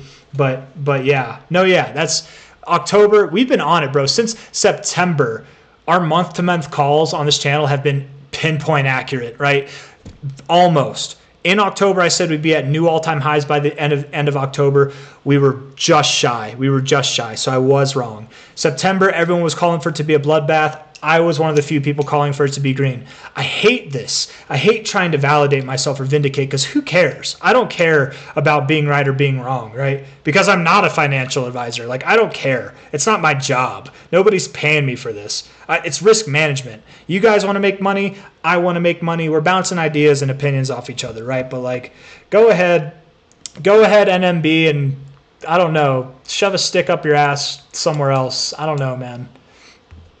People trying to threaten me with lawsuits. Threaten away, buddy. Go ahead and do it. I dare you to sue me. Do it. Seriously, NMB. Threatening me with a lawsuit? Do it, bro. Do it. Sue me, please. Get any lawyer to say that you have any kind of evidence or significance to anything that you're saying at all. Do it. Please do it. Waste your time, waste your money, do all those things, man. Please do it. And then just go somewhere else. I don't know. Go cook him some chicken. Yeah, go eat. Yeah, I don't know. I am a good soul left of center, but I just hate when people come in and they try to shit on our parade. I guess it did get to me a little bit, but not that much. You got what you wanted, NMB. There you go. You got your 5 minutes of fame. He's probably gone, though. He's probably gone. Sue, chill. Don't get mad over random. You're right, Legacy. You're right. You're 100% right, bro. But I don't know, man. I don't know. Between the two of us, I don't know if I was the one who was mad. I might be a little intense, though. You're right. They're all just mad because we're making money on our crypto coins, man. That's all it is. That's all it ever is, isn't it? Let's look at Dex Screener. I wonder, speaking of crypto coins, I wonder how the Pajamas coin is doing. I'm just curious. Oh, cool, it's up. It says it's down, right? But I mean, it's up from whenever I most recently purchased it. So, and I know that might sound funny because I made my most recent purchase like back here before, but I actually made more. I purchased literally the low of this move. I literally got in right here. Like I was the bottom. Previous areas of support, it made sense. I had some cash. I had like a little bit of money in a coin that I just didn't think was going to do well anymore. It's not a coin that I've ever talked about. It's a coin that I've been holding for a long time, but I was just like, screw it, whatever. And I'm not going to say it now because I don't want to discourage people who are holding it if they are holding it, but it's not a coin that I've ever actually like really talked about on this channel. But it was just sitting there from like last cycle. It was just sitting there, and I hadn't moved it in a while. I'm like, screw it. I'm just going to move it into Pajamas here. I almost moved it into XCN actually, but I decided to move it in Pajamas. And it's looking all right. It's looking like we had this consolidation, and now we're breaking out, maybe starting that next run up, baby. I hope so. Bitcoin dominance. probably goes up to 64.3, right? 65.4, 64.3, something like that, and then it comes back down. Bitcoin itself, we saw a high at 97.8K. We're at 97.3K, guys. I don't know what more to say, man. We're overbought on the 4-hour. It doesn't stop here. Anybody thinking that it stops here just because we're overbought, did it stop here last time? Did it stop here this time? You know what I mean? Like, it got way higher. And then first and foremost, we were here. What happened to the price afterwards? Right? All the way back down here. You were here at the high in your overbought zone. It continued to go lower, but the price continued to go higher, right? So it might not be this 4-hour candle, but soon enough, guys, we'll be at 100K. It's only a matter of time. And yeah, Smooth Operator's right, man. All the Bitcoin tokens are doing well. BSV, Bitcoin Cash, they're outperforming Bitcoin on this pump right now, right? Lombard staked what is all these things here? All these wrapped BTCs. Oh, let's see. Once my trade hits 100 plus BCH, I'll donate 1 to C-Zar. Oh, thanks. Thanks, John Binky. You don't got to do that, though, bro. Dude, by the time it hits 100 plus BCH will be worth like, it's already worth too much money to donate, man. I appreciate it. Thank you, though. You don't got to do that. Chart bonk, please. Crack the bottle, round up. We got 100K. Dude, I would crack the bottle if it was earlier. It ain't earlier, though. It ain't earlier. You know, I'm about to go to bed, so it'd be irresponsible to crack it. And then we're celebrating before 100K. That would just be bad luck right there. You know what I mean? Do you do ETH on the stream tonight? I did, hoping to see it move past 35. Yeah, I actually was saying I think you will be above. Literally, I actually said I think you will break 3,500 soon. 3,500 is the minimum target. You're on your way to there or higher very soon. I actually said those exact words. Like, to your question there, answered literally that exact thing earlier. And I can do it again if you want me to, but I just saying it, I feel like that's probably what you're looking for. So do you think Christmas will be another crypto pump like last year? So yes, Smooth Operator, yes, I do. Every single post-halving December, every single December that's been in an election year for Bitcoin has been good. They've all been good. The only one that wasn't good was December 2012. It was only up 7%. And in that following January, we were up 56% or something like that, right? In fact, I just wonder, just for fun, what's the Januaries like in all these times, right? 2012, 2016, 2020. I want to see. 2012, here's December, right? It was only up 7.5%. But the following month was up 51%. So December, January, green. 2016 was the next one. We were up 30% that December, and then that January we weren't up. We closed it red, but from the open to the high of that month, you did press another 20%. So December into January bullish, but all of January not bullish. Okay, fair to say, right? But December, yes, bullish. Election year, post-halving year, right? 2020, December, election year, post-halving year, 47% up. Right, 47% up. January up 14%. Still, though, again, pushing higher. Right, you went up high. You went up 45% before pulling back. So January not as bullish as December, but you basically you made that same amount of move overall. So not only do I expect December to be bullish, Christmas to be bullish, I expect January to be bullish as well. Which a lot of people, they're going to get caught in this psychological state of mind where they're like, it's the end of the year. That's when the end of the move's going to be. At the end of the year, because that's when the end of the year is. So the end of the move is going to be at the end of the year because it's the end of the year. No, that's not how it's going to. The price doesn't care what time in the year it is, okay? It doesn't care. And statistically, probably, the price will not stop significantly until the end of January. And we probably also, from a statistical standpoint, you guys, here's what's really crazy. We won't see a consolidation phase in Bitcoin that lasts longer than a month, or even like a month or longer, 30 days or longer. We won't see that, I think, until April. I think until April, genuinely. Don't believe me? How could we just move up all that time? Doesn't Bitcoin need to correct? We had these months here where we corrected, blah, blah, blah. You guys were in the most bullish phase of the bull cycle. Let me prove it to you. Are you ready? Right here, watch this. Last cycle, this undeniably was the end of the cycle right here, right? End of the cycle. All-time high over here, but this is the end of the bull cycle, beginning of the crab cycle. So end of the cycle here, we're going to go back 13 bars. 13, right here, okay? 13 bars, okay? And technically, it wouldn't count, it would count this one. So actually, what I want to do is 12 bars, but it would count this one. The end of the cycle would be this one. So that's 1, 2, right? Because it doesn't count 1 on the first one. It counts 1 on the second one. So for 13 months, for 13 actual bars, I want negative 12 months. Out of this range, you have 1, 2, 3 that are red. And in that last one, that third one that's red, it went up to start the month. You did continue to grow in that month. So basically, even though there's 3 red ones, I would argue that out of these 13 months, 10 of them promoted growth, right? This one even promoted growth, but then it came down, okay? But still, 3 out of 13 are red, 10 out of 13 are green. 10 out of 13 months are green.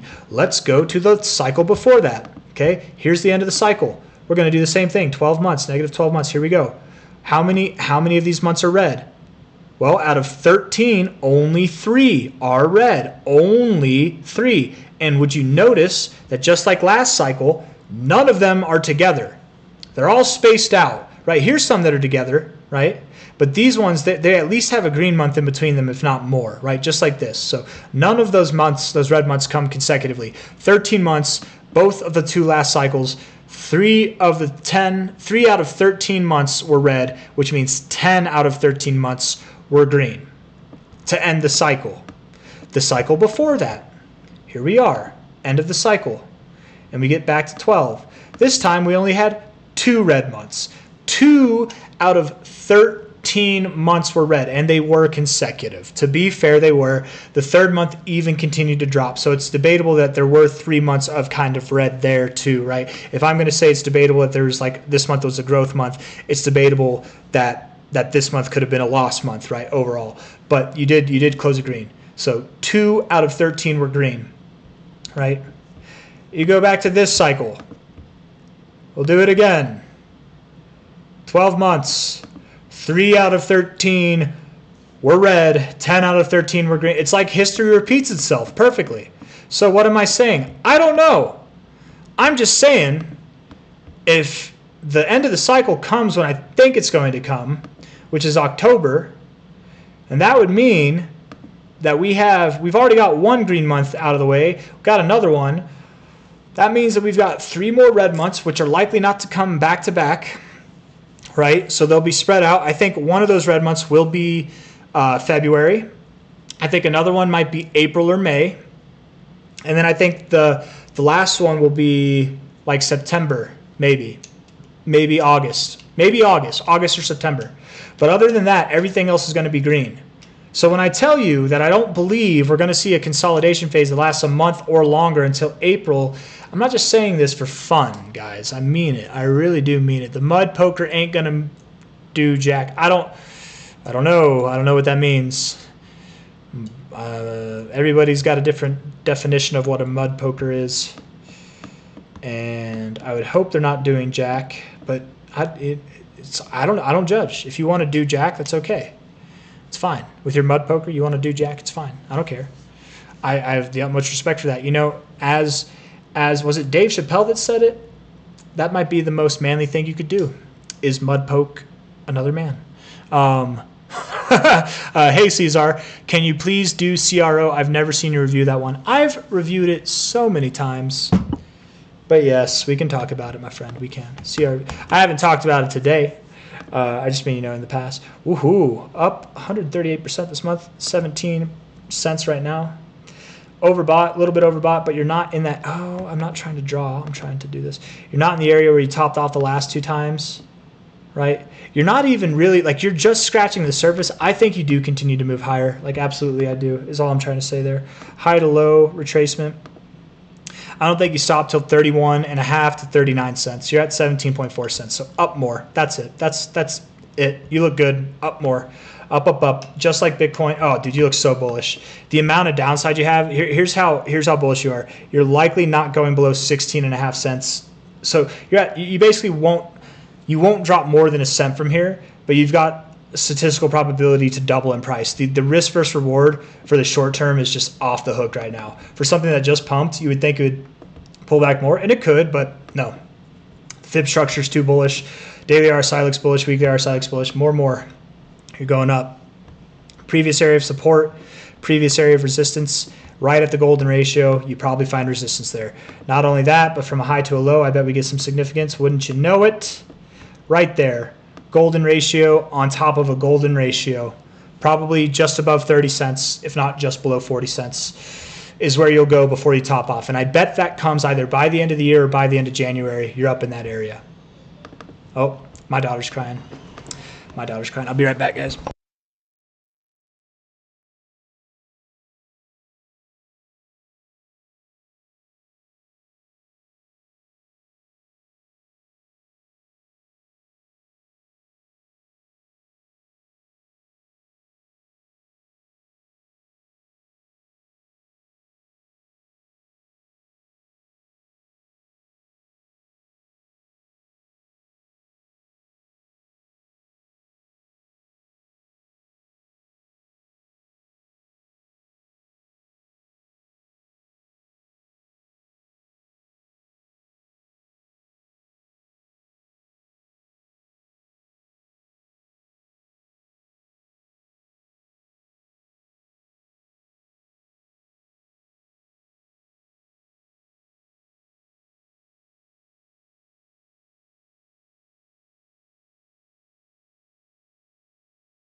Did Bitcoin make the move without me?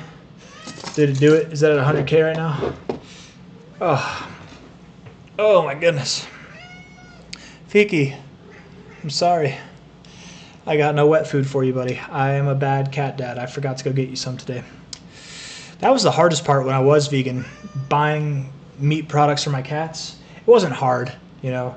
I wasn't one of those guys. I wasn't trying to make my cats vegan. They are carnivores. They eat meat. I understand. I want what's best for them, you know. But I'm not vegan anymore, so we don't got to worry about it anymore. Oh my goodness, love it. Something about comp. Yeah, I'll tell you. I'll just tell you, Piotr Adosh. I'll tell you, compound's boring. It will move up soon. We're just waiting on it, and really, it's probably not worth talking about until we're at least around $90. But when we do get around that $90 area, the targets that come on the table, which is crazy, right? $90, we're at like $51 right now. That's a large ways away, but we're on our way up to 90 to 100. When we break 90 to 100, we're going to see prices at 230 at a minimum, potentially as high as like $600, you know, in a very, very, very, very, very short amount of time. So it's just a matter of time. But it's not time yet, right? We'll probably see that move start to happen either at the very end of this month, or which we're pretty close to, or more likely in December. It's completely possible, guys, that altcoin season for like most of crypto might not start till like a month from now, if not even in January. It's possible. I don't know if that's what's going to happen. I have a feeling it might be sooner than a month from now. But we'll see. You know, time will tell. 532 BCH, 534 BCH. I'll see your 532 and raise you a 534. We got anything higher? Anybody else? Anybody else got higher bids there? Higher bids?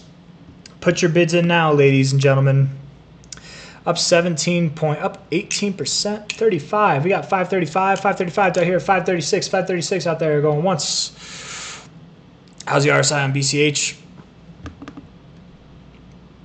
Bullish on the 4 hour, bullish on the daily, bullish on the weekly, and oh my God, we've got bullish RSIs on all time frames, you guys, all of them, and this one might just be the most bullish one. I'm not gonna lie, I think the weekly looks pretty damn bullish, and the daily might be the most bullish looking one, to be fair. I don't know though, that 4 hour is pretty freaking bullish too, but the monthly is the most bullish for the longest, you know, for a prolonged amount of time. All right, guys, genuinely, it's been fun. I love all of you so much. Michael Mayfield, I'm not going to talk about those, unfortunately. I'll make a Grayscale Trust video tomorrow. I'm going to go to bed. I can do GBAT. I can see that you're frantic with it. Let's talk about it real quick. No more. I'm not looking at the comments. I don't care who you are, if you're frantic or what. No more. Bounce off the 618, hitting the 382. What you don't want to do is go back below the 0.5. You've been disrespecting it, so actually that doesn't matter. You don't want to go below 315. I don't think you will. I bet you do go up. 1320 or higher is probably where you're going to go. You're at $6 now. So, and you have bullish divergence, which is already played out. Daily RSI, bullish. Weekly RSI is bearish, but it's got good things going for it, and really overall it looks strong. I like the tip off the 618, so really we want to see you get above 1320. When you get above 1320, it's very positive looking that you're going to see new all-time highs. So yeah, I think it does, and I do think it does see new all-time highs. So, but with that, you guys, I'll probably leave it there. Good night, you guys. I love all of you. Thank you all for being here. Vikash Kumar, Henry Brown, Gitchy, Element Rage. Yeah, bro. I will save this, you guys. We will bust it out. Don't you worry. Who else we got up in here? Back into game. Michael Mayfield, Smooth Operator, Piotr Odosh, Chewy Gonzalez, Big Smooth Gaming, G Malo, Apache Garage, Corvette Dude. I think I already said what's up to Henry Brown, but another what's up.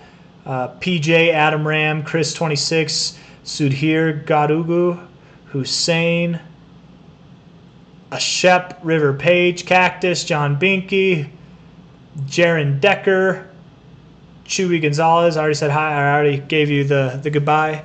Fong Thai Fan,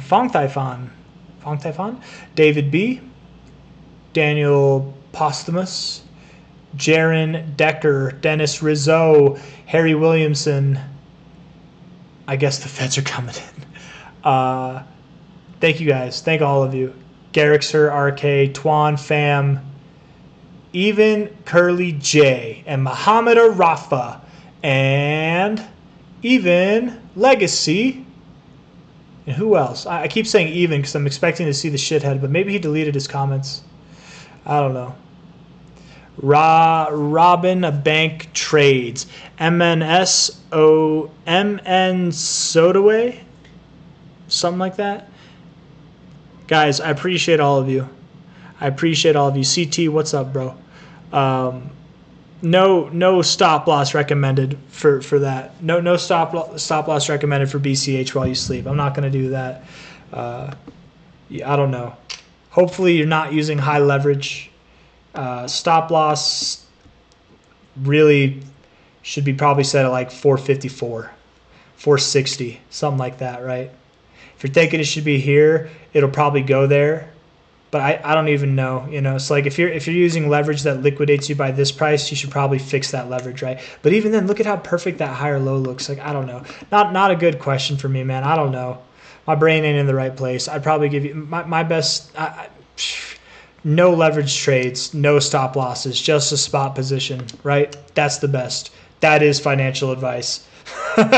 All right, guys. I will see you on the next one. I love you all. Normal Kanan, what's up, bro? Yeah, good night, my friend. GN, Pac-Man GN, my friend. Ike H, Zoe Girl. Thank you, guys.